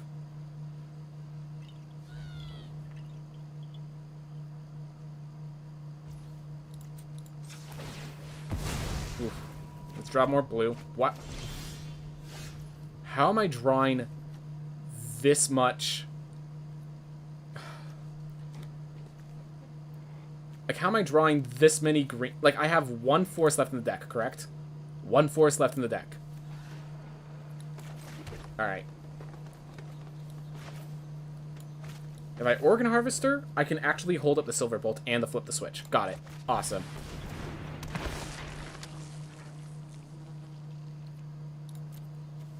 Three. Alright, this will actually activate Locked in the Cemetery. Kind of sucks that my islands are going out, but this will be fine. And we're going to just leave that there. We have the Bolt if something bad happens. And otherwise, we have the Flip the Switch if they play a big spell like Tireless Hauler. Alright. They are on the board, and we have counter spells in hand.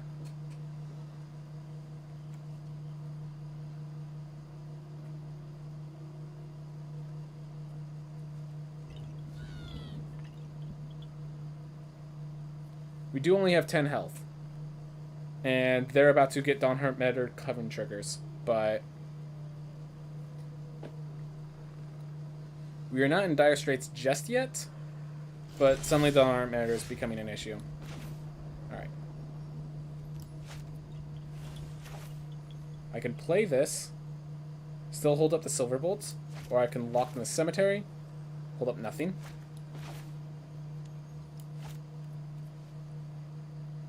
I feel like I'm going to need to, yeah, start Silver Bolting responsibly, you know? Killing this actually turns off Coven, which is like the worst play that might actually be the right play. I think right now I actually play the Phantom Carriage to just get myself a big body to make it scary for them to attack in.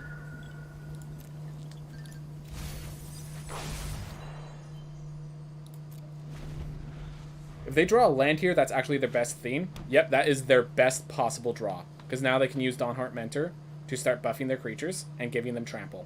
And we'll have to start blocking, recognizing that they can do those sort of buffs. Oh my god, I just realized we're basically dead now. Wow. If they're smart, we're dead. I think they have lethal off of that.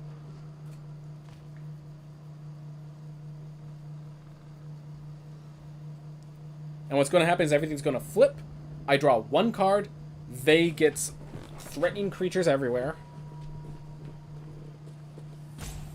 That can get bigger thanks to Dawnheart Mentor. They didn't attack.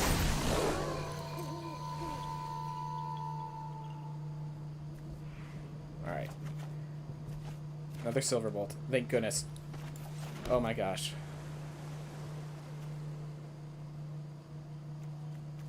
So I can lock into the Cemetery one and Silverbolt the other.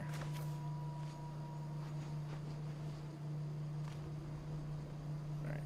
I'm going to lock in the Cemetery, the Wing Shredder, I think. And we're holding up 1, 2, 3, 4, 5, 6. So I get a Silverbolt and Dissipate this turn.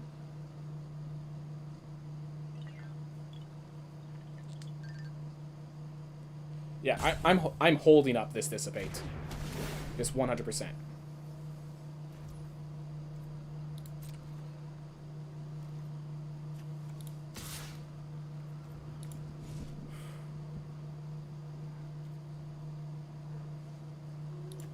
The Silverbolt actually allows me to attack like this. I think the Silverbolt allows me to attack like this.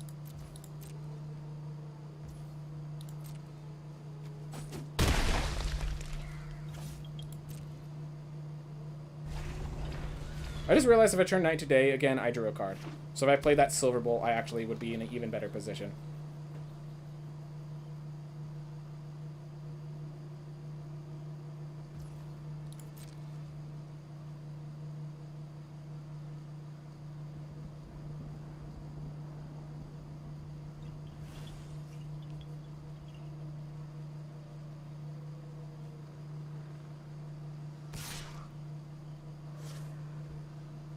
That is the worst attack.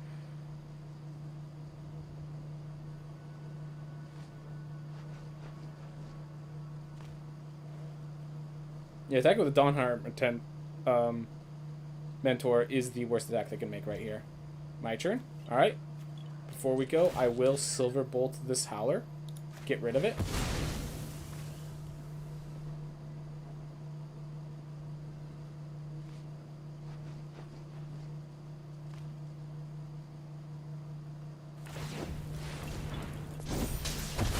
Yeah, but it's a werewolf.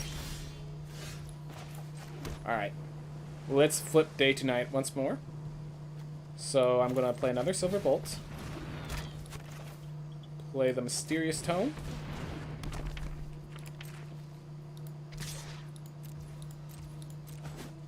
We're going to just continue this strategy. Now it becomes day to night. I draw a card. They discard cards, which they can't even use.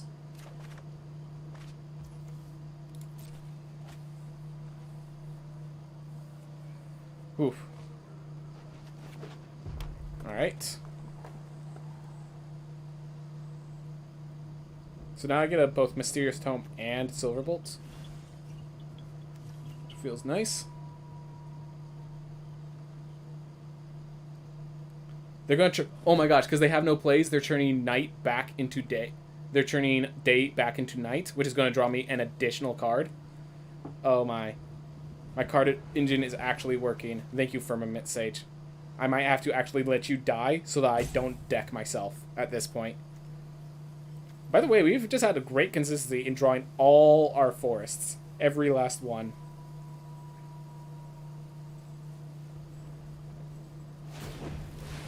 Alright.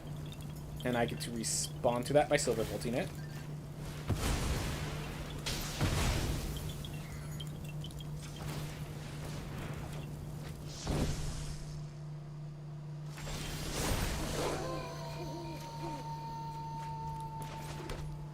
Alright.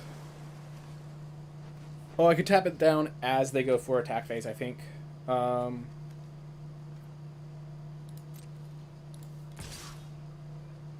Let's see. Attack with Falcon Abomination threatens lethal next turn. I like that.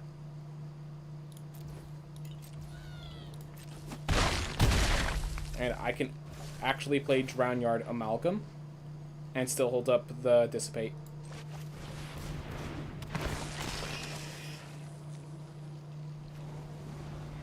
I'm actually going to choose them to prevent myself from dying.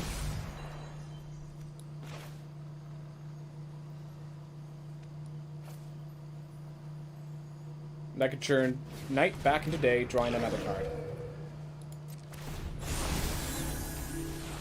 Yeah, Firmament Sage has been doing amazing here. So I'm holding up a Dissipate. I am holding up a Tap Down. I'm holding up options.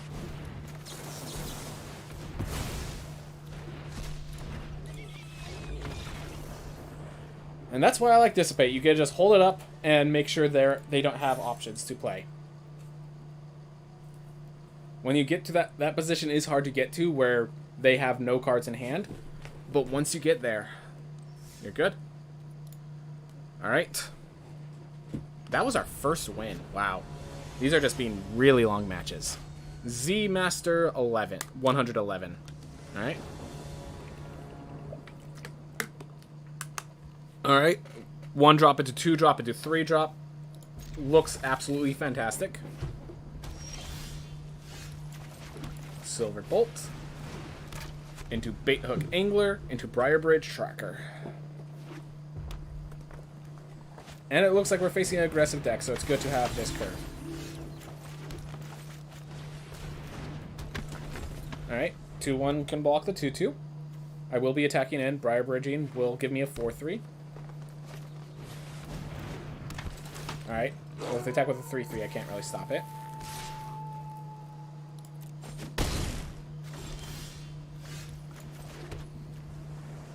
Next turn, I will probably lock that and duel for dominance something.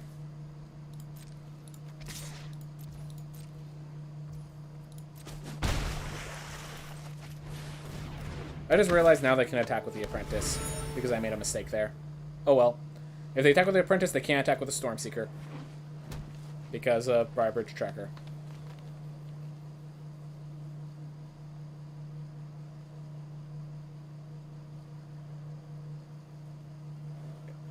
Stormseeker probably just needs to get Silver Bolted, because it's only going to become more and more threatening as we go on.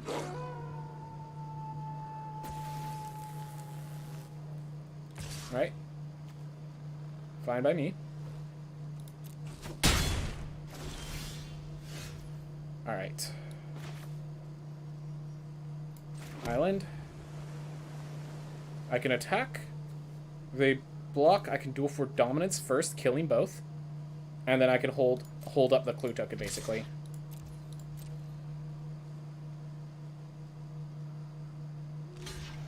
Great.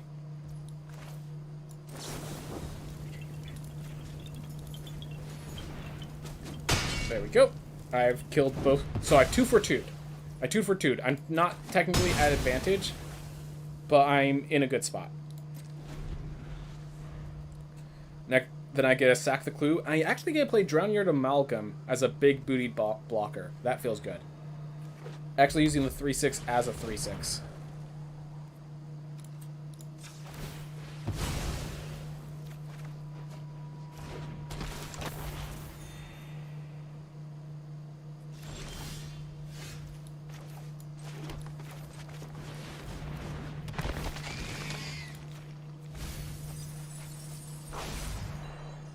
Alright. We now have a 3/6. Then we'll play Mysterious Tome. And we get to have... Oh! Locked in the Cemetery is now active. Alright, they flip day to night. Seems legit. Ah, smart move on their part. Alright.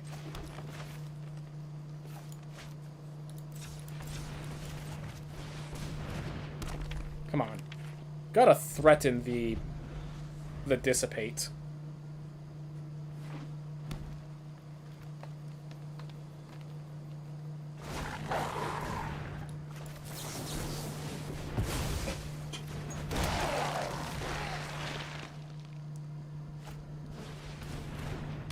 Alright, so they turned night back to day, which is making this Obsessive Astronomer actually a value engine on their part. Discarding their lands, drawing non-lands.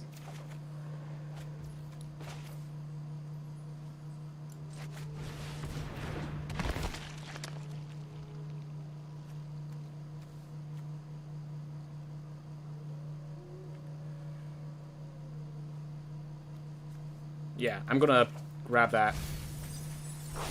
I'm just gonna activate this now.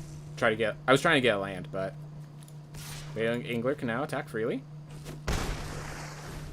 They have a lot of health. But if they play any big threatening creatures, I have a Grafted Identity and 2 Silver Bolts. I could lock this in the cemetery if they make it into a big scary body. And the Lambent Harrier can make it so my Drowning Yard Amalgam can't block, but I'm okay using my Organ Hoarder to trade with either of the 2/2s. Yep. So you do that, and you use your Lambent Harrier to make sure my Drowning Yard Amalgam can't block.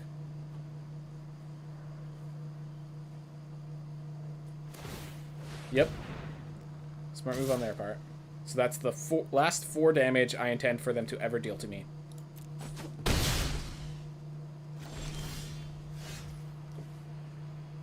Alright.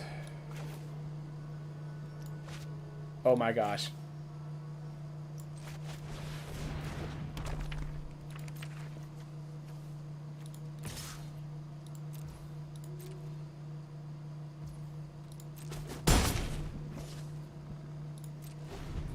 So now I could tap down while drawing cards. Like, as long as I have 3 mana open, I have so many options.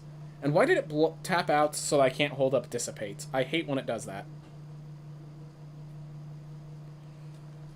Ugh. Once I go to declare attackers, I will just tap this down.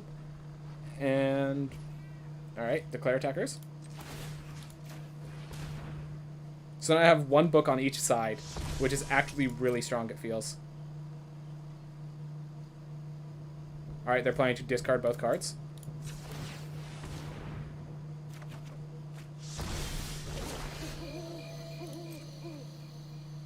Yeah, that card's been giving them so much value. Alright. I think I'm just going to lock this in the cemetery and play silver. Nah, if I play both, then the whole effect happens again.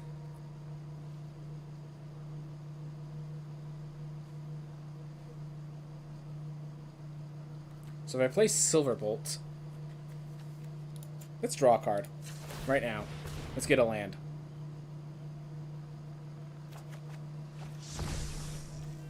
Alright. Well, we're holding up both of these. I think that's perfectly fine.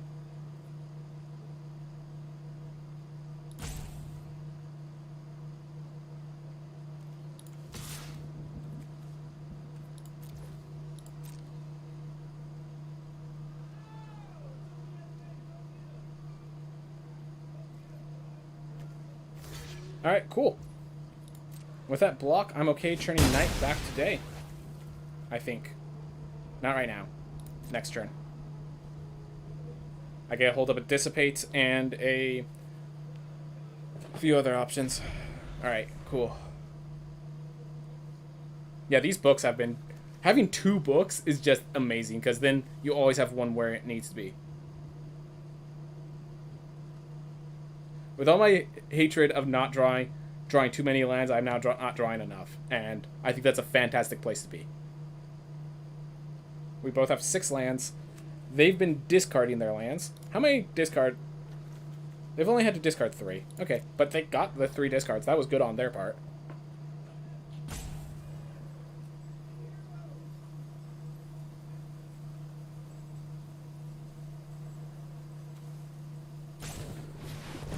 Glorious Rebirth. And it has flashbacks, so dissipating it also gets rid of that effect.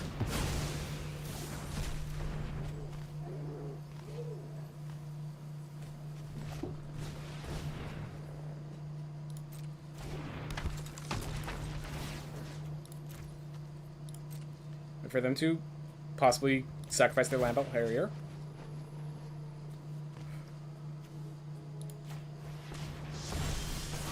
Alright, so they're looking to discard their last card. Do I just lock that down in the cemetery now? Or do I... I'm going to start by drawing a card.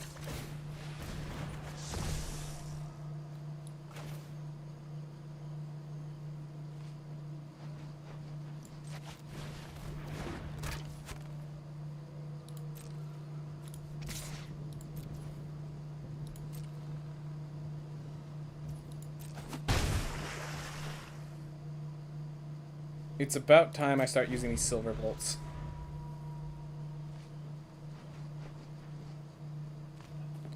Yeah, it's about time I start using my resources as resources.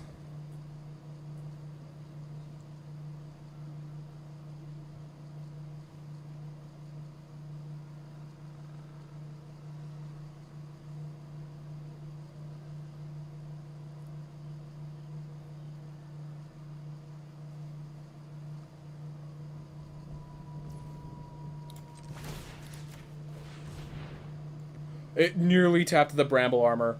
Oh my god, that would have been so bad.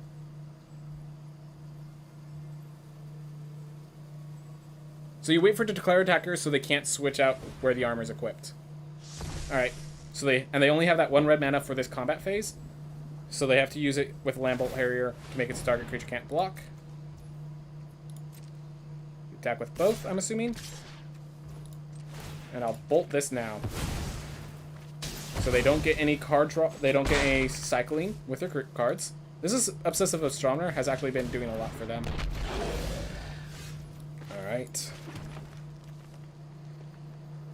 I think it's time to start closing this game down.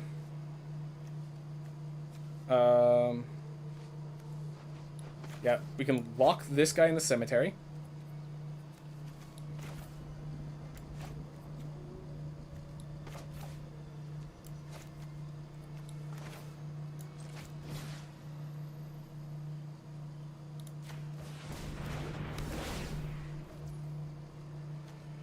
Alright.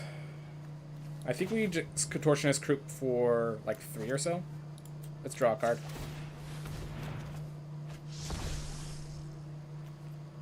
Alright, next turn we can tap that down, Silverbolt something.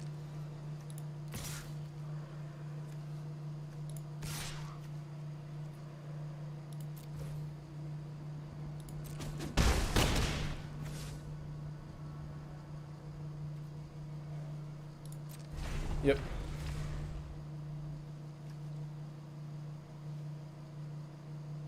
They have to have a real threat for me to not go with my plan.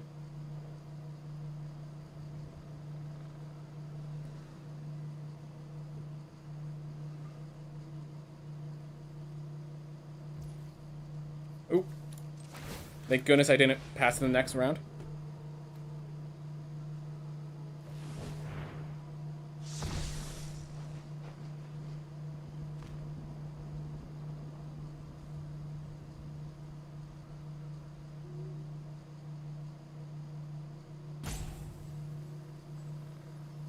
We're going to assume both of these are lightning bolts, so we're going to take out the land bolts when the Harrier once we get the opportunity.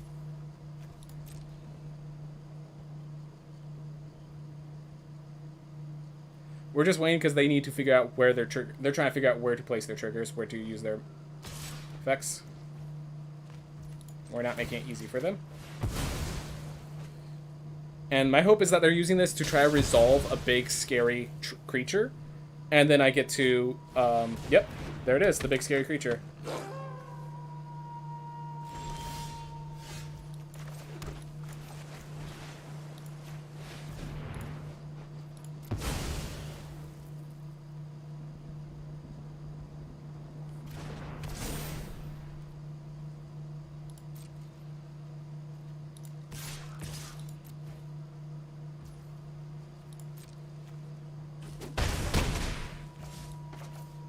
And I'm going to do this for 1.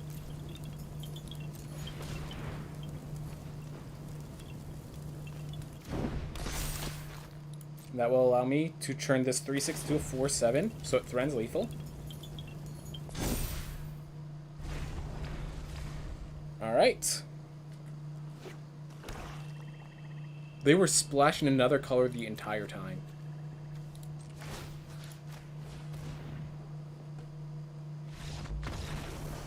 Yep, very slow games, but this is the kind of dirtily deck. I think it seems like Simic is where I want the devious cover-ups, which means the fact that I didn't take the devious cover-ups, oh well, but it seems like it's more Simic than Dimir, and that was the issue. I tried to force it in Dimir, and I had half a deck.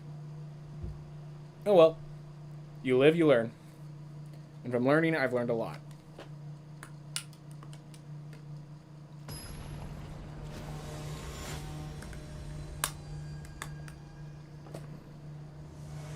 Alright, Maiden. Silver Bolt. Okay, because we go second, I'm keeping this. This is probably a bad hand, but we have a Silver Bolt and a Locked in the Cemetery. We have 3 draws out of land. So that was draw 1.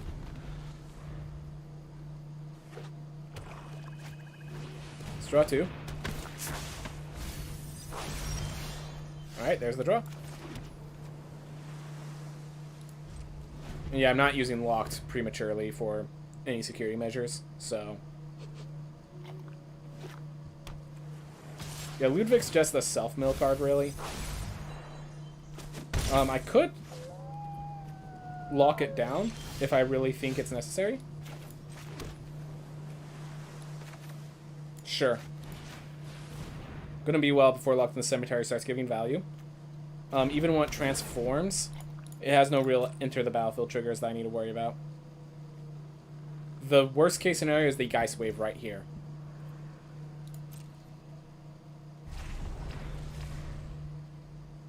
Otherwise, did its job. They left 3 mana open for nothing, which means they have a counterspell. Just flat out, they have a counterspell, everyone. So I'm going to hold up my counterspell.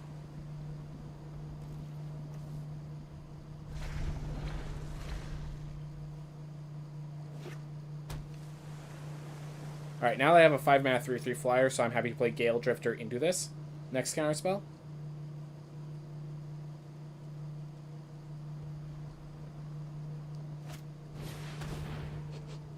I don't care, I have a Silver Bolt for that one.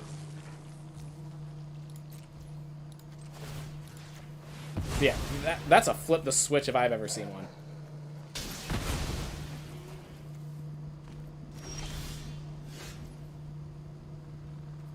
And I'm not playing into their flip the switch. They could play into my Dissipates.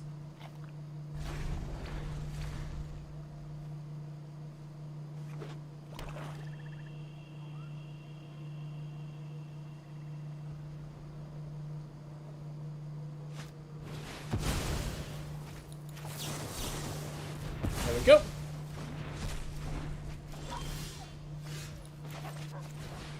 Counter v counter matchups are very much about your patience. So, I decided to let them run out of patience.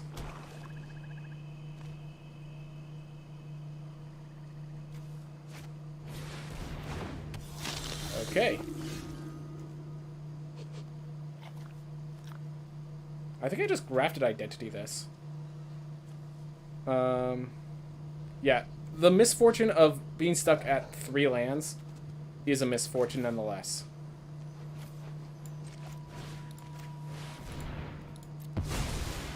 So there's no 2-mana counterspells, which is very important to know about this format.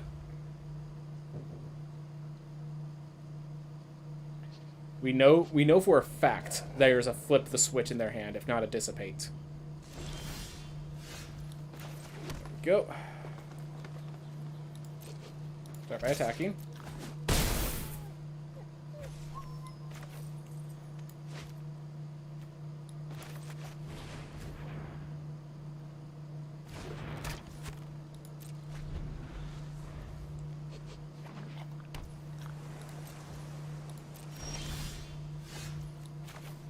I can only play 2-mana spells right now while holding up the dissipate. So we're just going to keep... I could Contortionist Troop for 1. But that doesn't seem like a very good idea. Not right now.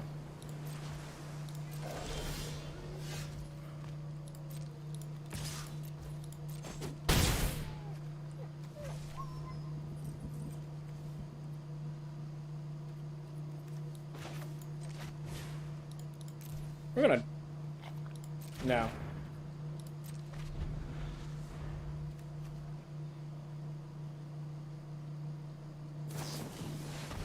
Okay. I am fine with Nebelgast. Yeah, at this point I've applied so much pressure the Nebelgast means nothing.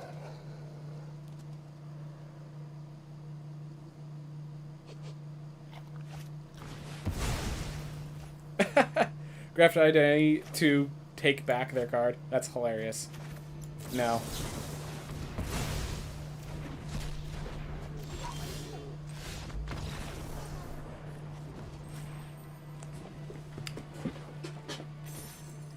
The counterspell deck is in green-blue, just to be clear. And like this entire time, I'm certain those were a pair of counterspells. At least one of those was a counterspell. But that's how you play a counterspell matchup, in case anyone was wondering.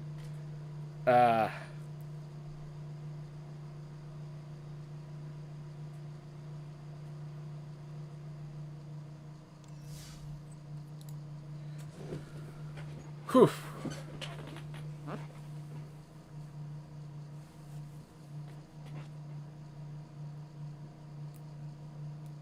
But yeah, that was one of the weirdest limited games most people have probably will ever see. That was fun for me, but not fun for my opponent, and just a really weird game.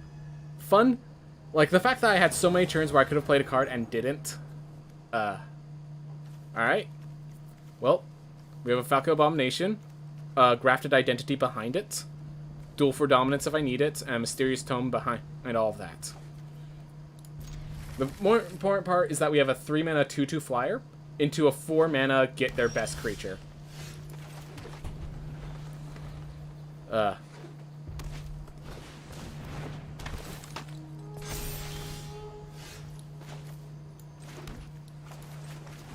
get the Silverbolt out now. Okay. And yes, I think I will be blocking that with my Falcon Abomination. I am perfectly fine losing the Falcon Abomination for the Timberland Guide. I just want to prevent their pressure. I don't really care about mine. Alright. Well, they use a 3-mana removal on that instead of the Firmament Sage.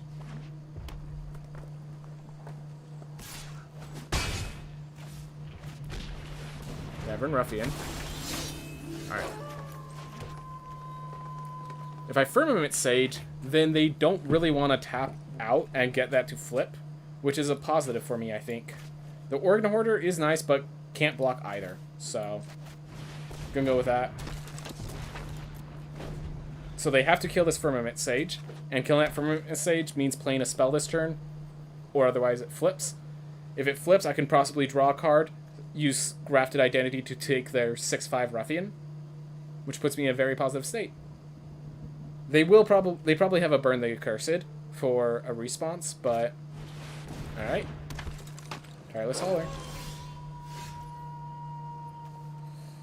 I can really use a land, dear Organ Harvester.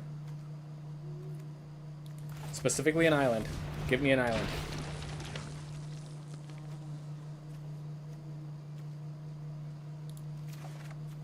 The fact that I still haven't found an island is terrifying. Yeah, the moment it flips to night, I'm in so much trouble. That 4/5's already scary. I need to get my island to grafted identity that. I will double block here.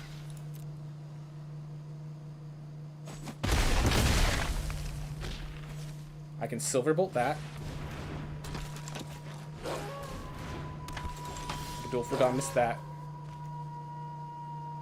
Okay, I can unblink an observer, duel for dominance. Sounds good.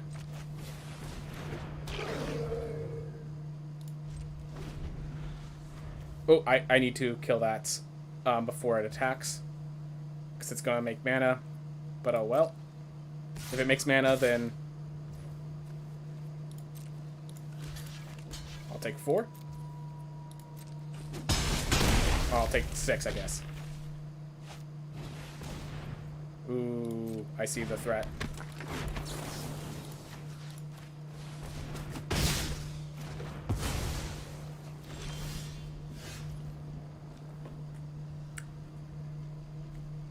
So I can bolt that, and then I day turns night. I can Briarbridge Tracker, this thing still being a threat.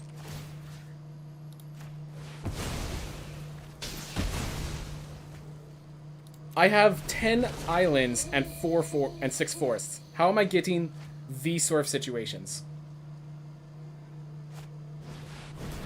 Alright.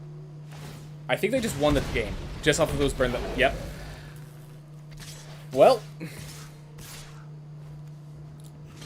Not this turn, but next turn.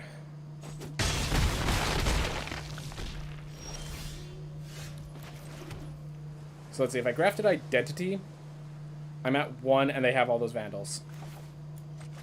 I don't know what else I'm supposed to do, but... Yep. Okay. That was... something. Not getting my... Yeah, it's just... so weird. So weird. Anyways, for people wondering, it seems like one of the things that red does do advantageously is it does burn out. It does have leverage. If you're like at low health, it is able to pull through and keep getting damage over your creatures. So that's something you have to worry about if you're red. Alright, so we are at 3 wins. We want to get 2 more wins, specifically because at 2 more wins, we move from Platinum to Diamond. Like, if we won that last game, we'd be in Diamond, and I'm pretty sure you cannot go backwards from Diamond to... Like, once you're at Diamond 4, you cannot enter Platinum again. So that's what I really wanted. So losing that game really hurt. Ugh. But yeah. The land situation has just been unacceptable. Alright. Silver Bolt, Bait Hook Angler, Unblinking Observer are behind that.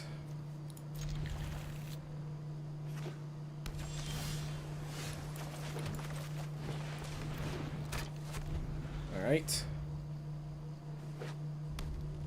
Silver Bolt's been doing just fine work, especially with the counter spells behind it.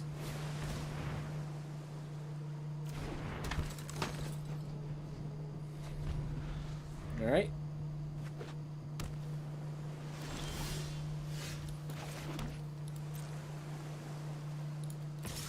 I'd rather them counter my Silver Bolt than my Unblinking Observer.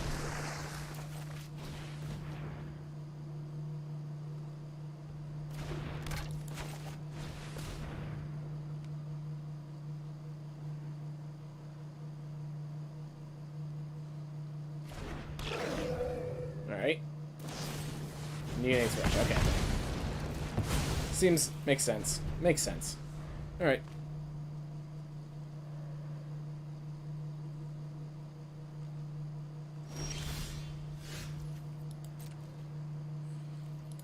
I mean, I get a hold up a Dissipate. But this lack of lands situation is completely uncalled for. Alright. I can Silver Bolt that later. They should have done that while I was attacking. Really?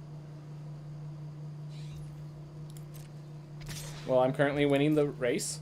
I can Silver Bolt that if they play absolutely nothing. Alright. If you play absolutely nothing, I'll kill your Nebelgast. Give me something to do with my mana.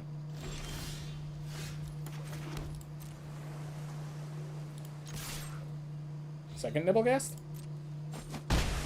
Counterspell. I'm not playing into a counterspell. Second Nebelgast.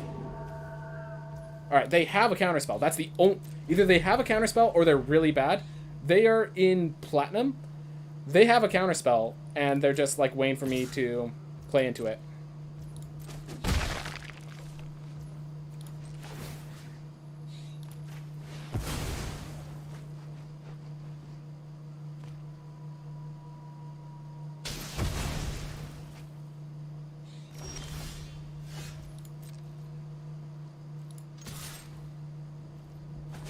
They are stuck at 3 mana. So, you know, I'm just going to drop the Organ Horror. If you want this counter, counter. Get it out of your system. There it was. But the thing is, I need to hold the Dissipate on later turns, and right now, I need to apply pressure, you know? Alright, they have 4 mana now, so... They have some sort of vampire effect if they're attacking like that. Or not. Well, definitely like the Organ Hoarder. If they play a big creature, I have a Grafted Identity.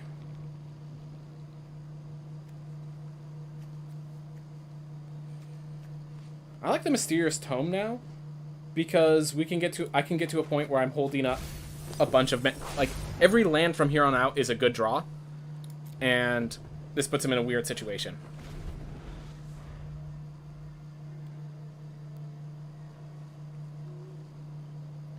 So if I draw a land, I can Mysterious Tome while holding up Dissipates, and the card draw if they don't use it. I have a lot of strange options now. They do have 6 cards in hand. They have Moongrazer Slash there.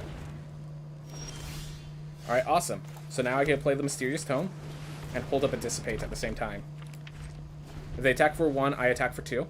I am card drawing alongside the Triska Decaphile.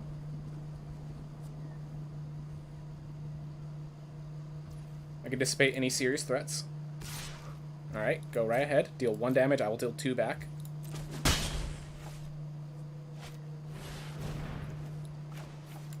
Do I dissipate that? Or do I Grafted Identity it? If I Grafted Identity it, I get to also tap down a card. I think I'll dissipate for now.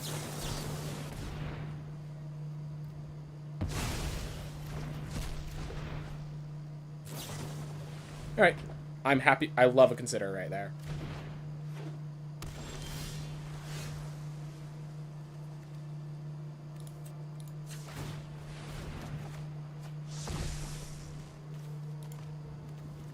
I have enough Warlock in the Cemetery to work.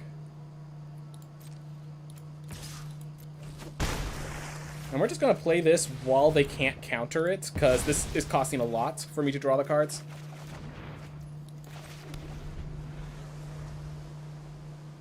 And now I'm in a very good position. The double book is going to be my saving grace.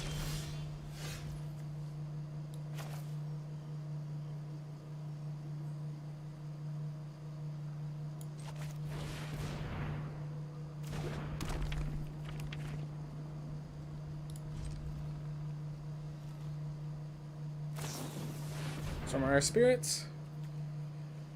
I don't want them to have a big creature like that.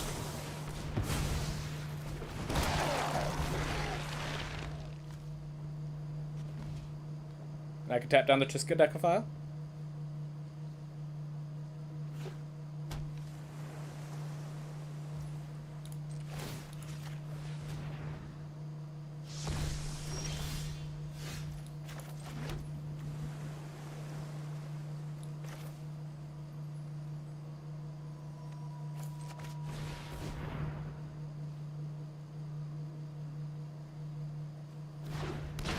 Alright. Now the game is truly afoot. I am holding up a card draw, a Dissipate, a lot of other things. They are holding up card draw themselves. I will be burn the Accursed on that. I think I'm okay with this.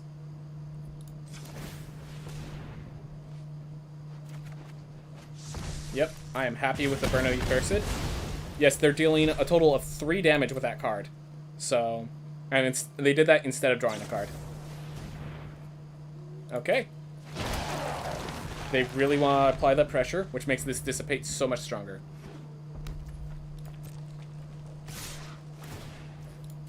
Yep. They have enough burn to kill me, and that's what this play says.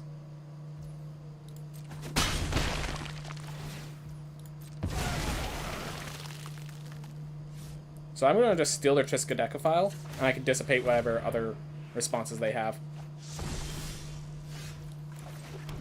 Because the Triskaidekaphile is also giving them card advantage. And yeah, I can dissipate any big creatures.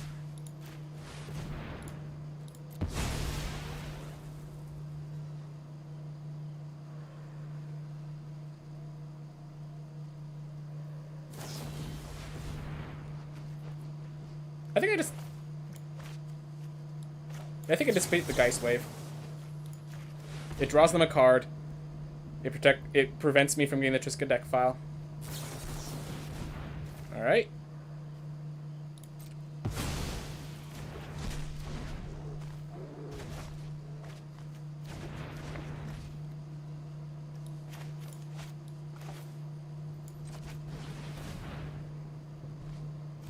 Well.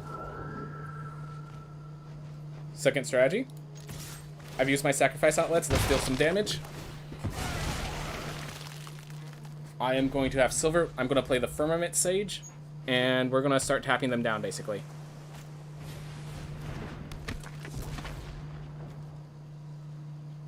I still have a Locked in the Cemetery.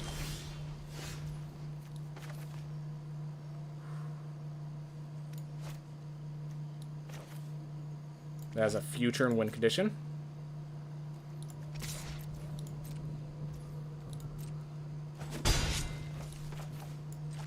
So that has to be a counterspell, or else they're in a lot of trouble when I play this. Alright, so they could draw a counterspell off the top, I guess. But they have 2 cards for a counterspell. I think I have one. Yep. And I'd rather threaten the counterspell than play the Silver Bolt. Alright.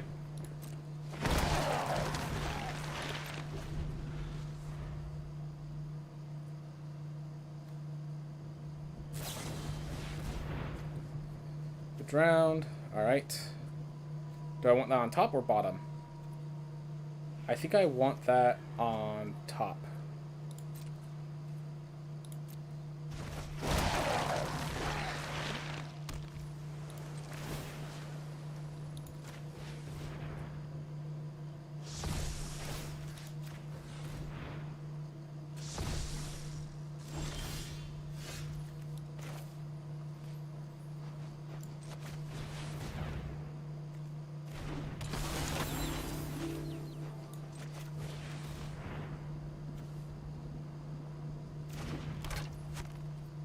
I'm just going to shoot this. And we're going to win by... we're just going to block these two so that they can't decay us in any way. I will lose my Hook on Drifter. I'm perfectly fine with that. I'm just going to make it so they can't really do much. They saved for their Flame Channeler this entire time. Wow. And yes, I will block. Alright, so I have to lock that in the cemetery for my own security. Actually, no, I could Phantom Carriage and get some card advantage.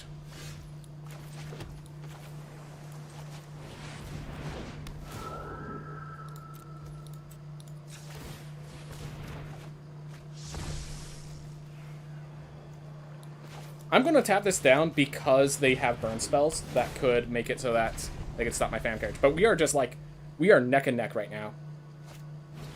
Spell Rune Painter. Alright, got it.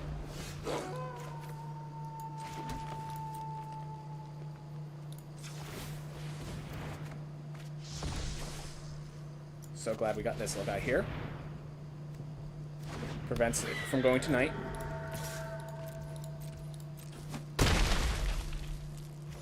And we get a tap down. Whew. Ooh. Close games. Close games. Close, dirtily darn games. Well, if we could get one more win. Not only does that mean we gain gems from this, but it means that we do our part. We get to diamond. And I will be happy at just ending on diamond. I am perfectly happy with just ending on diamond. Alright. I hate mulliganing. But we have so few plays. Ow! We have 3 lands, okay? Like, it's hard to mull back a hand with 3 lands and at least 1 playable. Like, even though the playable is Dissipate, I'm considering that a playable. Alright. And we'll probably have to just Dissipate a creature as a, keep the pressure off situation, but yeah, keep the pressure off situation. Oh. Now we have a curve. Yeah, that's one of the things. You have 3 lands, so it's like you have a curve if you can find it. Oh. I mean, I'm definitely not milling them.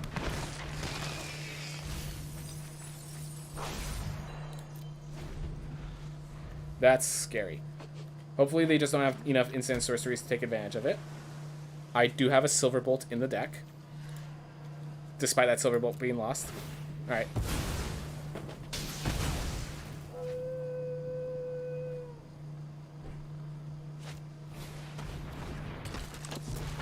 Alright.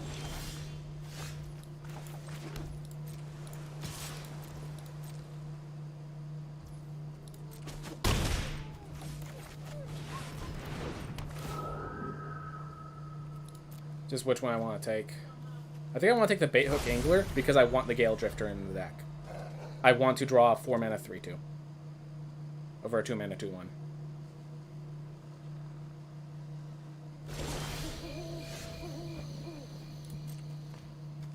I'm attacking with both. I want to see what you do. Let's see.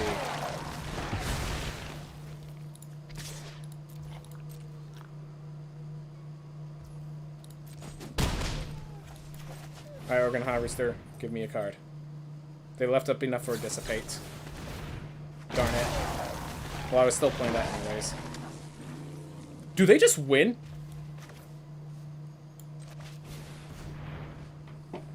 They're threatening 9 damage next turn if they flip that. So, okay, I can block with Drowning Yard of Malcolm to start ticking them down. Okay, cool. They don't just win. If I draw a green, I can Torsionist Troop to get myself a big, scary threat. I mean, I'm blocking the Cultist. I'm not scared of this guy doing something scary.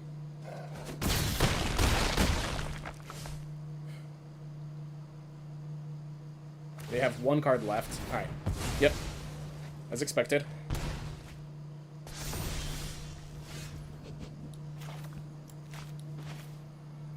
I'm going to start with a move section here. Draw myself some cards. 2-mana Contortionist Troop does not help me. Yeah, we had a... I think we go to 1 health. Block there, go to 5. Die next turn. Alternatively, go to 1, die next turn.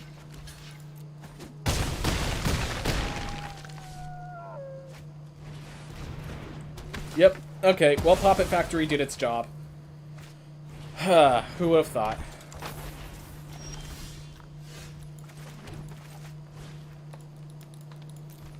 Drew the lands at the wrong time in the wrong order.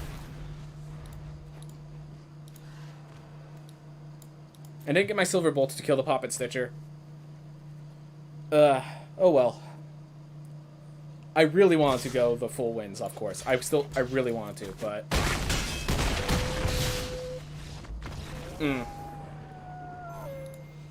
Should have left my 3/6 up, would have given me more time. But I just think that that deck, like, turn 3 Poppet Stitcher into no removal on my side. Only so much you can do. Did say that intro hurt. Maybe I could have saved the Dissipate. Maybe that was the solution. We still got 4 wins. Nonetheless, we are still going up. We just aren't going up as fast as I want to. That's all. Oh well. I'm gonna... Because this is the last one of the day, I'm gonna open the packs as just a big, huge bump. Oh, whoa, whoa, whoa, whoa, whoa. So apparently, there's a new open 10 times. 10 plus. I'm glad they added that. Let's see what that does. Thank you. Okay. I like this style of doing it. So they show me all of my rares and mythics. So I got a Lord of the Forsaken, a Willowgeist, Curse of Surveillance, Mythic Rare, and Wildcard. Alright, so it doesn't show me my commons and uncommons, but it shows me those. That's pretty cool. That is pretty cool. I like that. Everyone, thank you so much for watching. I hope you all have a wonderful day. Alright, let's see who we raid. Let's see who we raid. So let's see. Are there any on here that doesn't tell me about? Yes, there are. Any of these are... Nope. Games and demos. We'll raid Jim the Eternal. Jim the Eternal. Alright. Playing some Dyson Sphere program. Just chill time. Alright, everyone. I'll see you all shortly. Thank you so much for watching. Have a wonderful day. Alright. Right now.